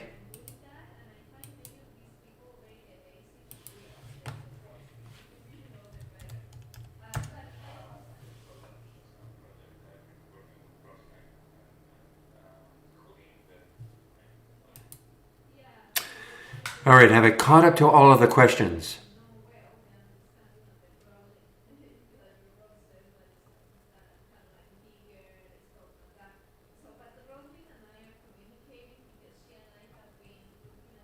Yeah, it doesn't look like any more questions. Yeah, it's half day tomorrow. Yes, half day tomorrow.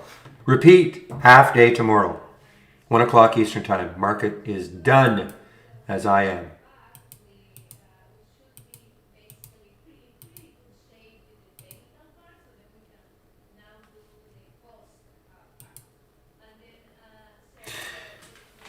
You too, Lily.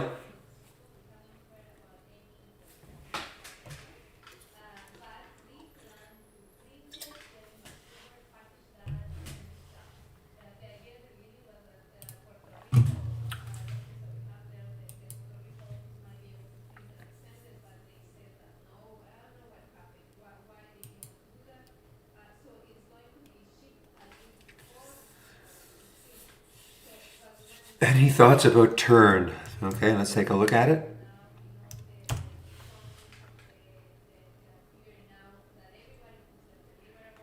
Now it's had a big sell-off. I don't like that. So the only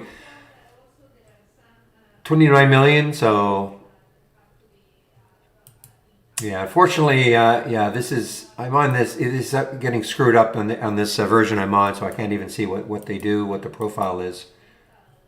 Insider buys 180-degree capital shares. Okay, yeah, I mean I don't know what to say. I mean it had a huge pop, and it is completely has come back down. So I mean if it bases here for a while and then maybe get some volume, I don't know, but it's looked like it shot it already, and now it's just doing nothing.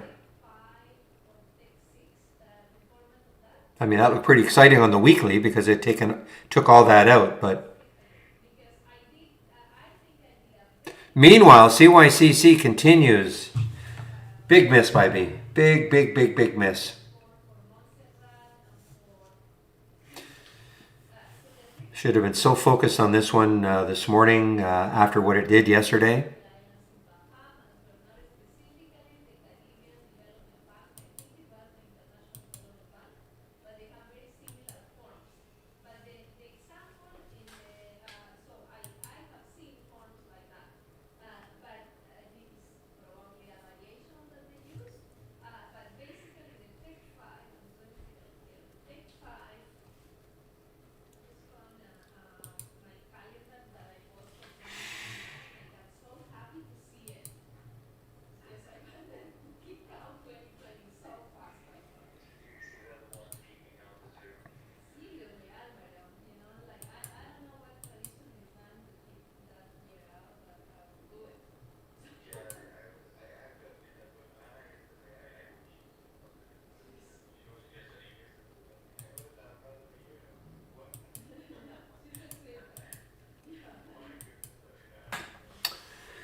Oh man, look at the room this has got. Well, see what happens tomorrow and half day tomorrow and then on Monday next week. I mean, can this keep going?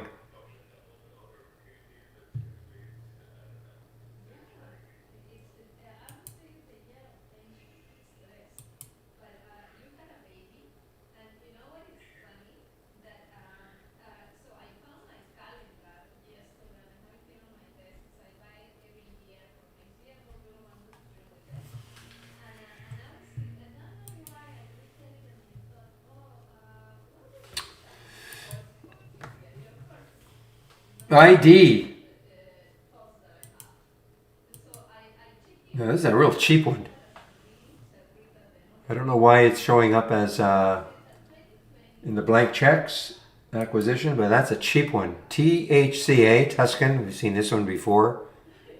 All right, so this looks like THCA. This looks like this could be there could be a THCB coming up.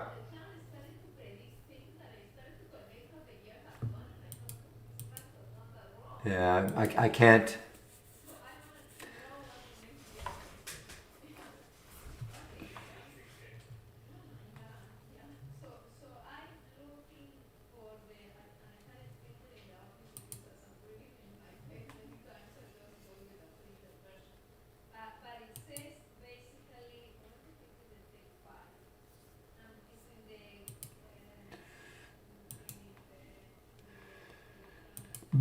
Boom! Look at this thing go now. Man, CYCC.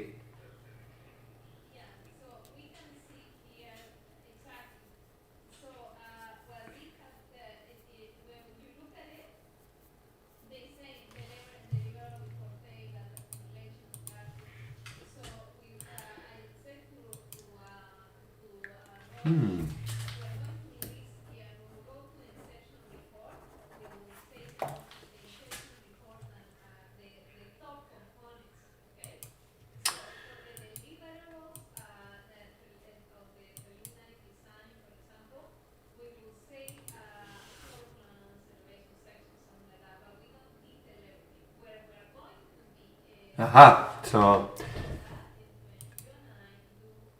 So this doesn't trade options. I was wondering why it wasn't showing up on my options volume today, or my moving higher. Unusually strong options. The reason is no options available for CYCC.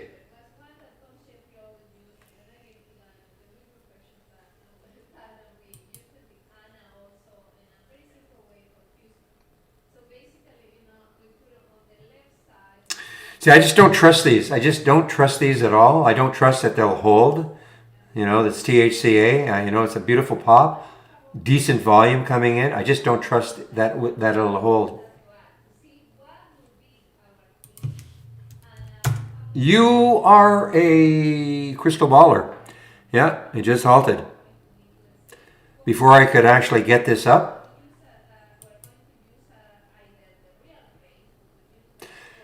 well, my guess, just look at this. This went up so quickly in a short period of time. It's a program that kicks in. So you can sometimes just look at a candle, especially a 2-minute candle, something that has moved this quickly in such a short period of time. You can almost rest assured it's going to get halted.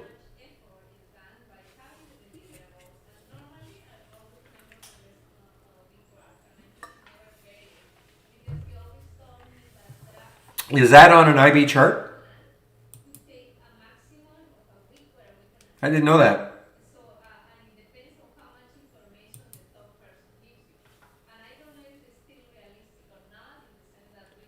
What turns? The candles themselves turn? To whatever candle color you're using. So in other words, if you had green, it would turn into another color. Is that what you mean by the colors? Oh, the price in the quote list. Okay, I guess that makes sense. Be way cooler. It'd be way cooler if the candle was changing. Like a big bright red all of a sudden. Let's you and I get to work on that. Pitch it to IB and we can retire. Okay?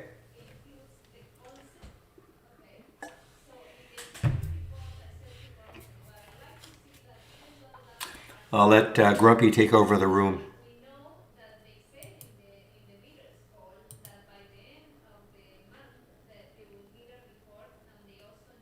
Oh, Cam, I do appreciate that. I think it's a great room. And, obviously, we've got a lot of great traders in here, and we're all try to be very helpful.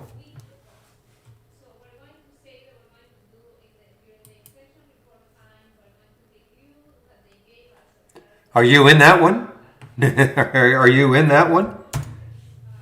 That's the one you took earlier, I think, right?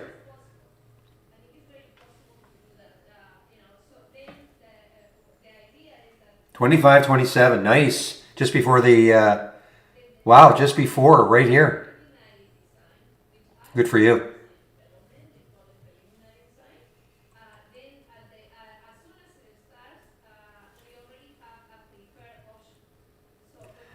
Yeah, so Don in our YouTube feed is saying the same thing. $60 price target on XL.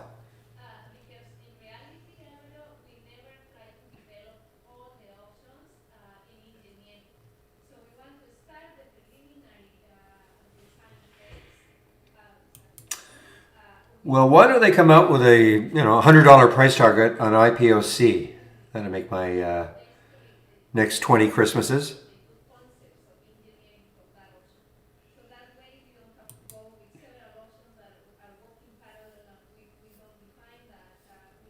It doesn't look good. Now, Prana, and be honest, are you in this one, GRTS? Are you in it?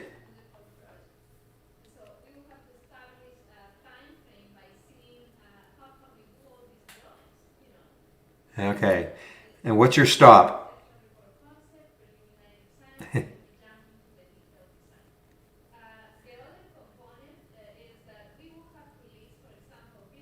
I'm assuming you're obviously in a higher price.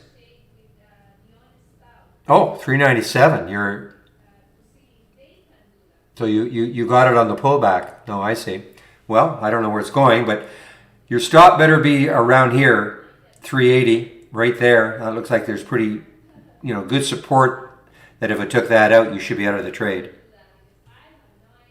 Where it's going from here, I have no idea.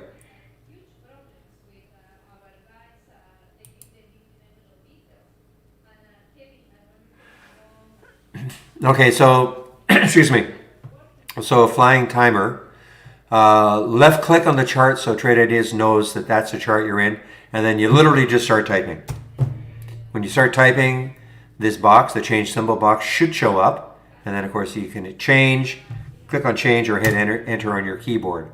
Okay. Now, if just in case when you left click and you start typing, it doesn't show up, hit the space bar on your keyboard, and then the box should show up. Okay. Does that work? Okay.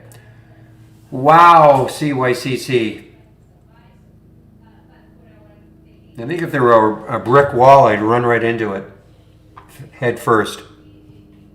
Man, that's a bad miss by me.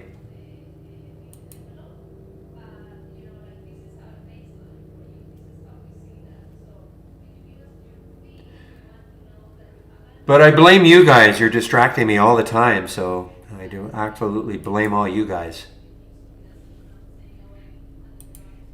I'm kidding. Anybody brand new just showing up saying, wow, what a mean guy. How can he say that?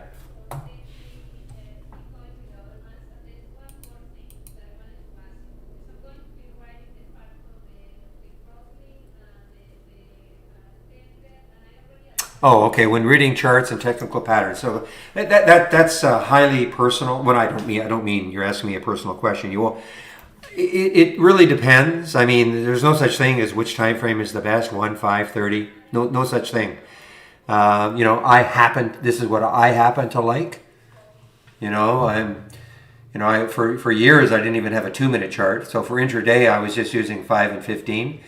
Then I have these, excuse me, higher time frames here because of the way I trade. I'm always looking at stocks that have just made a new high or very close. So then I'm always looking at these time frames to see, okay, you made a new high today. Where could you keep going to? And so I'm looking at these higher time frames to see what sort of near-term resistance there could be.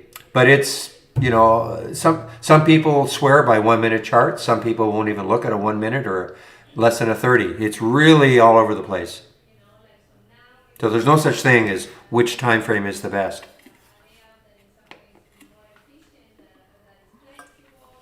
The lower the time frame, like a 1 or a 2-minute chart, you're going to get choppier action. So it's a little more, you look at a 15-minute chart, it looks a little smoother. You look at the 2-minute chart, it's choppier. So it's, I think people who are in for, certainly a quick type day trades are probably looking at more at a 2-minute chart.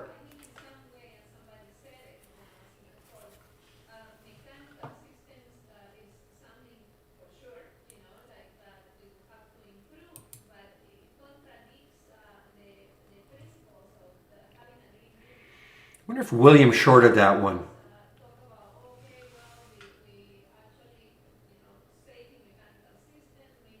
And I'm talking about CYCC. There's the top right there, 1884. Wow, all the way down to 1840.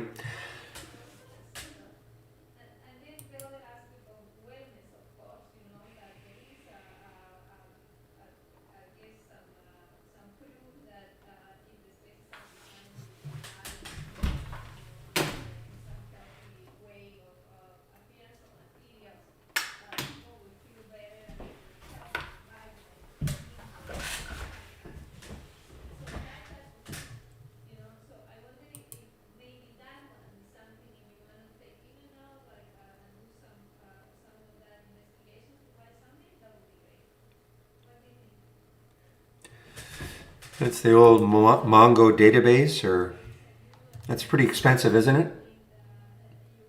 Mm-hmm.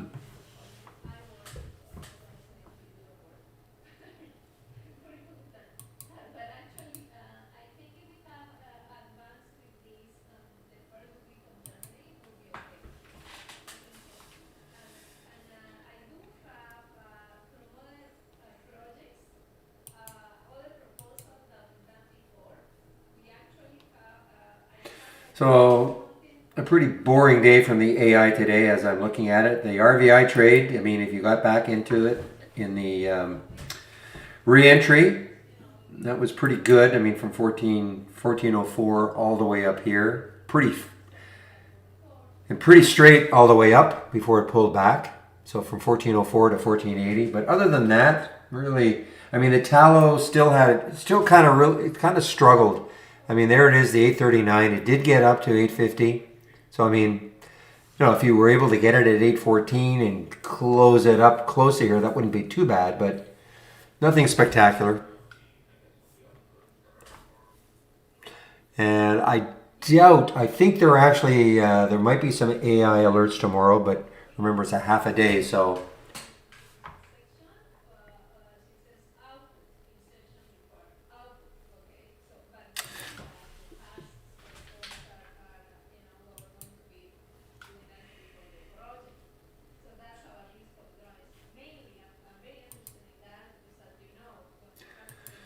How come you're not going to wait for 60 goods? That's Citron. How come? See, those are the sort of questions I would get.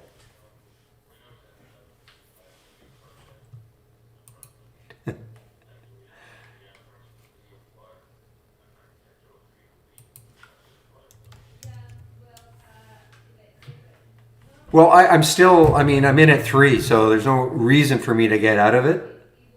XNet, I mean, it's boring as heck, but that's not a reason to get out of it. This is what I don't want to happen, Rose. I can't remember how many days I've been holding it. Seems like a year for me.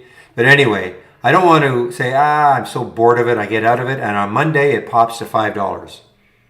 Okay, so there's no reason for me to get out of this. It hasn't hit my stop. My stop is down in this area here, 270-ish or so. So I'm just going to hold it.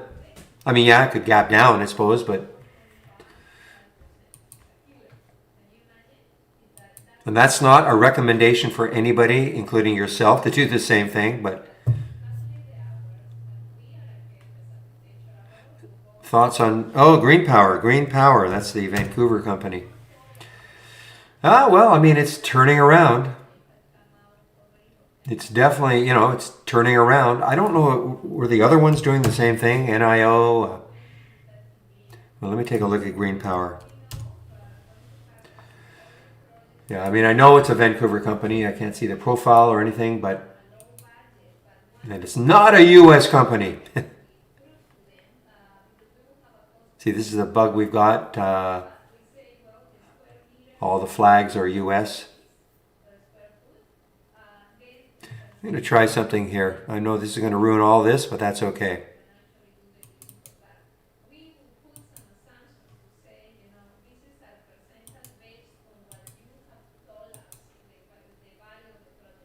Oh, it kept them. Okay. There we go. So I'm on the test server. That gets me the right flag. And anyway, for Green Power, I mean, hey, it's got room, 32.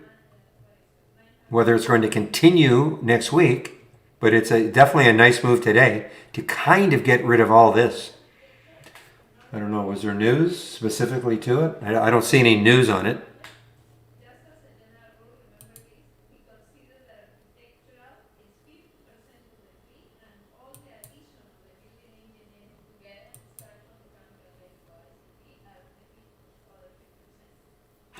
Your next level madness.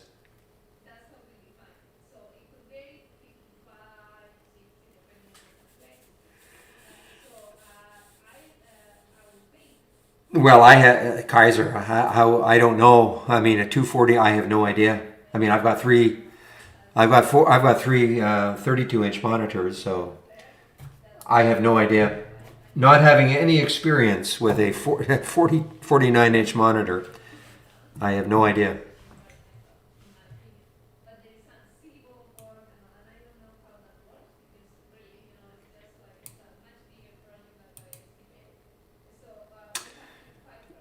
Your best bet is maybe somebody in the room that has 49-inch monitors. If they do, maybe they can tell you. I know Real was looking at a 42-inch. I think, I don't know if it was curved or.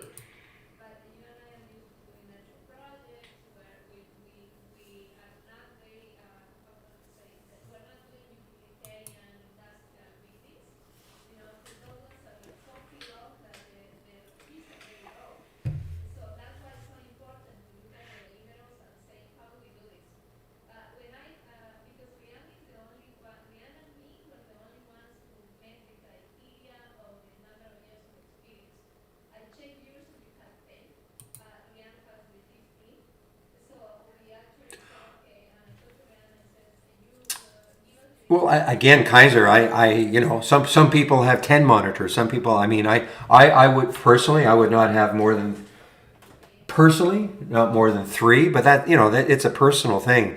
It's one of those questions, is it better to do this or that? I mean, it's a personal thing. How much information do you need to see? I try to uncomplicate things, but that's just me.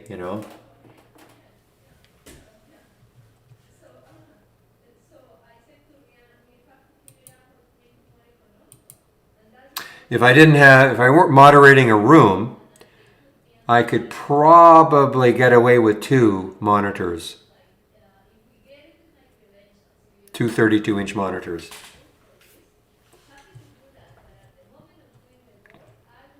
I mean, you can get overwhelmed by, having to see everything, in my opinion. But hey, I know people, I've seen their setups and, 6 monitors. Okay. I mean, if you can do it, for me, it'd be just, way too many.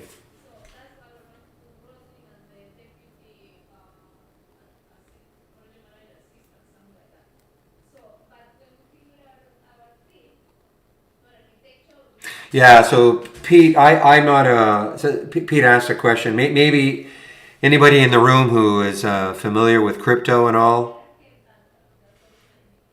trying to build a position in crypto and most likely silver. Any opinion on timing? So I'm not a commodities trader at all, okay? Or, I don't trade gold and silver. And crypto, I don't trade. So if you're talking about when you say building a position in crypto, are you talking about like in Bitcoin or something like that? Or are you talking about, like like a Mara, which is, a crypto play? So what are you talking about exactly?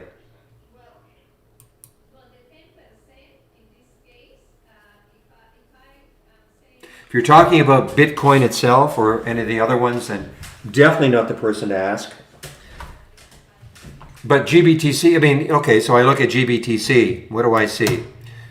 I mean, there's the ETF. So, I mean, right now, it looks like it's topped out a bit. Well, I mean, it looks like it's topped out a little bit. We've a little bit of a fall today. I mean, but I have no special insight about crypto at all. I mean, I partook in Mara. I wish I were still in it. Well, that's a word, partook. And as far as silver is concerned, yeah, it's the same thing. I mean, I'm just not that sort of a trader. I don't try to. People ask me, where do I think oil is going? I have no idea. Where do I think gold is going? No idea. It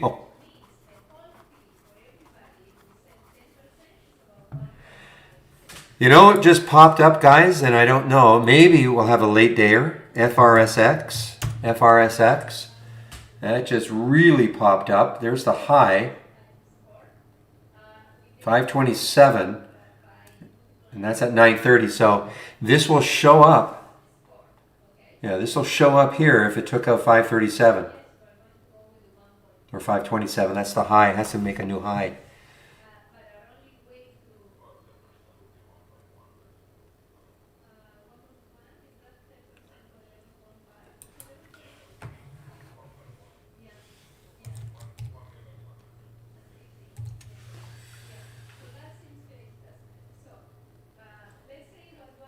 So where did Watts stall? So the body of Watts stalled right around here. The topping tail got up to here. So to me, there looks like there's a ton of resistance around 287. Right here on that daily chart. So to me, it doesn't look like it has a lot of room to run today anyway. It is through the 200-day moving average, so that's a good thing. But, I'm just looking left here. And just looks like there's a lot of resistance not that far away.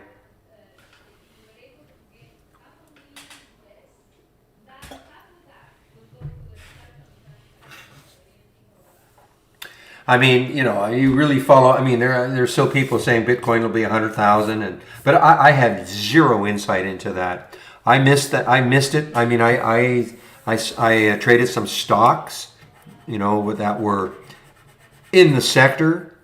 But as far as Bitcoin itself and all that, I didn't know a thing.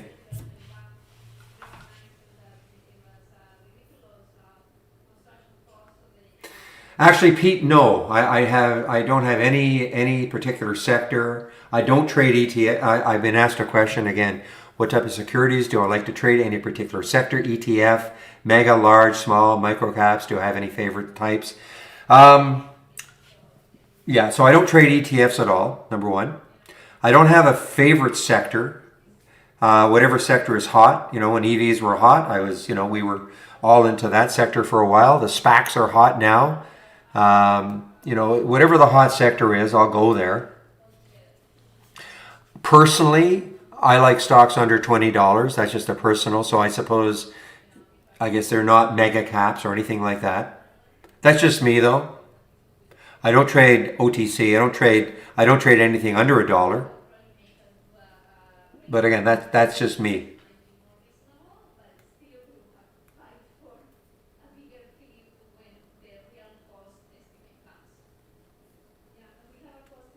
When I wake up in the morning, there are always new opportunities presented. Do your pre-market work, and all of a sudden you might start seeing a pattern. You see, oh, look at all these little electric vehicle sector stocks. They're all moving. So you kind of concentrate on those. And, they've been, ever since, November, they have been hot, hot, hot. Basically because of the election. People thinking, okay, there's going to be more of a push to electric down the road, supporting that. Well, if you've had your butt handed to you by now, what do you mean by a microcap? What is your definition of a microcap? So what is your and if you're having your butt handed to you, then you shouldn't do it. I guess that's the simple answer. These low float stocks, 4 million in the float, super exciting to play. But yeah, I mean I always use the term, I don't marry these. If I'm in this trade today, I'm not necessarily going to hold it overnight, over the weekend or anything like that. I'm not in this trade. I'm just using this as an example. But yeah, I mean, you're not going to get 32, 50, 100% moves on large cap stocks. Okay, so yeah, I mean, I'm probably then not the person well, not that you should be following me verbatim, but I mean, most of the things that I'm looking at, yeah, they're probably less than 20 million, 30 million in the float, number one.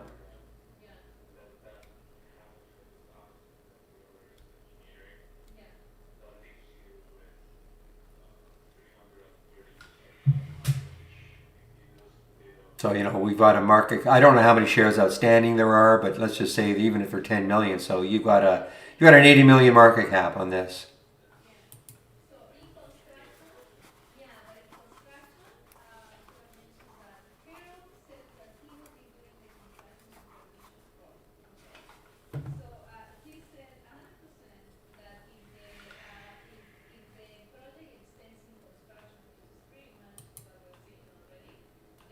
Now, you can take any one of my windows, okay, that I share, and all you'd have to do is then do something like this.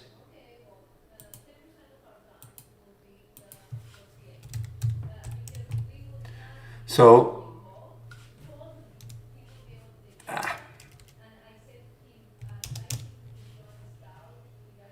there's your market cap. So you could add the filter and you could put 100 million here. Minimum, something like that. So you could take the filter, you could take what I've got and just add 100 million and then see what happens. To all of them. And that'll get you away from the micro caps.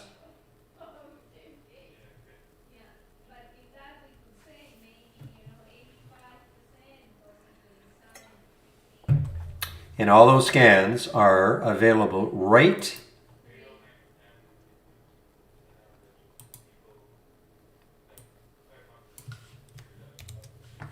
here.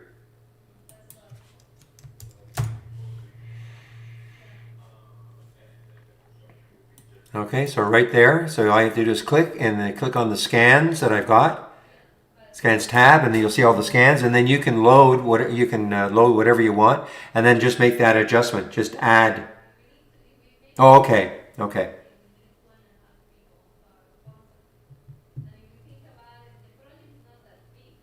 Yeah, no point in beating yourself up. Yeah, I mean if a certain style of trading isn't for you, and trading microcaps because it's just not for you, then don't do it. No,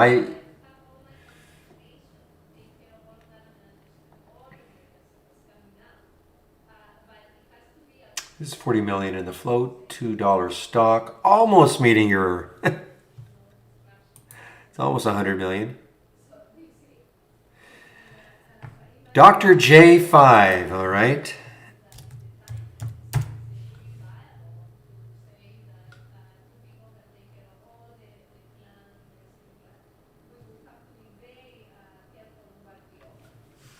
See, this is a little bit dicey. I mean, in a 2-minute chart, so you're up at 516 and you go down to 480. Those are big price swings. This action here scares me. Okay, it just doesn't look solid enough right now. I mean, I'd literally probably have to wait to see if it got up to this area again.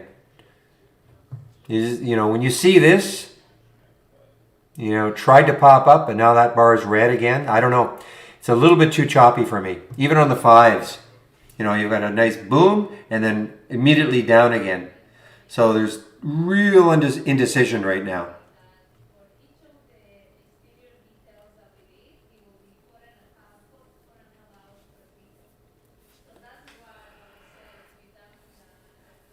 And it looks wonderful on a monthly chart. There's no indecision on the monthly chart.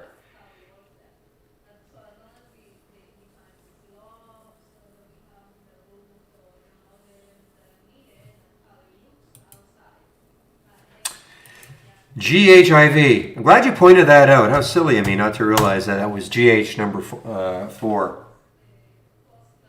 Yeah, actually, this is interesting. Holding 12 nicely.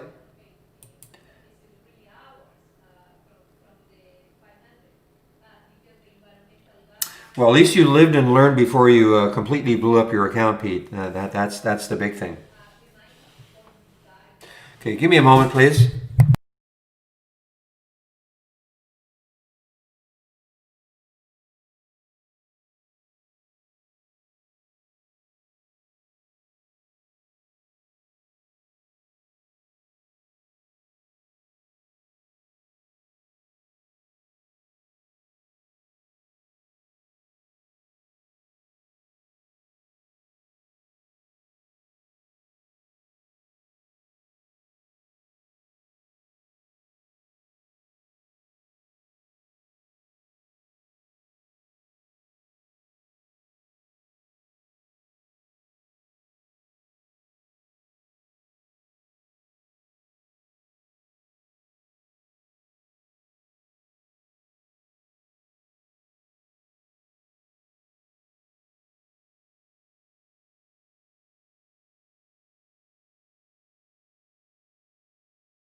Boy, that would have missed. Even looking at it, thinking you're late. 787. There's the alert right there. Little base, 787. You get in around there. Boom. Almost $1.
Okay, here's our new acronym. I don't know how new it is. EAAS, small A's. Anybody know what that is? I know what it is. This is a test. EAAS.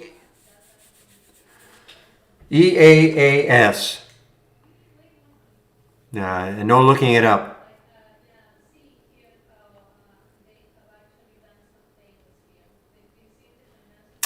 Aerial visual concepts. I can show you how to do that. There's no video, but I can show you exactly how to do that. So, can you see my screen and you can hear me before I demonstrate how to do it?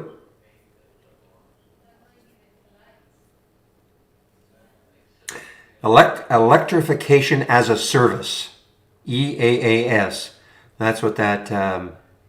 okay. So what you do is this. There are only two options with our charts. You can either have them symbol linked or non-symbol linked.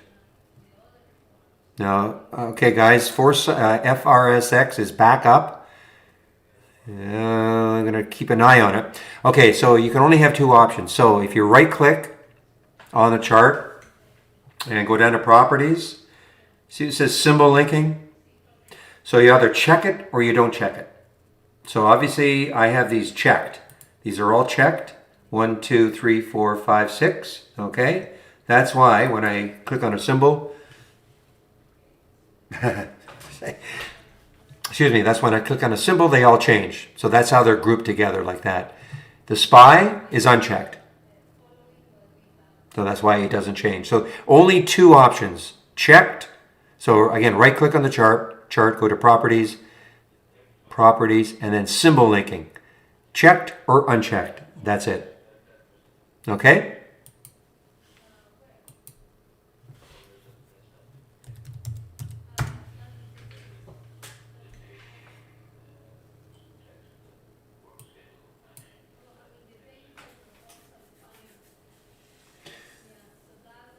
Well, this is maybe getting a little interesting here, FRSX. It just tried to take out that high right there. Didn't quite do it because otherwise it would be up here in my watch list up.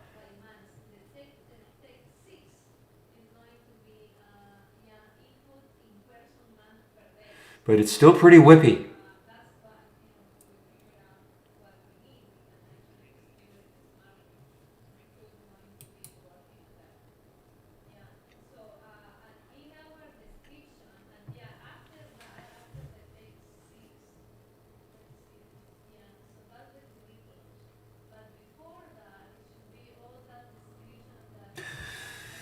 Probably the one I'm most disappointed in is the FTech. I really thought that this one had a chance.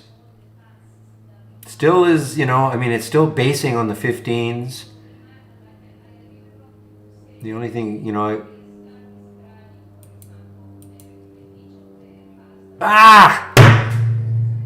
what I'm saying?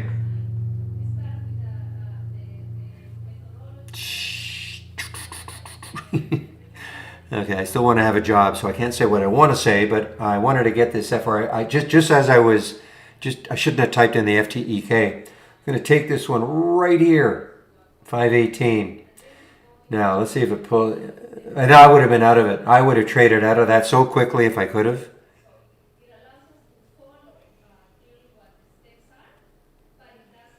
Look at it go now.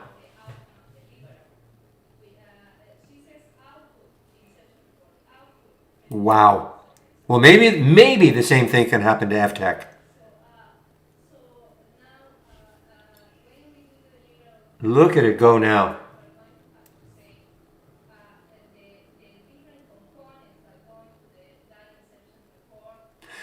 Well, it's only really because I was bemoaning the fact that FTech. But look at FTech, guys. So I mean, this could out of the clear, this could happen too. I mean, this is a tremendous base on the 15. So what we'd like to see happen, it doesn't have to take out the high. You know what I mean? That's giving too much away. I'd love to see a pop through 5 with volume. All right, give me this won't happen, but we'll get a volume bar like that.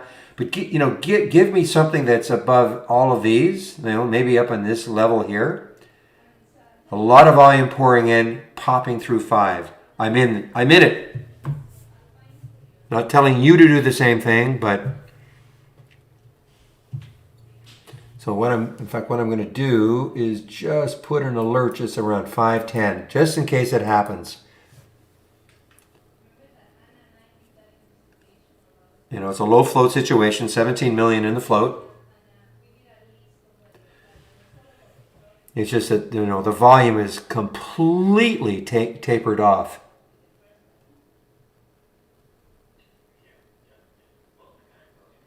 I mean, there's been 4.5 million shares traded. This is probably almost 2 million of it right there in that opening candle, opening 15-minute candle. So, and then it just, you know, tailed right off. Well, I'm glad somebody made money on the FRSX.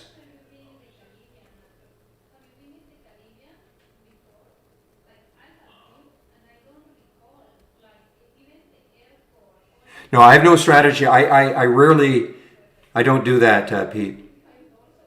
I don't open a position in anticipation of a pop or anything like that. You know, that's like saying, okay, I'll take a position right now in anticipation, and I'm anticipating it's going to pop here. No, I just don't do that. I wait, you know, I just wait for it to happen. You know, do I give up some? Yeah, but, you know, many times though, you could be anticipating something and then it just drops on you too. So I don't mind giving up, you know, 10 cents, 15 cents here with the expectation that if it really starts to move, I mean, there's just a ton of room. Ton of room.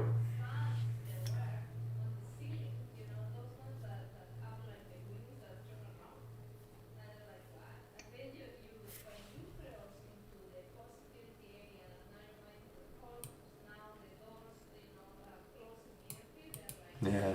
So you know what I'm going to do though? I'm going to go to that orders. So this is what I sometimes will do though.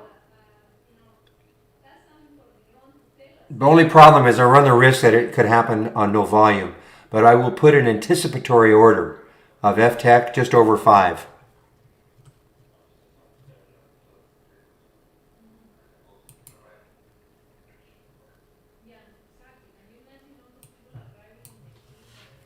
And I'm going to use the simulator to do that.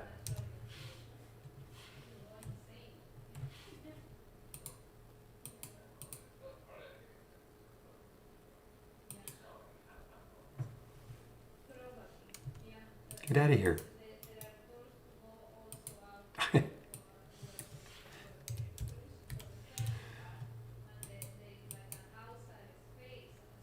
Okay, something is wrong here. Here we go. Okay. Hard for me to listen to that, guys. I'm hearing it over and over and over and over. FRSX.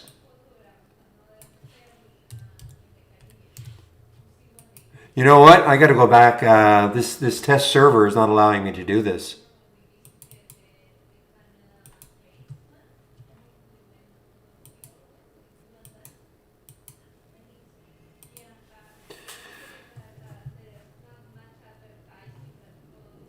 Okay, let me try again. Good grief! I mean, look at this. You would have even thought maybe this is too late. FRSX at 526. Look at it now. There's a beautiful little window sometimes, guys. Later on in the day. All right, where's that FTech?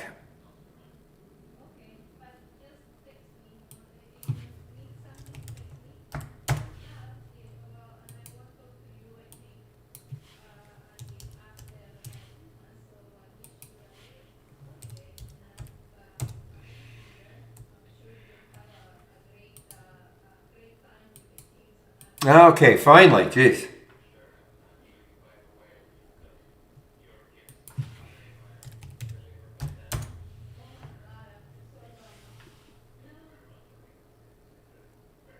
You know what? That didn't work. Something's going on here. Yeah. Oh no. Oh, there it is. No, that didn't work.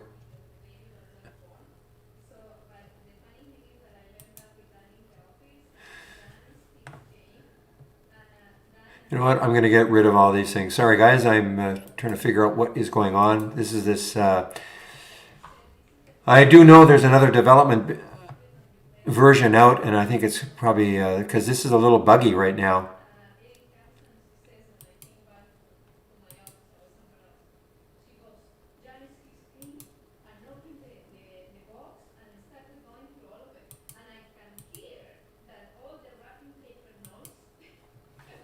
Okay, I'm going to try this again.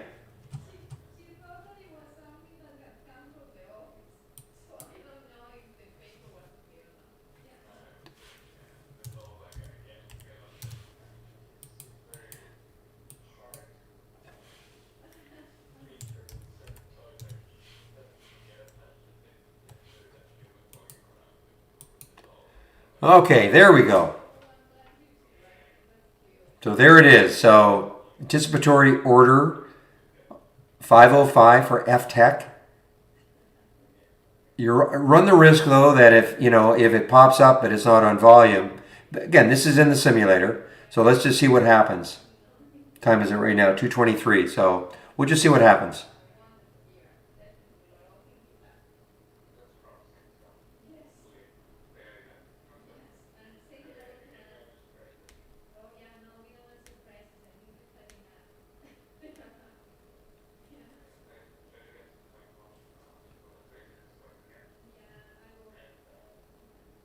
Amazing how the volume just dried up.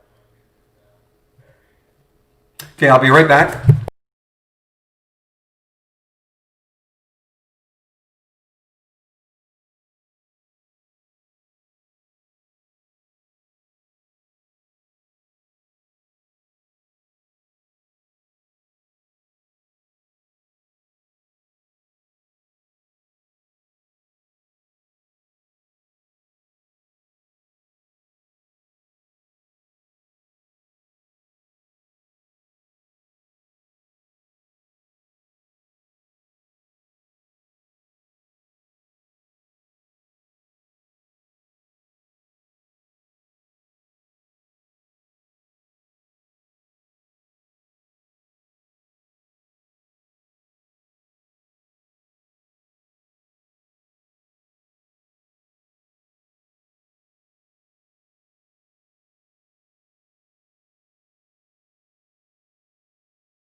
All right, 2:26. So I might close the room down a little bit earlier, maybe quarter two, three. Well, it depends. If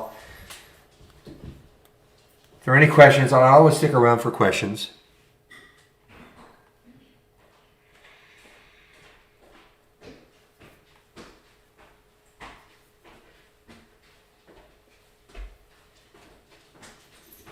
Yeah, so Pete, I'm on the West Coast, so you're talking 4 a.m. Eastern time. Yeah, that's not me. I'm not up at one my time trading.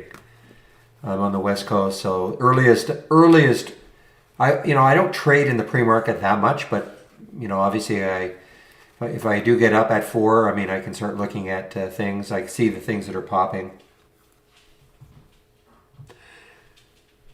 And I rarely trade after hours. Rarely.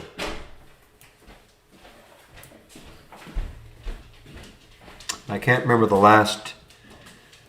I may trade after hours if I'm in a trade that I took during market hours, but I rarely initiate a trade after hours.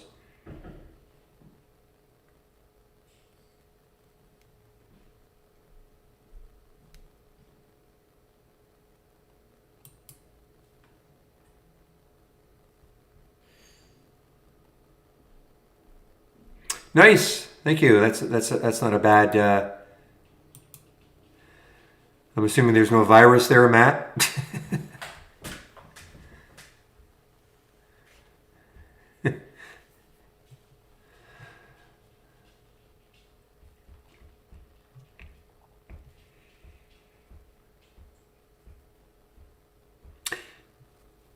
Did you create that yourself, or was that copied from something else?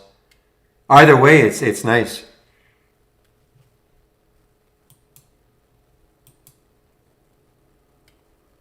Okay. Thanks for sharing that.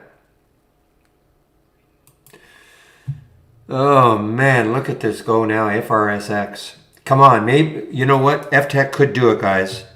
They both start with F.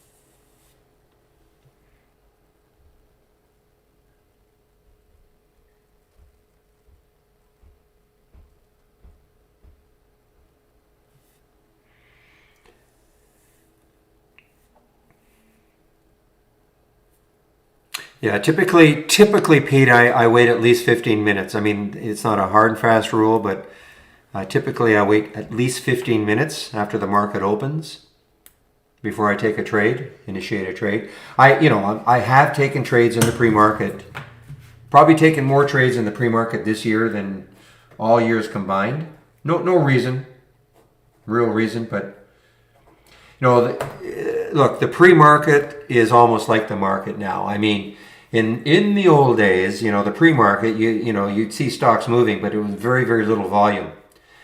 I mean, we call it the pre-market, but I mean, most of the stuff that when I'm doing my pre-market work, these things are trading hundreds of thousands, if not millions of shares in the pre-market. So what's the difference? The market opens. It's just semantics almost, calling it the pre-market for certain stocks. Because I know that's the cry, the reason a lot of people say they won't trade the pre-market because it's not enough volume. But I mean, that's just not the case. Overall, of course, not you're not going to get a overall market volume, but for individual stocks that we're looking at, typically there's a ton of volume. Ugh. How many times can I say it? But ugh.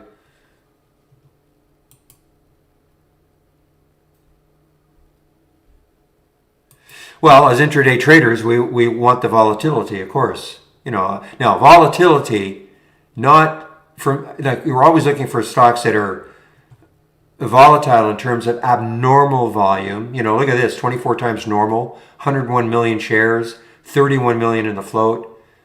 That's. I mean, I don't know if we want to call this volatile. I mean, but it's going to move. It's not going to sit there all day. But the ideal thing, of course, is to find something that is, huge volume that trends a little bit. Like look at this on the 5-minute chart right there. So it's 1, 2, 3, 4, 5, almost half an hour straight up. For an intraday trader, that's eternity.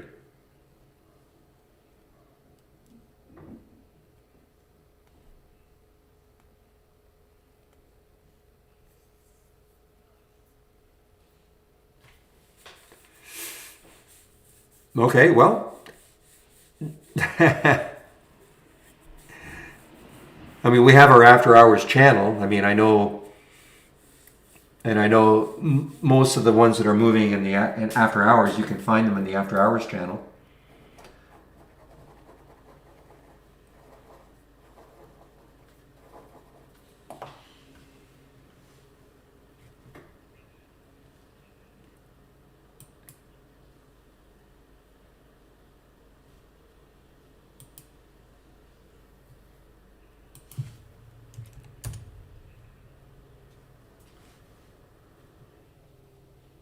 Ay, ay, ay.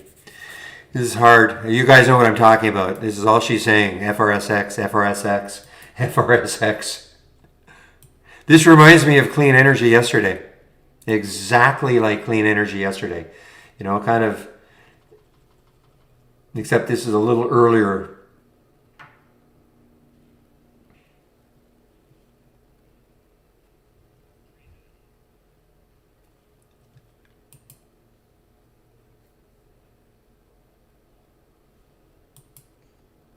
Well, I'm just going to keep putting my sad FTEK up and watch it just in case we get some volume. I'm telling you, it could happen. It could happen just out of nowhere. Look at the 5-minute, the 15-minute, 2-minute. Well, I could shrink this down and look a little better, but there's the VWAP though. So that's why I think I have, yeah, so there's the VWAP. So it has to get through the VWAP.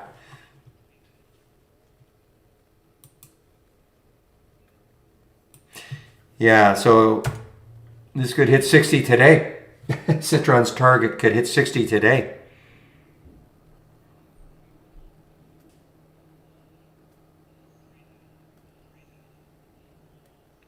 Well, I haven't taken, no, I have not got a position in. I will not chase it, no. I don't chase.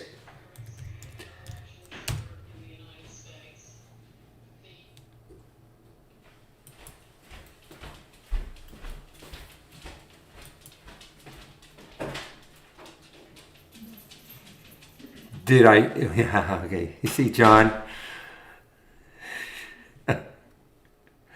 See, I almost took that as a real question.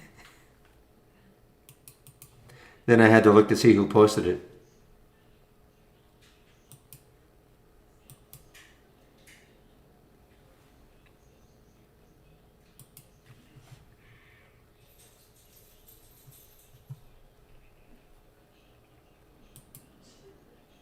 Well, as long as some got into it, that's half the battle for me.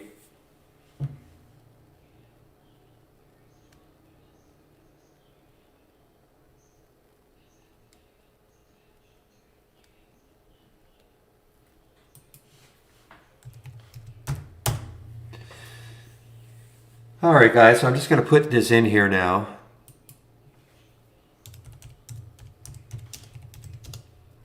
That's okay. That's okay, Pete.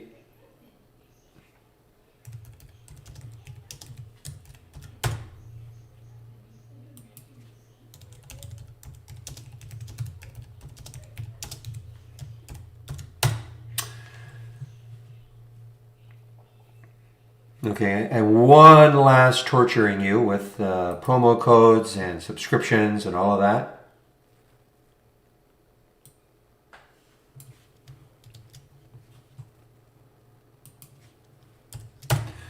Yeah, I'll give my opinion.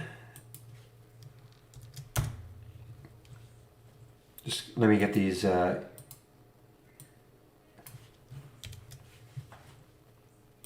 links in, and then I'll give you my opinion of Iova.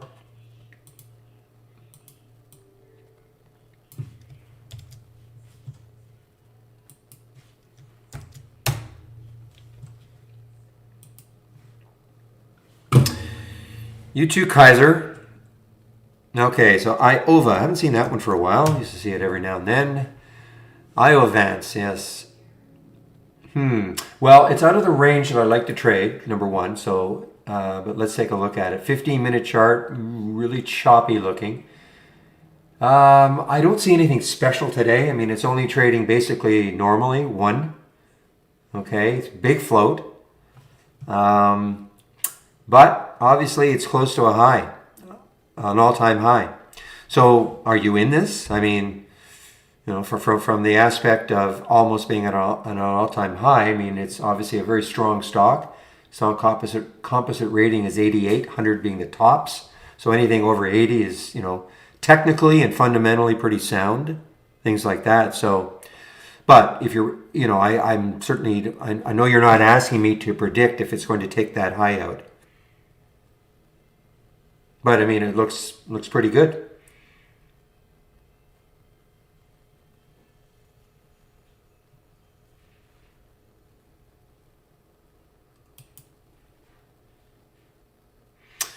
All right, so again, there is the promo code to use, Happy Holly 25%. Please don't forget the percent. And that's for the first month only or the entire year. That would be the discount.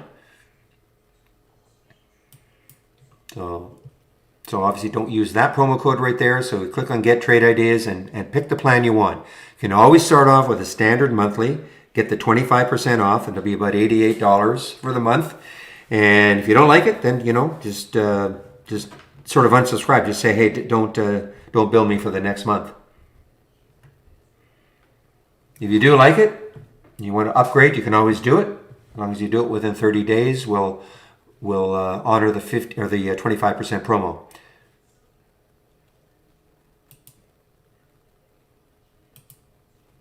Daily market recap. Actually, it's more of a trading room recap. I've already done it. All the scans that I'm sharing, okay, they're all here. And you can load them, take a look at the ones you might want to see. You can always make changes to them, of course. You might have a different price range you want, a different minimum volume. So you can always make changes to them. And last but not least, the education links. 20 lessons in 20 days. Take the lessons. What is the top list? Building an alert window. What is an alert window? Building one, etc. All the basic features really easily explained right here. Okay, it's all text-based. You can roll through them. It will not take you 20 days. The daily support sessions in our YouTube channel between 12 and 1. And the daily webinars will be back to our normal schedule in January, Monday to Thursday at 5 o'clock Eastern. Educational videos and trading documents or trading books that we created. So lots of good information from my homepage. Okay.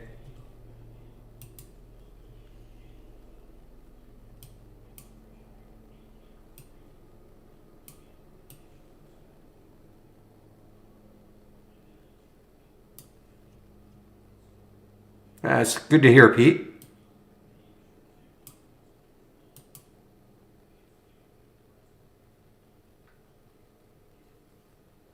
Yeah, that I don't know. Probably not, but I don't know, DE. I don't get involved in the accounting at all. What happens next year? The bot that I do know. I'm not saying we're going to have a price increase, but if we had a price increase, you're grandfathered in to whatever at least the normal price is. But I don't think you get a 25% discount every year. No, but I don't get too involved in that. I shouldn't even say too involved. I don't get involved in that at all. You too, Pete. We'll see you. Hopefully, see you Monday. I am open tomorrow, half a day tomorrow, for the diehards.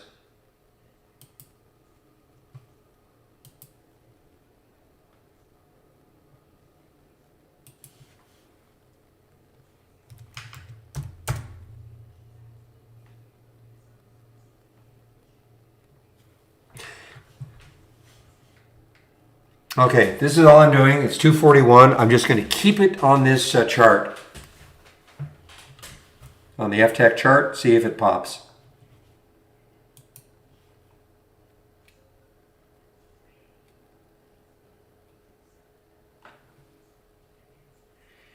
I don't know, sometimes there are no targets. Don't ask me why. It must be the strategy. I don't believe in the targets anyway, Sam. Okay, right off the bat, I just don't believe in targets. Not when it comes to the AI, because the only reason there is a target is because it's been optimized. You too, Glenn. It's been optimized. The overall strategy has been optimized for a certain target and see what would happen. But as I've said many, many, many times, why would you be restricted to a target on an individual alert? If it's still working well, why would you get out of the trade?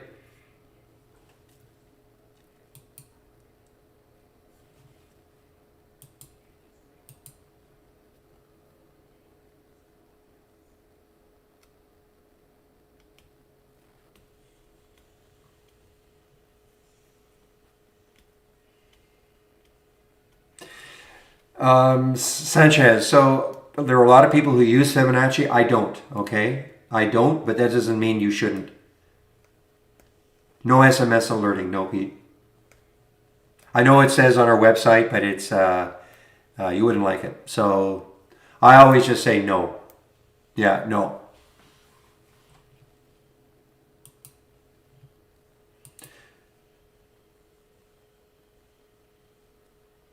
It has to be really reworked. It is not. It is not what you would think would be. So I just say no. Okay. Yeah, I know. I know.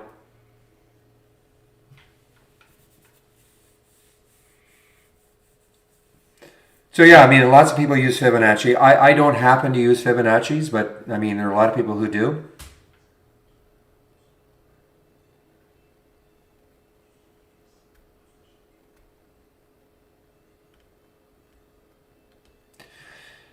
Well, a lot of, I'm very aware, of course, where the 200-day moving average is. I'm also aware of whole numbers, things like that. I'm a momentum trader. I'm looking at these higher time frames. So I'm looking to see where there's some resistance close by. Those are the things that clue me in, where I'm going to get out of a trade. Also, for a lot of the stuff that I do, if it pops, if it's one of these low float and it pops immediately, 30 or 40 cents, I'll probably take some off immediately just because I feel it could come right back down. So, those sort of things are more like feel trades or feel exits. I'm not getting out of the whole thing, but mainly then I'm just looking at the higher time frames and checking to see where there is some resistance. And as it gets closer to resistance, I start to take some off.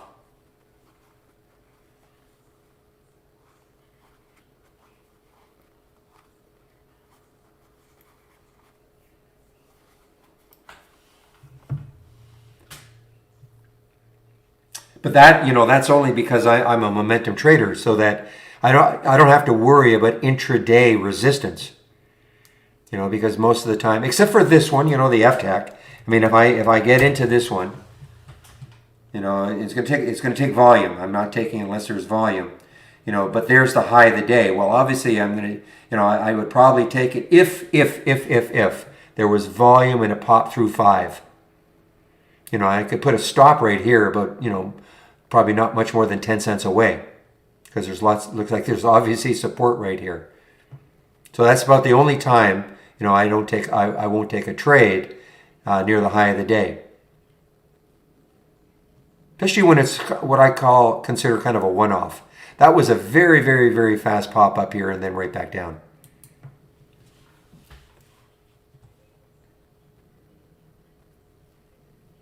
Well, again, Pete, I'm looking at the higher time frames. So, the other thing is, I mean, your idea of support and resistance may be completely different from mine. We have that question a lot. Can you draw automatically support and resistance lines on the charts? Well, what you might think is resistance may be completely different from 10 other people. We might have 10 different opinions. So I'm just eyeballing it. I mean, obviously, look at this. Look at this 15-minute chart. If I got into this trade right here at 5, if, and it started moving down and it broke down through here, I'm out, obviously. I mean, that to me is a support. So if it broke down through support, I have to be out of the trade.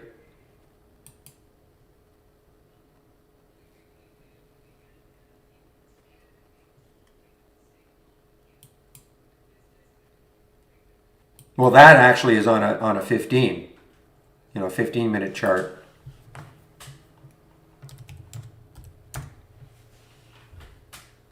Doesn't look good though. It doesn't look like it's going to do it.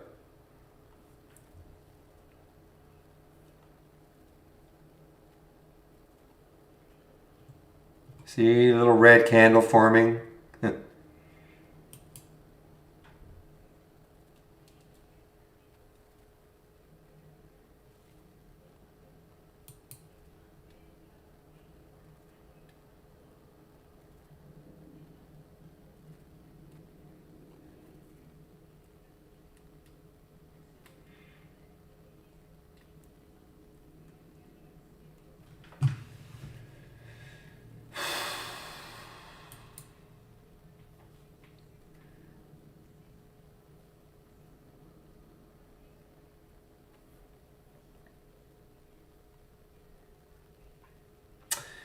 Well, for those of you who are going to continue to trade after I shut down the room, just really, really keep an eye on this one. This is like a beautiful, beautiful base right now in the 15-minute. And I know I'm repeating myself over and over and over again, but if this pops through on volume, this could be a good trade. So we'll see what happens. And tomorrow when I come into the room, and if it did, we'll see how many people took it.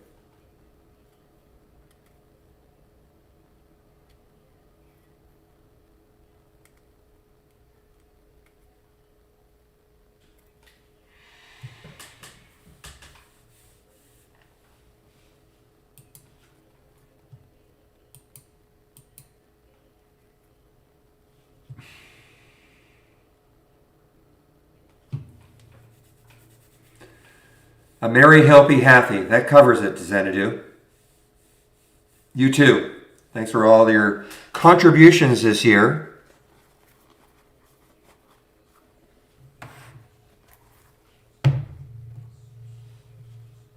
PC everywhere, exactly.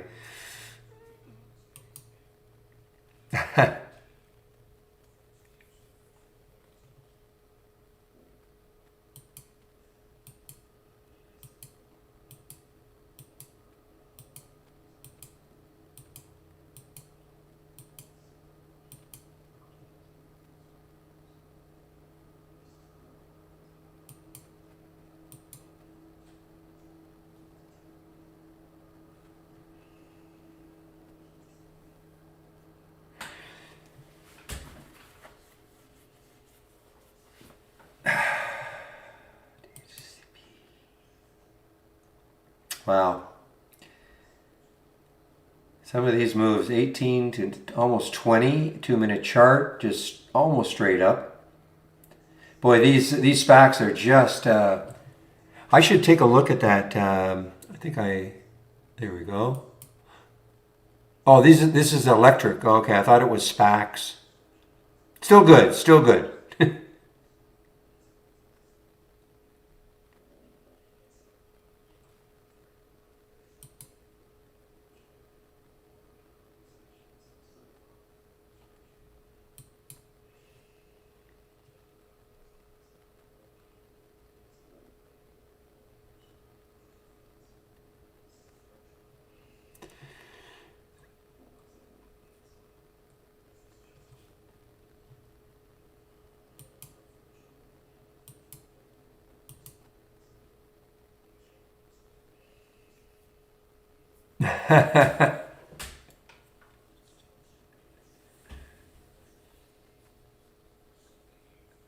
That's funny, Xanadu.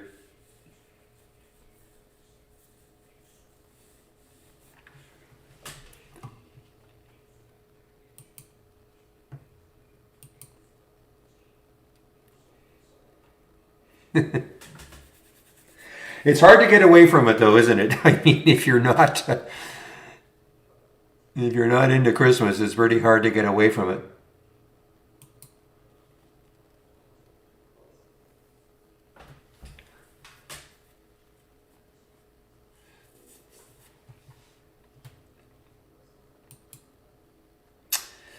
Yes, Festivus for the rest of us.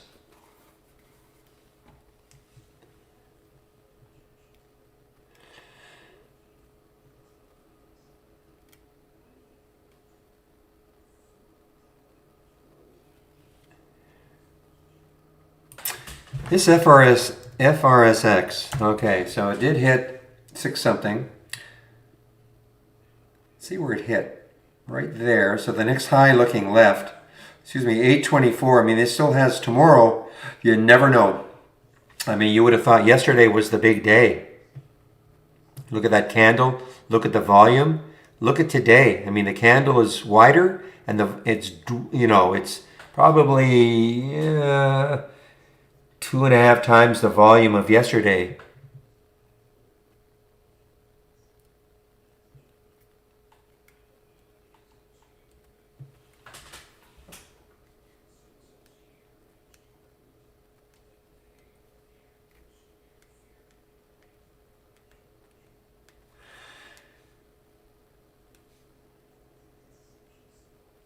The Hallmark Channel. It's funny. Oh, guys, look at F-Tech. Is it...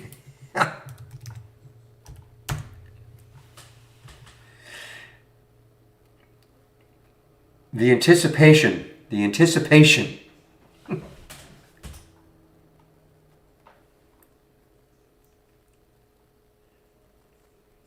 Yeah, you can do that in TradingView. Yeah, Peter. Or, yeah, Pete. Your SMS alert.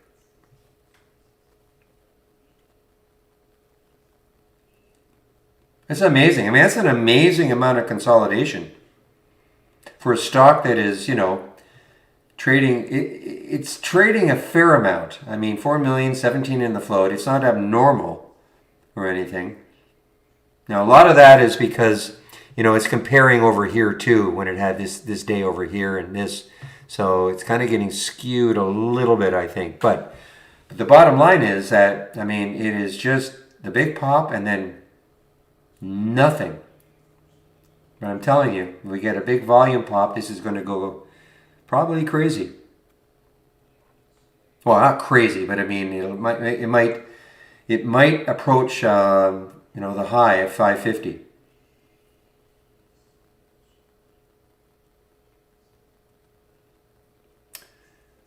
One day, 15-minute chart.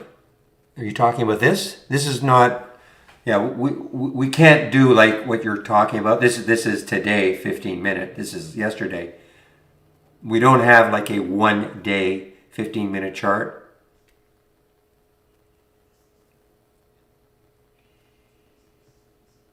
I mean, we can do something like this, make it. I suppose I could do that, I suppose, and turn it into one, but not the way not the way you're thinking. At least I don't think anyway.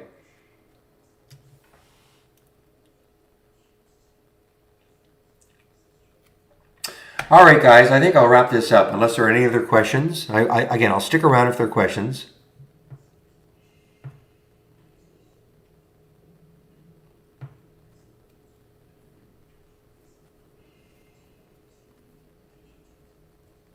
Okay, I don't see any. All right, guys, well, thanks a lot for all the help. Another exciting day. I say I will open the room tomorrow at 9 o'clock Eastern Time. Remember, it's only open. When is it going to go? Remember, the market's only open half a day tomorrow, so if you come in after 1 o'clock, the room will be closed, okay? So have a great evening, everybody, and we shall see you tomorrow at 9 o'clock Eastern. Bye-bye.